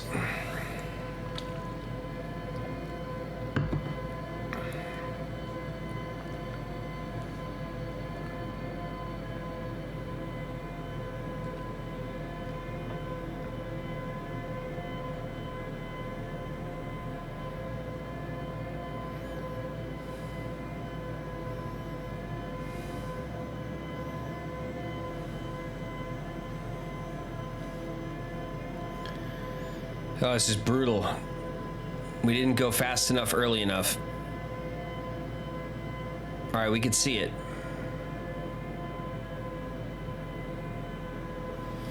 Yeah, I like how the music is also like in tune with the distress signal. It kind of like resonates.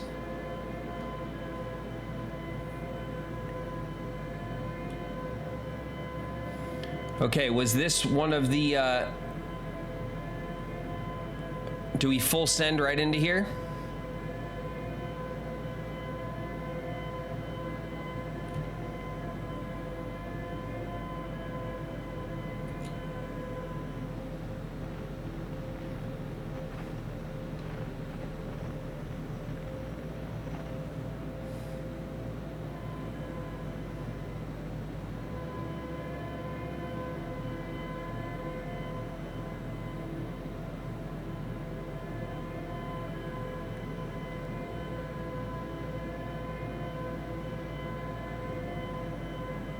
It's gonna.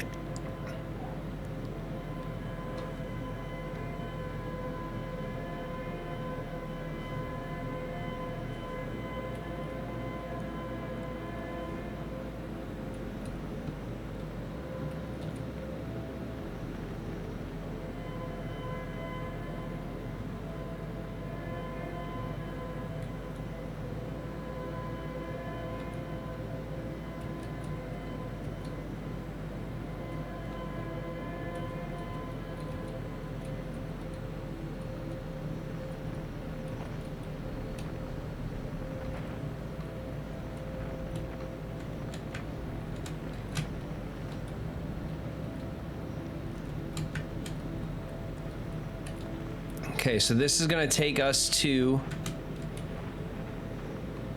the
okay.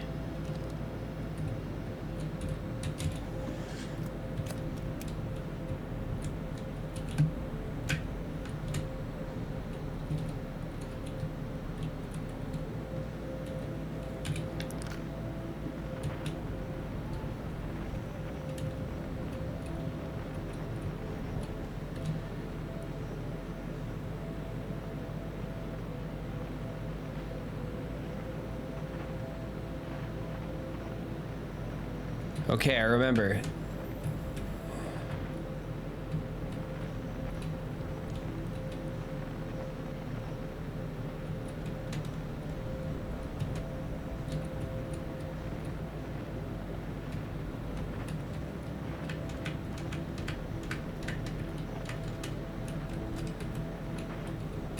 Here we go. Here goes nothing.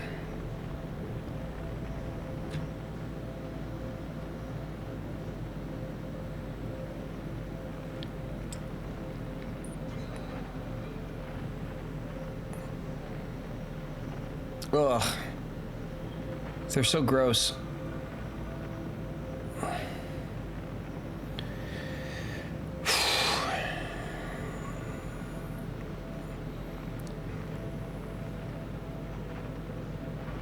We did have an issue here last time. After we passed the eggs, one of them like aggroed us, but we got away, remember?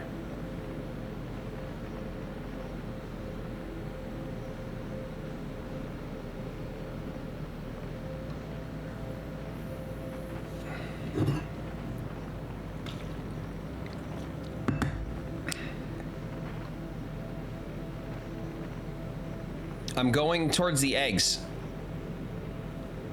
What do I do? What do I do?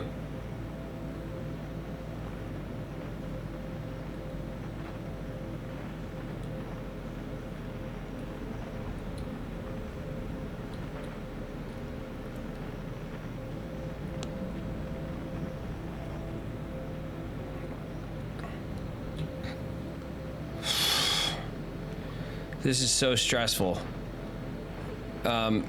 In the best way, but man. Okay, here we are.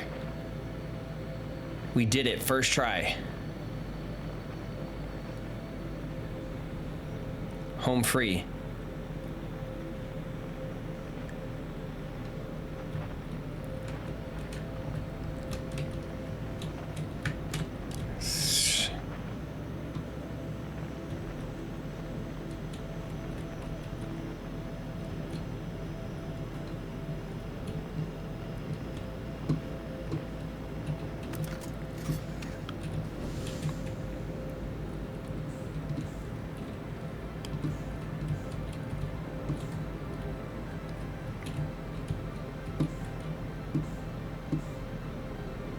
Where did it go? Where did it go?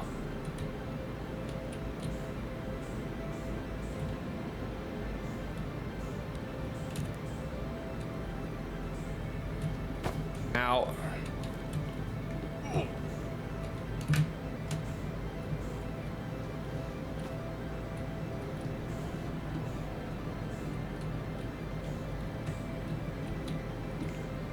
Here we are.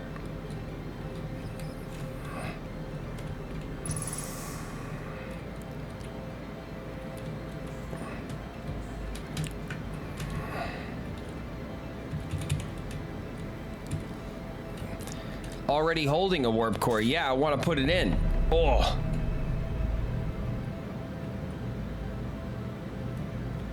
We have gravity.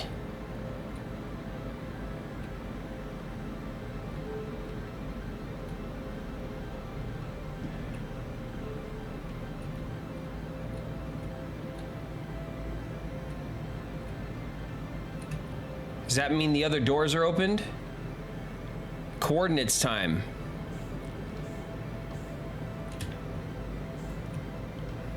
No, the other doors did not open.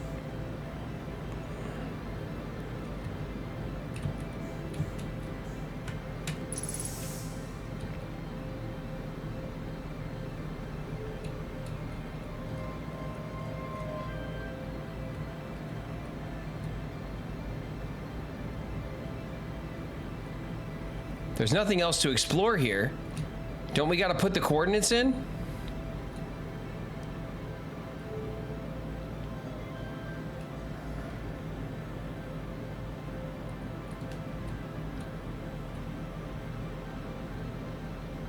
Yes, we don't do that here?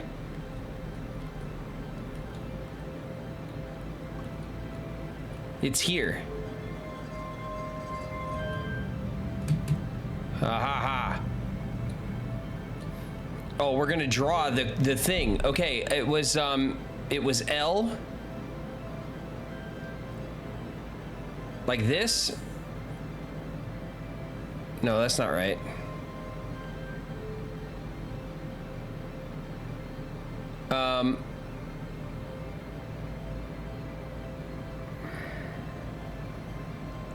Would it be like this?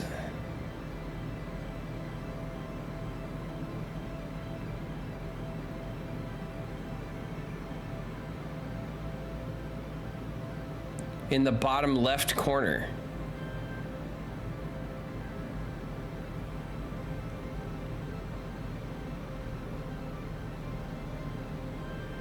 Oh, I never noticed that either.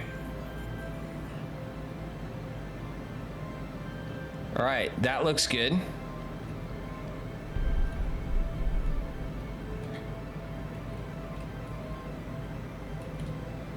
And then we're gonna do this.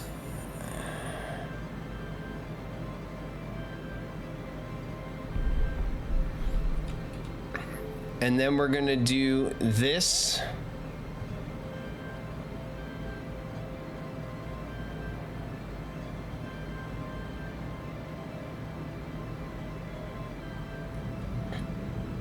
Yeah, buddy. It gives you the coordinates. I love that. I would not have noticed. Thank you for saying something.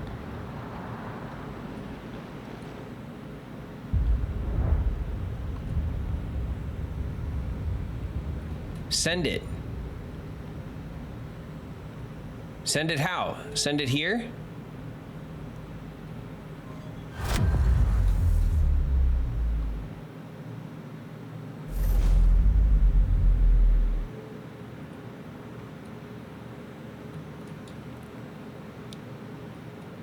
That was the sun. Dude, it took us...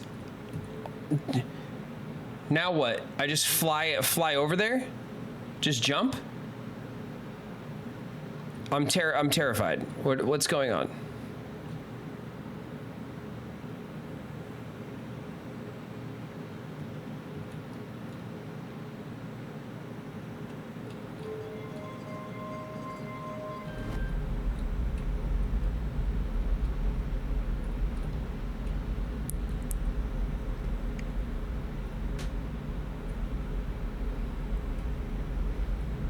Okay. Why did we do that?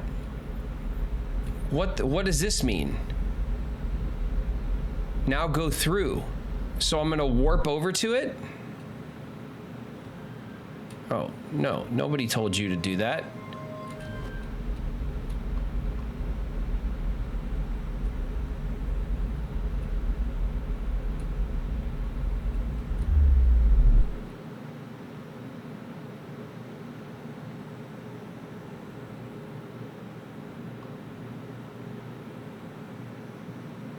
There's the quantum moon.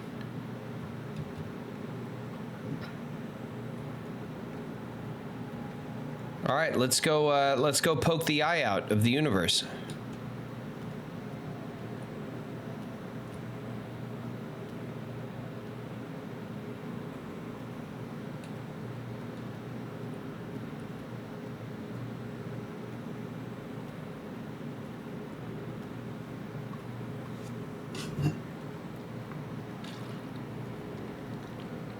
Oh my God.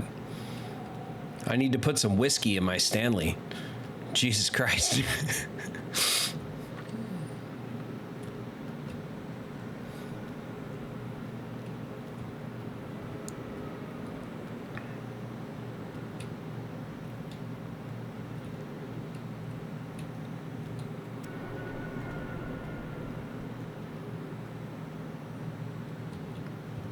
Uh-oh.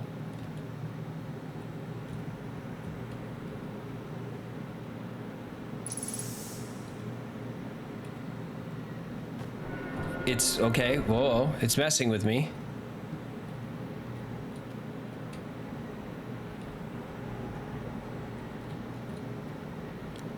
I can't actually walk towards anything now. Oh, wait a minute. You can't.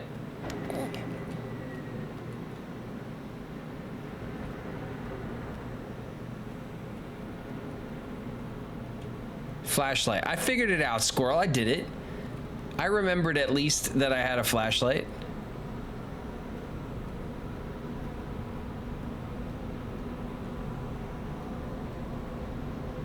Grow, you're just in time.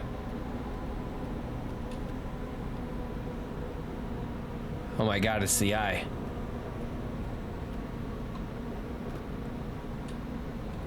We're get.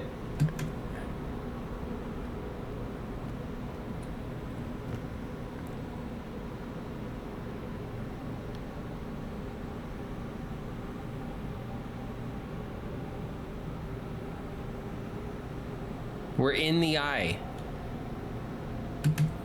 Uh.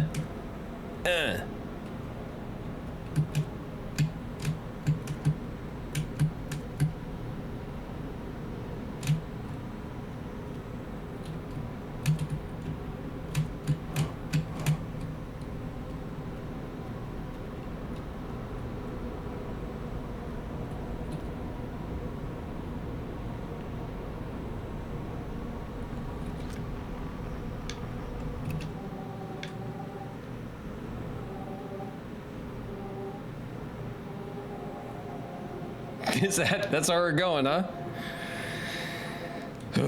All right.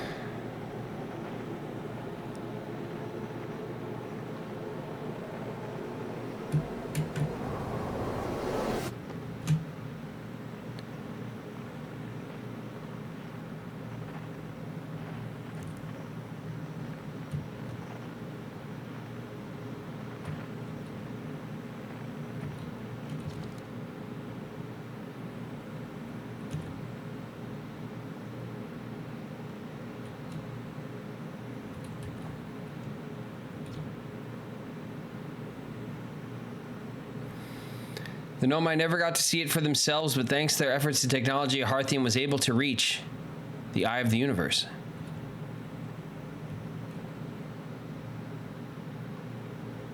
My God, a Nomai is going to show up and eat me.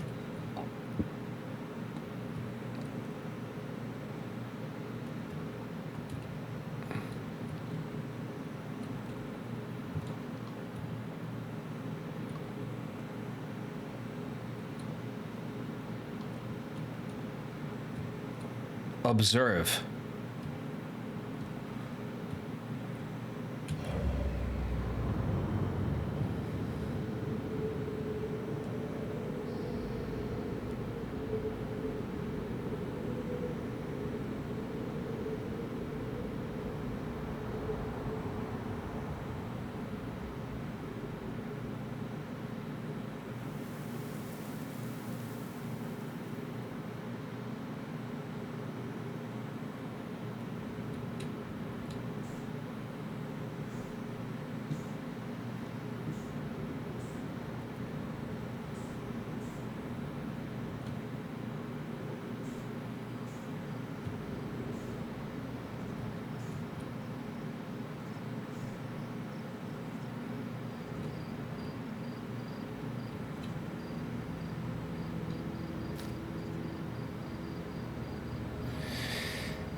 I'm so stressed out right now, you guys.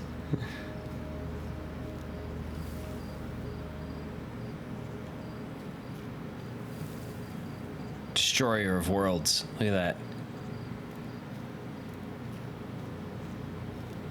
Do I have a signal?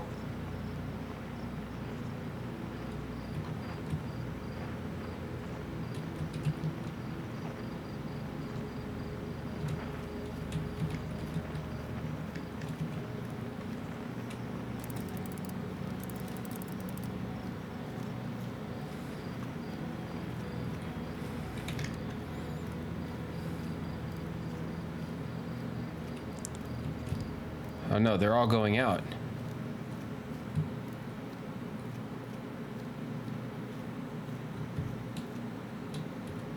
It just keeps going back and forth between like beauty and horror.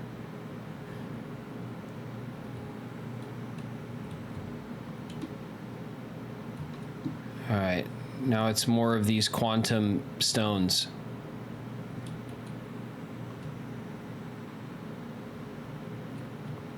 I'm gonna do it. I'm gonna come up to this stone.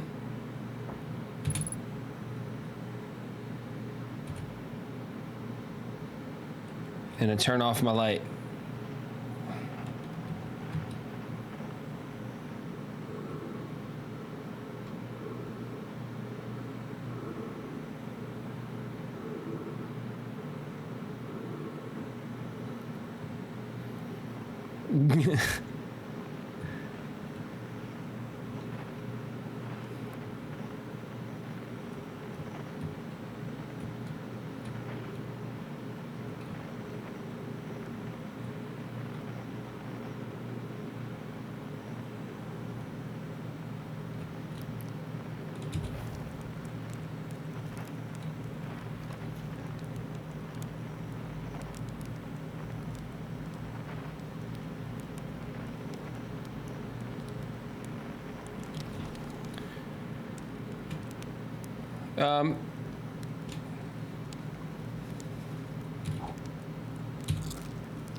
I think we needed that. Can we sit? Can I have a sit?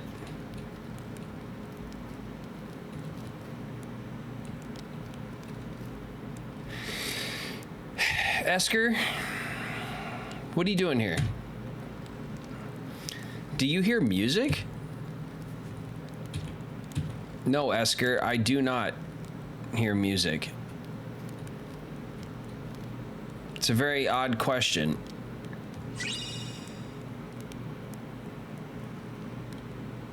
Hydrate. Cheers, Urge. Oh, man.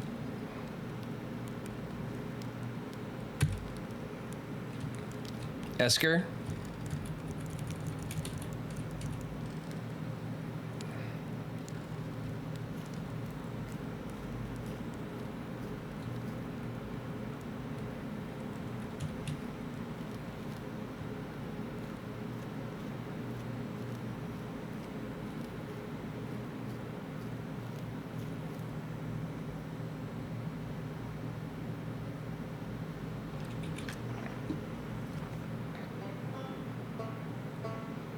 Oh, here we go.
Okay.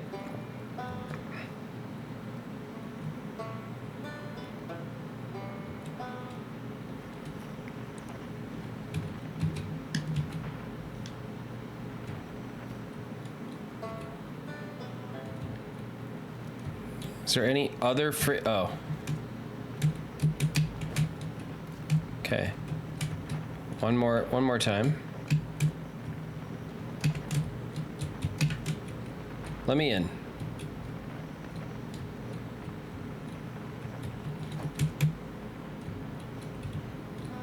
No, that's not a way in.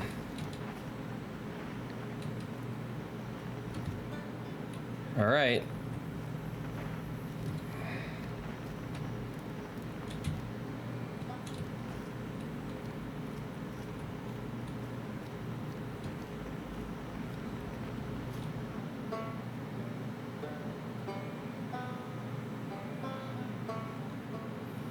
Did it just warp me to the other side?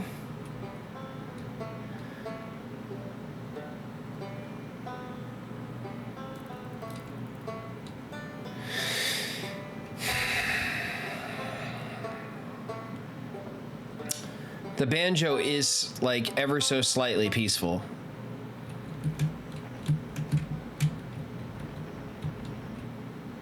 Okay, the tower has changed.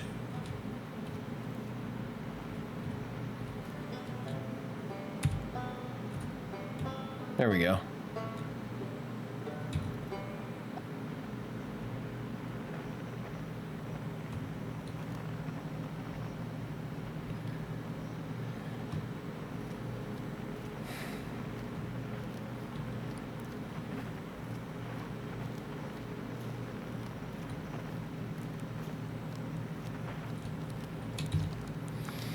It's not quite time yet. I'm pretty sure we'll need the others for this next part. We'll need, you know, everyone. No rush, take your time. It might not even exist here. It doesn't seem to, does it?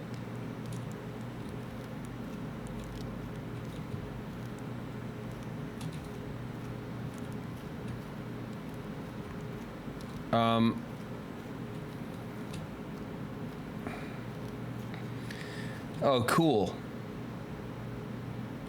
Yeah, cool. I'll just not look at you guys, and then I'm sure everything will be normal.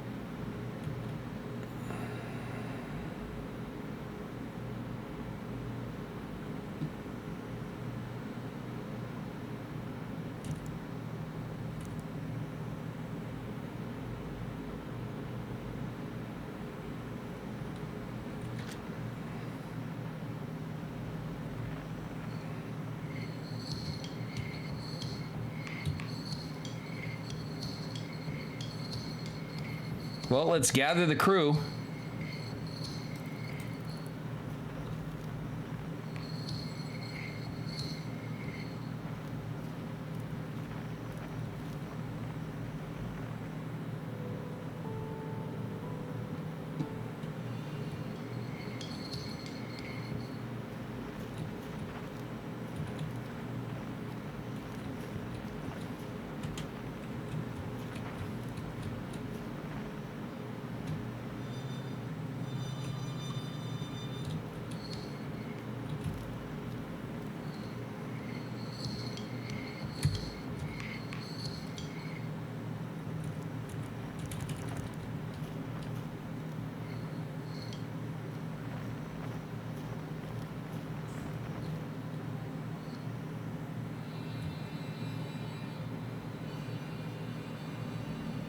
Ah!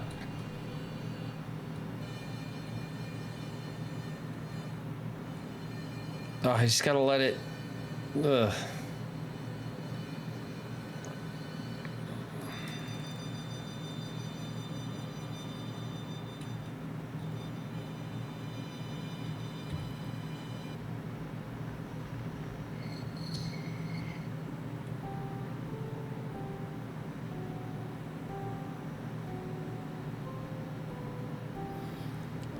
Yay, we're losing our mind out here in eternal Colorado. Yeah, it's, is this heaven? Or is this hell? You guys tell me. I don't know. I don't know the answers, you know? I am just the vessel by which we cause the end of time.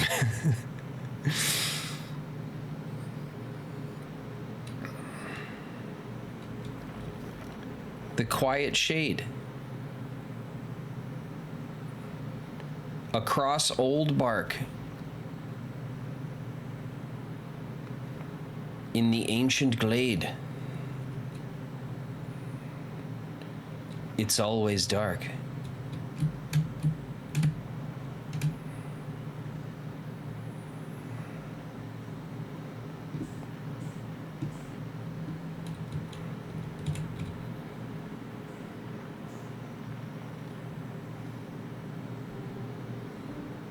$94 and where is it? 74. Oh my god, you imagine? I just take fall damage and die.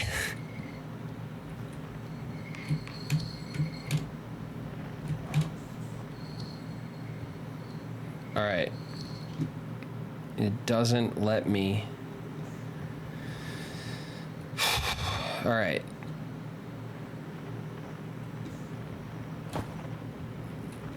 Out.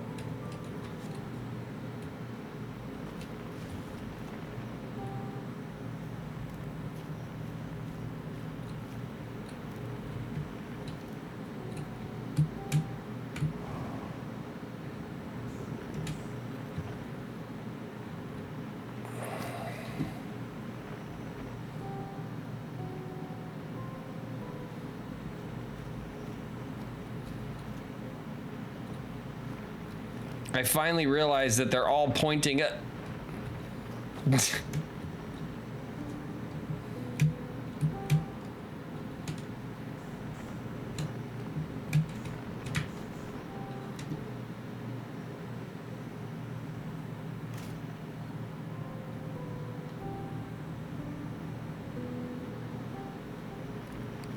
It's so trippy and cool.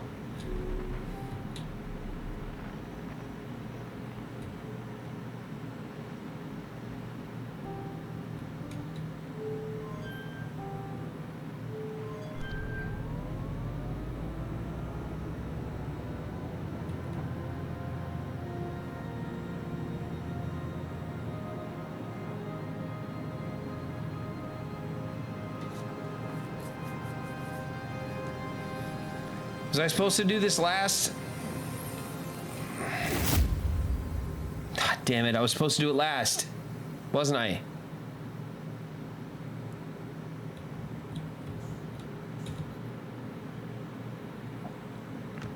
Okay, good. Okay, good. I'm just waiting for the game to be like, haha, do it again.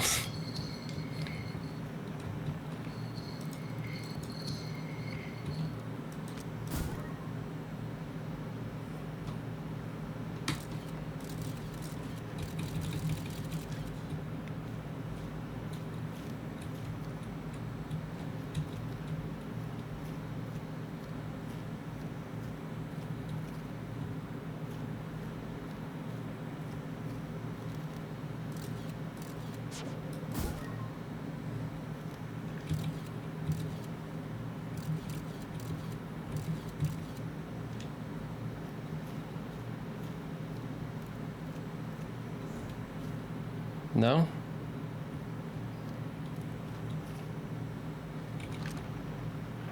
All right, this one's the toughest one.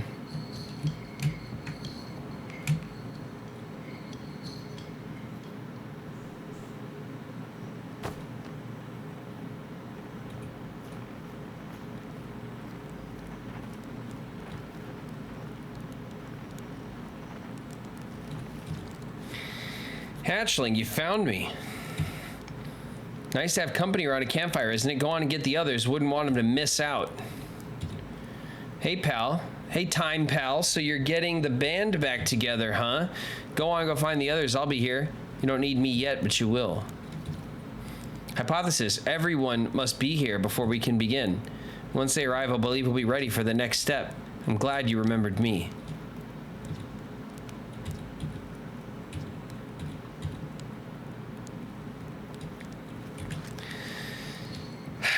All right, and the last puzzle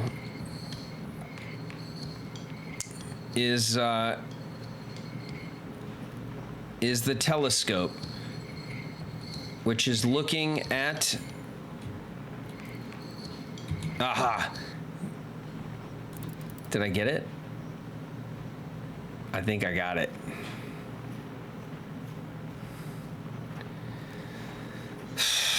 Man, this game really demands that you remember every little tool that they give you and to be really creative in their use. Shall I begin? Yes, Chert, you pain in my ass. Well then, here I go.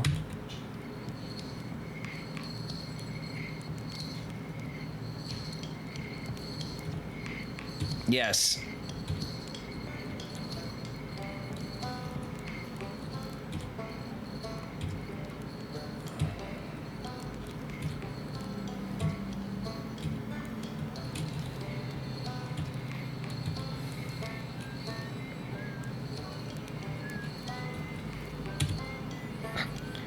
A conscious observer has entered the eye. I wonder what happens now. Is it time to find out? Yeah, it is. This song is new to me, but I am honored to be a part of it.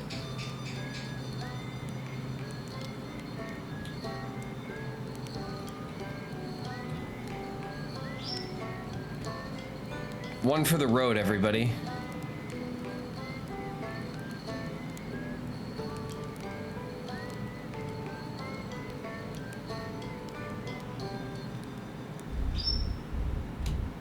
Quickly, eat it.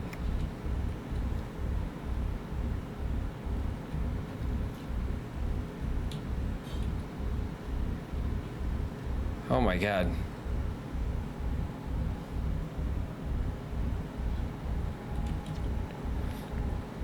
I believe we've reached the end of our journey. All that remains is to collapse the innumerable possibilities before us. Are you ready to learn what comes next? Yes. I admire your curiosity, friend. Let's find out together.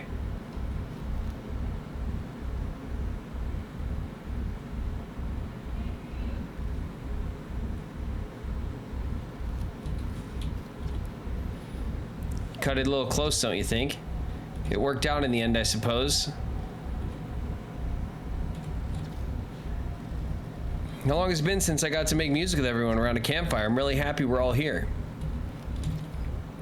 I learned a lot by the end of everything. The past is the past now, but that's, you know, that's okay. It never really gone completely. The future's always built on the past, even if we won't get to see it. Still, it's time for something new now. Even if it's over now, I had a good time learning. But I think the rules are about to change.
Man.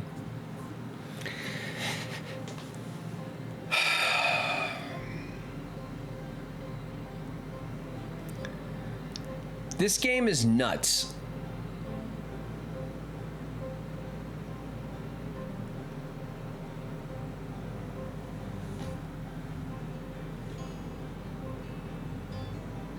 We did it. We did it, Queen Gayfish. Together.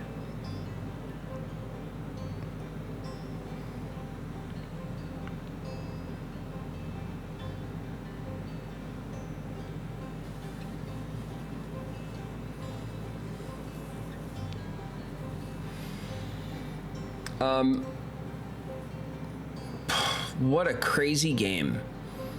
That is just unlike anything I've ever played before. Are you not entertained? Are you not entertained? Thank you, Urge.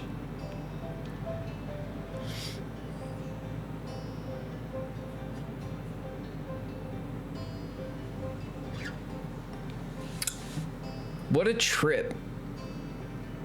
What a crazy puzzle game. Like, I'm just trying to think of what, if anything, is even remotely like this game. Like, I've played first-person puzzles before. And I've played space games before. But this game is so unique. And it's, like, deeply complicated environmental puzzles that where the puzzles themselves are telling you the story that you have to piece together. I mean, through a lot of lore dumps, which at least are very interesting about the Nomai,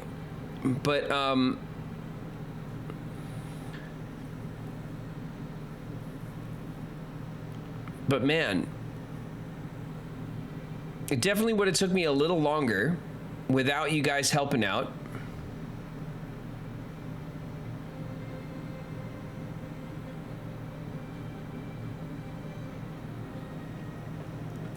You're still missing some pieces to the Nomai story. They had another question. What happened to the eye's signal? Why did it stop calling to them? Is that's the DLC then? All of the lore from the core game we got. I got every, like, not one thing on my board said that we were missing lore.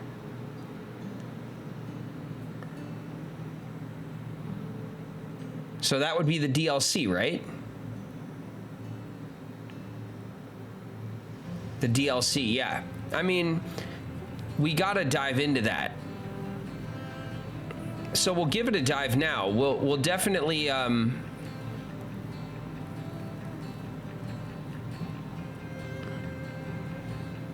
we'll see if we can rush over there and get something started. But man, this is one of those games that I'm going to be thinking about for a long time. And now, like, what are the rules on Twitch about, like, watching content, you guys? Like, can we watch, like, a speed run of this without pissing off Twitch or whatever?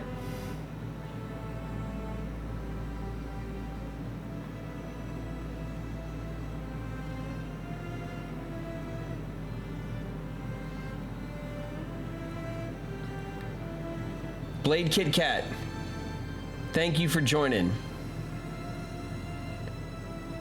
You're driving to Disneyland tomorrow. Disneyland in Anaheim? Enjoy, have a good one. It's, I mean, you're going in the middle of the week. It should be pretty good, right? That's you want to go on like a weekday. Just not licensed content like movies or TV or something. Come fight me.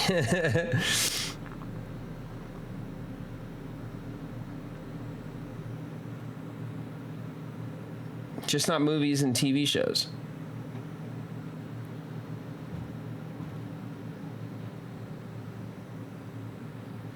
Yeah, once you know what to do, then you can just do the thing right away. Of course, nothing is stopping you from saving the universe immediately.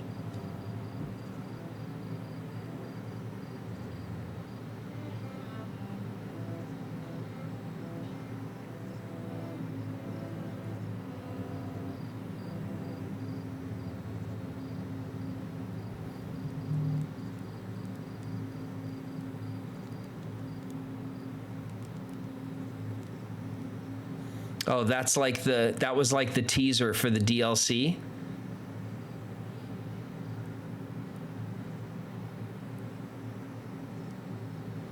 Very cool.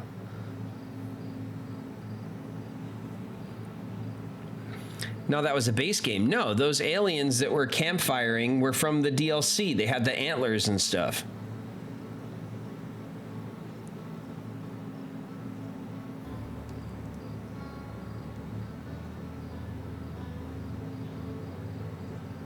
Those were the Nomai you remembered. They didn't look like the Nomai. They looked like the antler guys from the DLC. Am I crazy?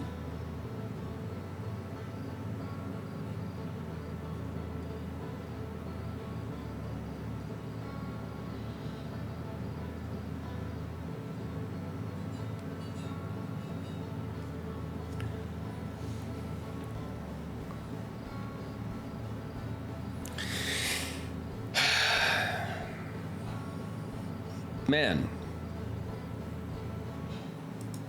Echoes of the Eye.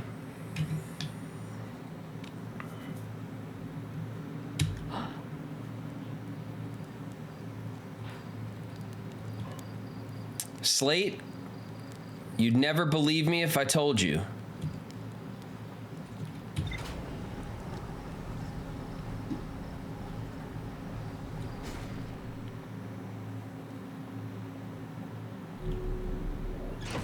The DLC is even wilder.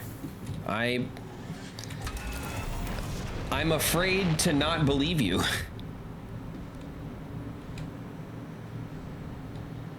Okay, so we need to go out to,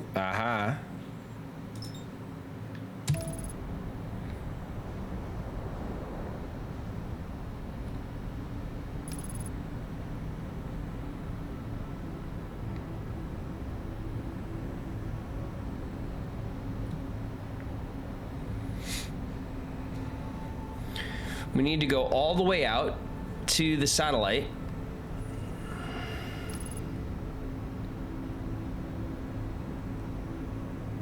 You can now mark the stranger.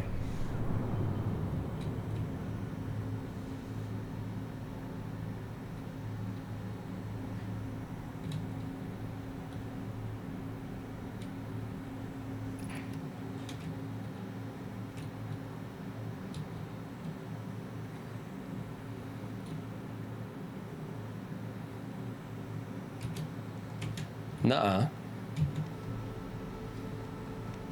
Not through the map, the rumor log.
So we can go straight there. We can get there even faster than waiting for it to appear.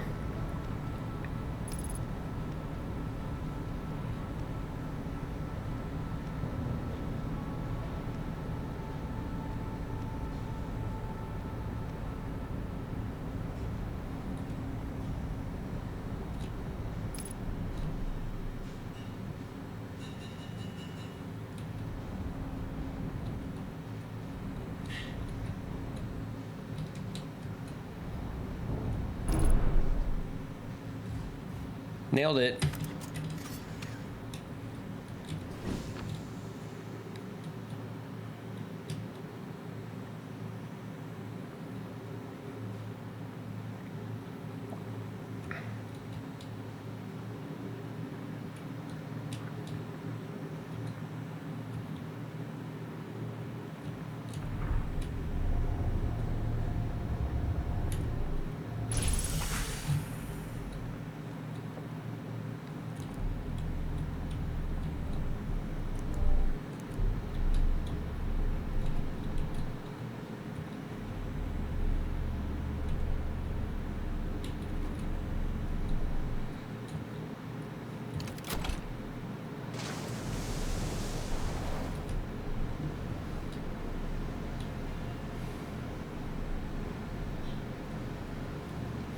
Off we go.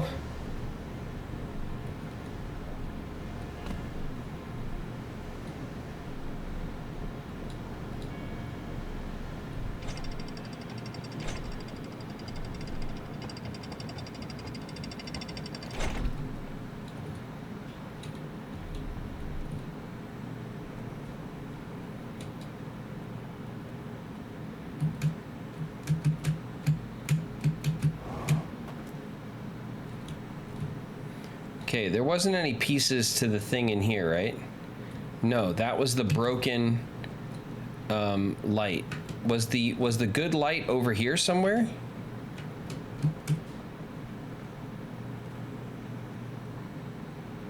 I'm trying to remember. Yeah, the good light was in here, right?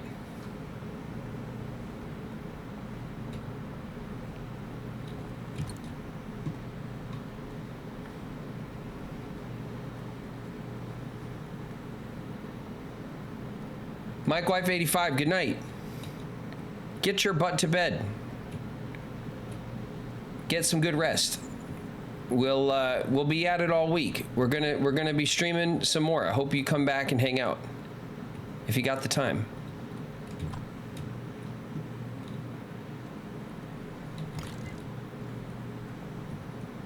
There's a stupid thing. And we gotta go get this one.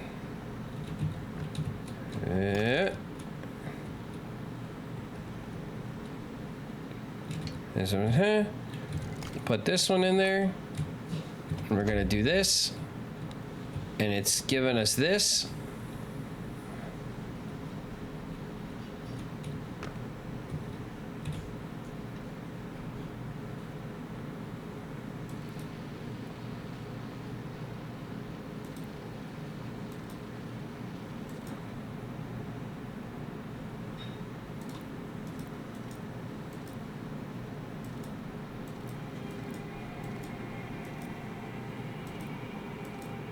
Yeah, these guys, this was what that end screen was like a tease for this, it looks like.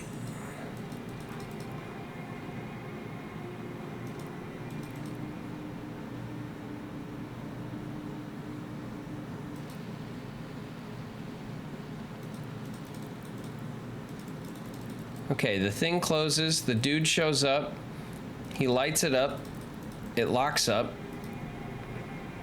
and projects. Okay.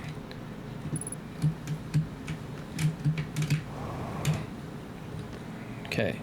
Give me the slide ring. And we'll put this one in there.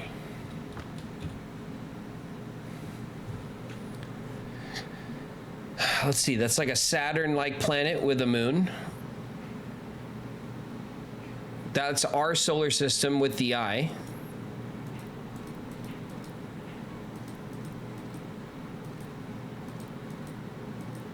Oh, the eye has affected the neighboring system where they're from.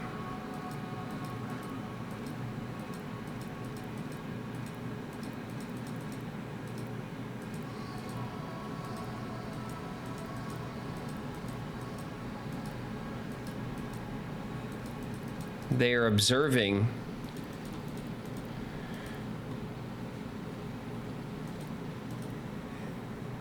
And then they build what I'm assuming is this habitat to come visit.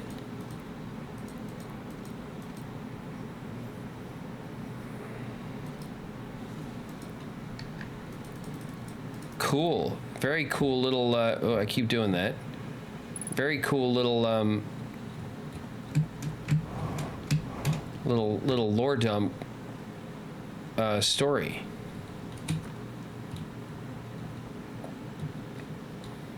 All right, I think there's only 2 of those here.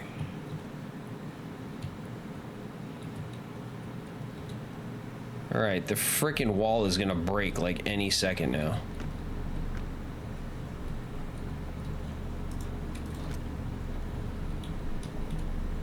And stop. Oh, man. I'm a genius, you guys.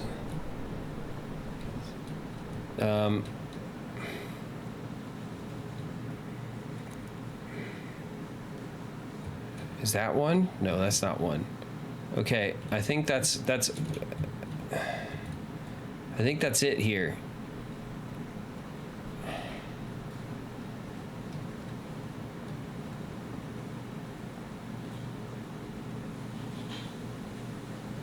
Owlks.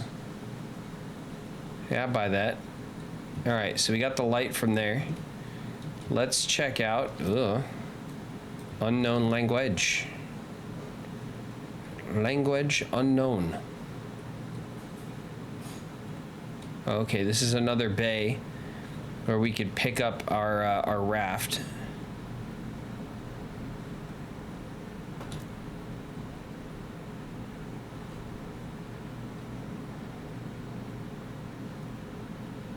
And here is just lots of lights. Lots more lights for us to pick up. But I'm not sure that there's anything else.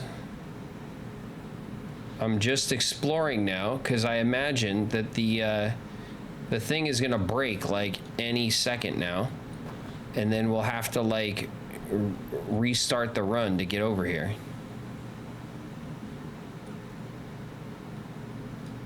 Oh man, it's ghost stuff.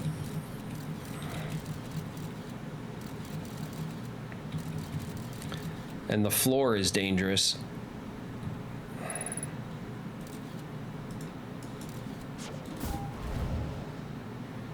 Yep, just as I suspected. Let's see. All that is ghostly. All this as well. But the roof is safe. Haha. Take that, devs. Oh shit. I'm dead. Incoming. Ega 626 just raided with 1 views. Nice, Urge. Coming in hot with a raid. Where'd you go? All right, this all looks fine.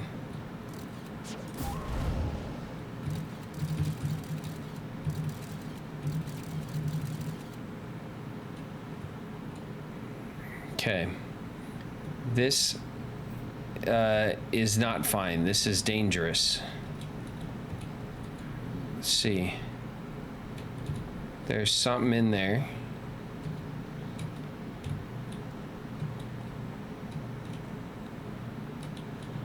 Maybe we can get under the porch.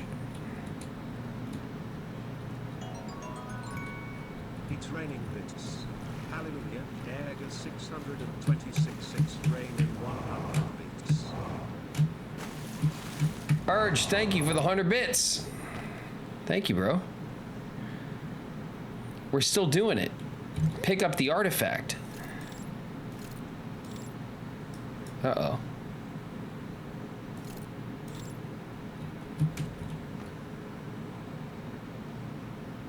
We're not dropping this artifact.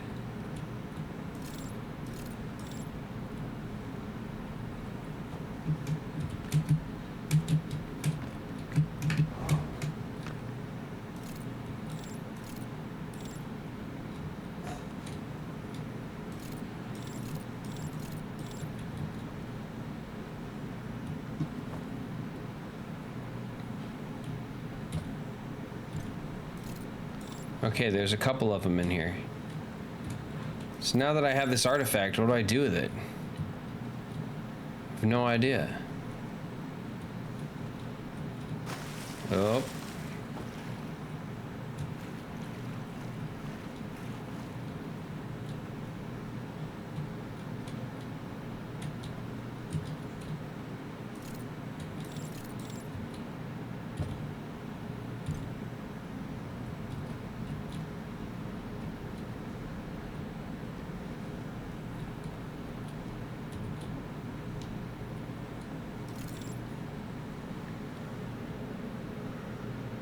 Ad starts in 1 minute. We're in an ad.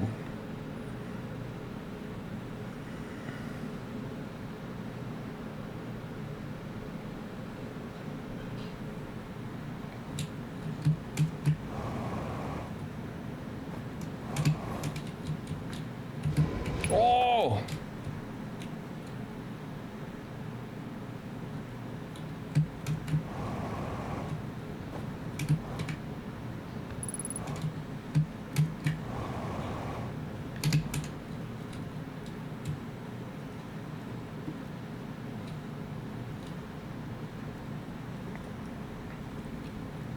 All right, well, I got the artifact.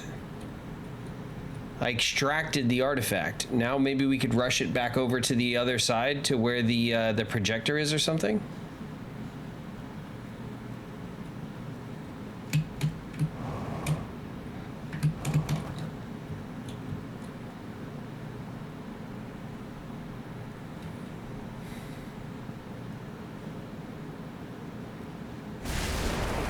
There goes.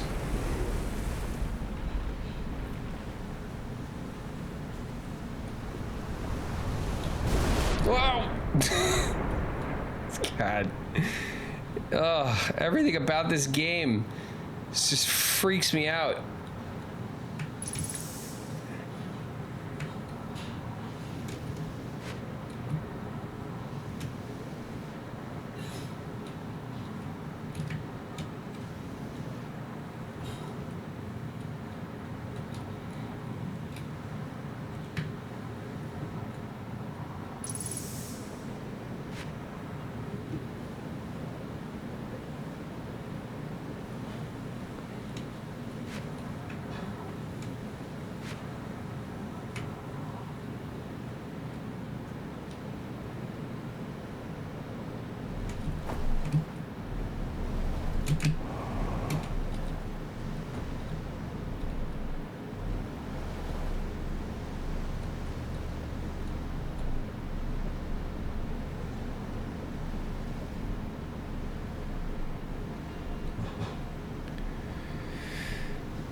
Well,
already holding an artifact. All right, so there's more lore we can get here.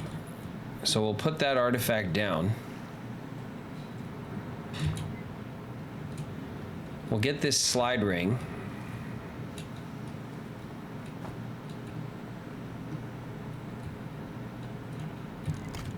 We'll put that slide ring in. Oh, we probably need to bring a good light source from the that other building. We'll get this. This is about the eye.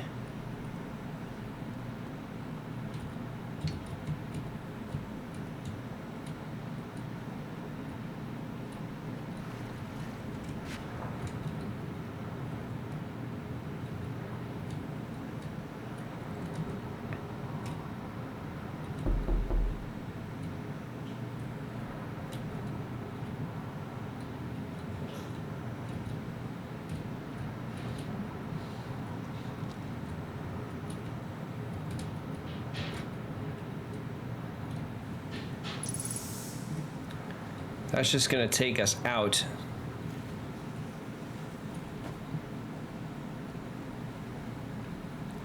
And this light is dead.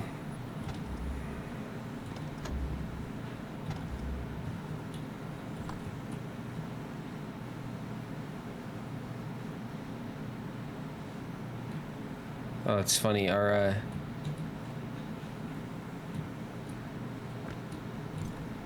what does this thing do? Can it fix the light? Can I? Artifact does not fit.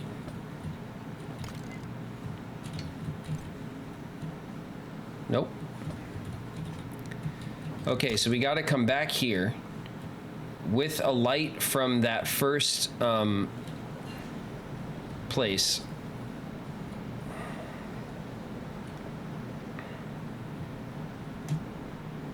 Take that light. And we can get some more lore.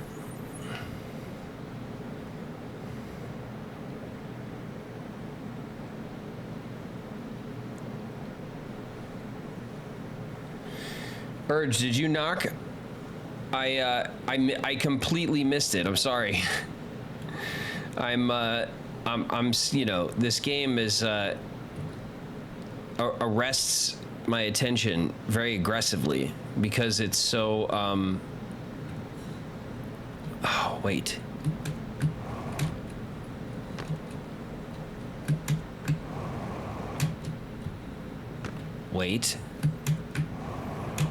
yes, there's lights in here.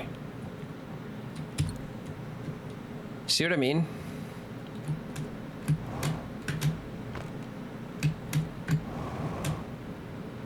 God, I almost just restarted. Okay.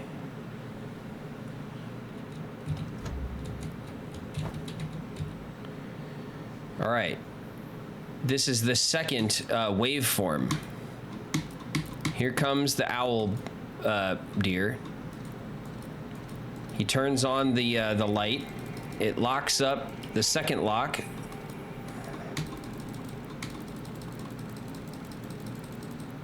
Okay, that's all there is to say about that. This is a Forrest Gump quote. All right.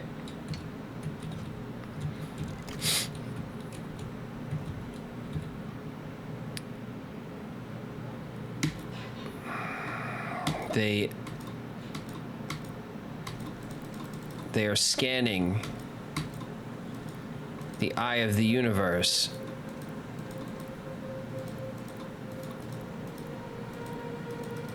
They see it destroy our system, end them. And they are horrified and angry. So they burn down their temple to the eye. I did it again. I do it every time. All right. Well, that's the second lore section done.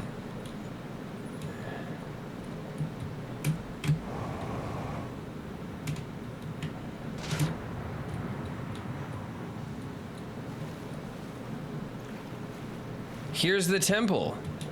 Now we know what happened here.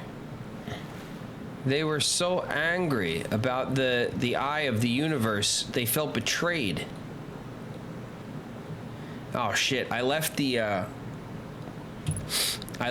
like artifact that we didn't know what to do with it. I just left it. Oh well, we know that we get it. Where did we get it? Oh, we got it at the house where we went under the porch.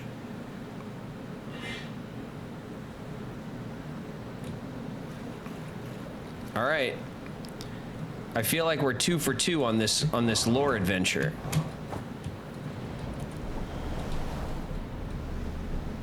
Get me out of here.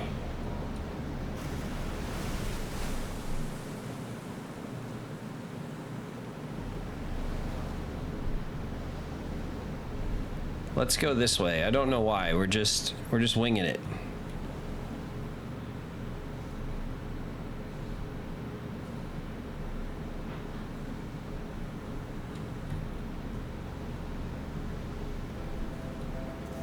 We're running out of time. Time's a ticking away. That's probably all we're gonna get.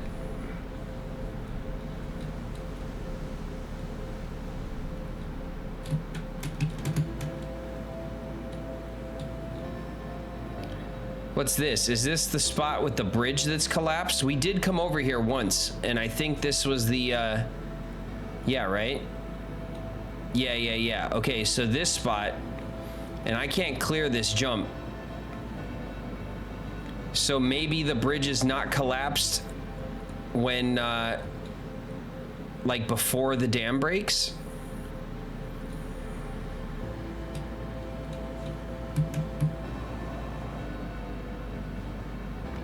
Yeah, there's no way that we're going to clear this jump.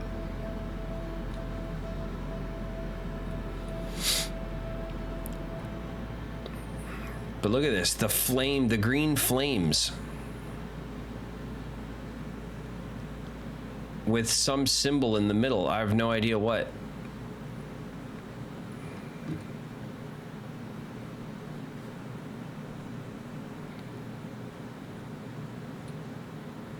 All right, we're about to be decommissioned. Oh, this thing is so cool. I love that this like idea of the rotating space station, the artificial gravity rotating space station is like made real in this game to like play in. It's so cool as like a big and like the fact that it's a river rapid system is so like strange and cool.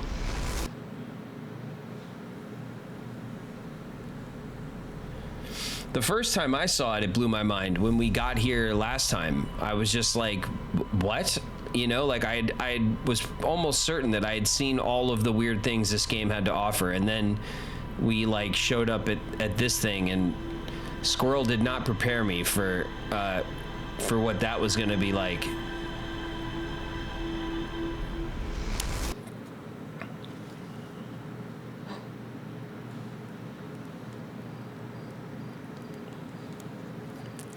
You guys, I think that's it for the night.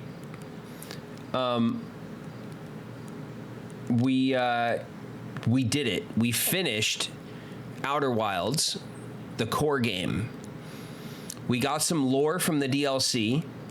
We know what it is that we've kind of started the path of the DLC. We know how we're going to tackle this world, and we're just kind of going to tackle it over and over again a few times until we kind of get around this river system and collect all the lore, and then we'll know what to do with it.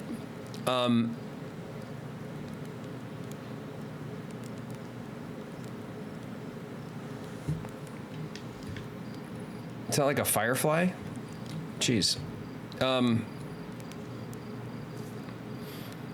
Thank you guys for hanging out with me. I thought we could get to the end of this, and we did. We did it. What a trippy, what a trip. Like, what else is there to say, I guess? It's such a cool story. And the fact that the entire story, well, a lot of the backstory is given to you with lore dump, right? With all the messages between the Nomai that you read, and you kind of see what they were talking about as they were putting together this machine. But the fact that once you kind of figure out what they were up to, you then have to decide what to do with the information and take the warp core to the ship and then go to the eye is a trip. And so many different parts of the trip, like the quantum moon, the idea of a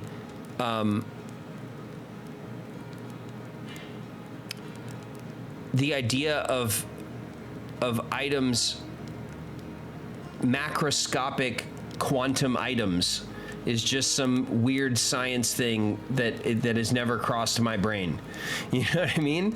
Like, there's so much creativity in what they did with the science fiction in this game, and the science fact as well. There's a lot of cool hard science fiction here. And aliens. Who doesn't love a game with aliens?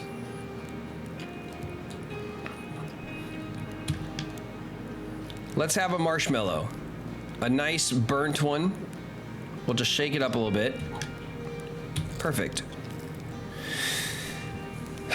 Thank you guys so much for hanging out. We're gonna call it right there, okay? I'm gonna get us up out of here and out of this game.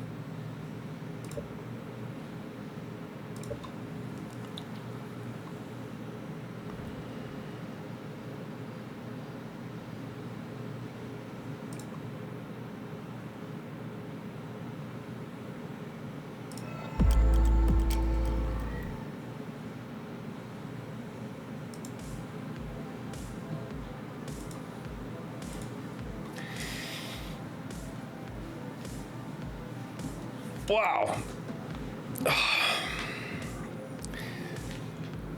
That game is one hell of a first suggestion from the community, huh?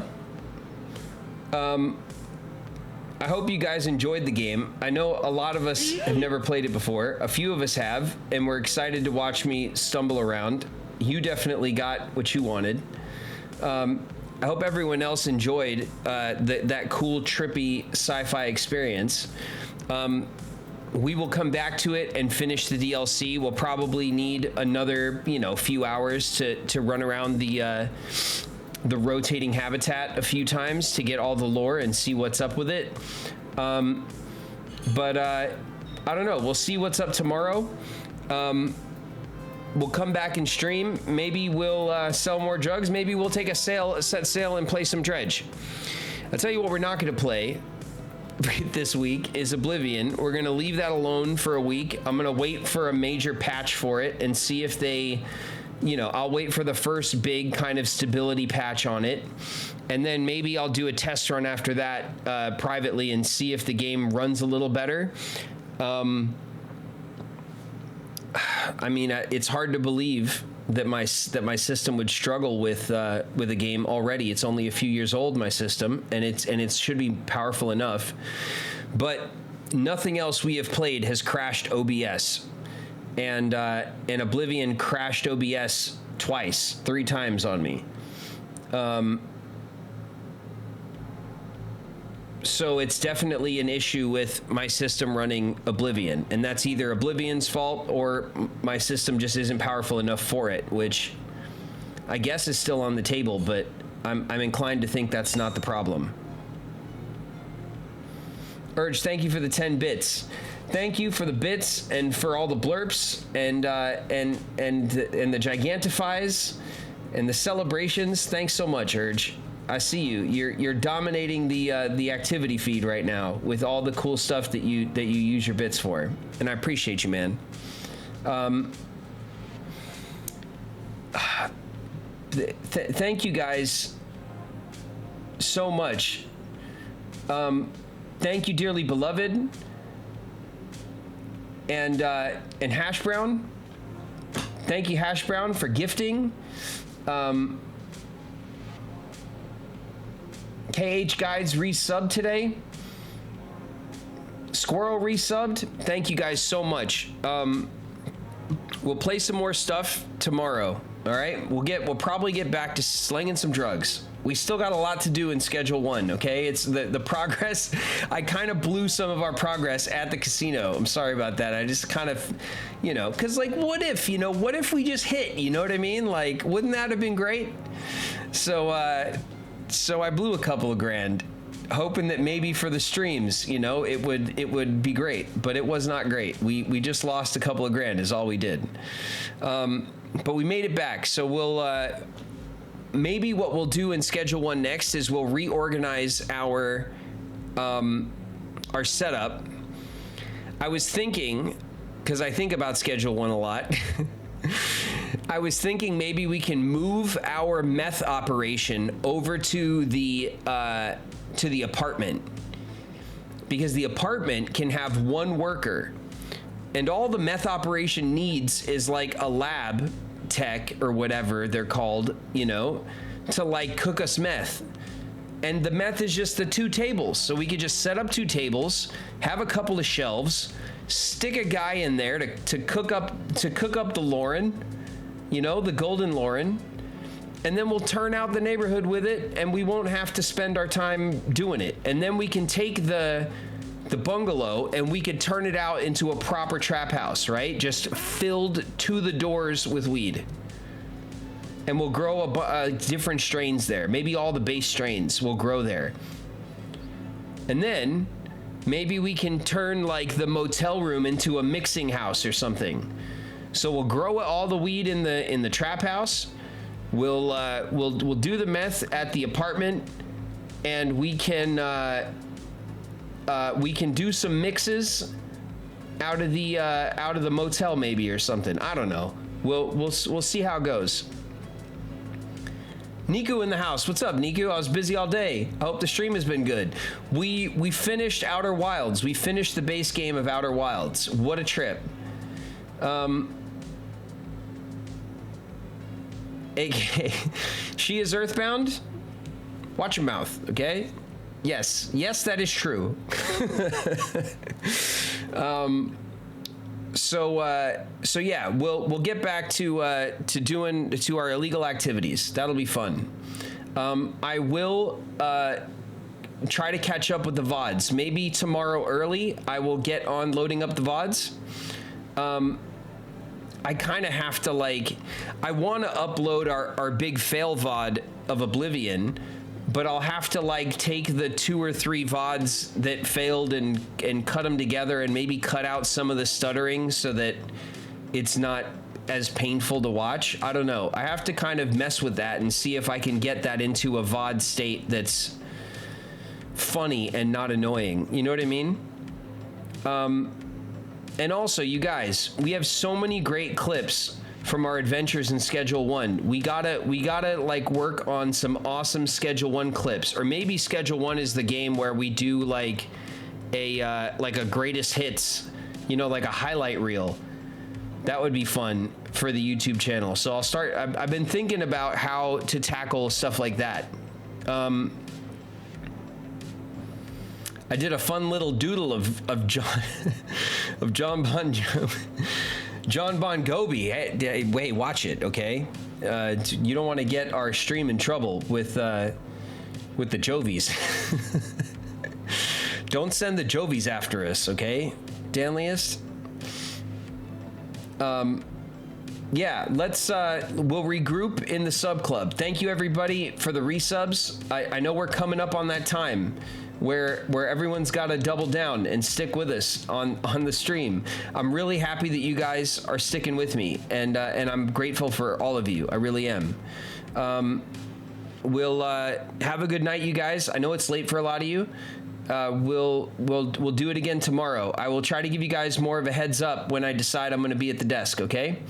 Good night, everybody. Thank you for joining me, and I'll see you guys over at the sub club.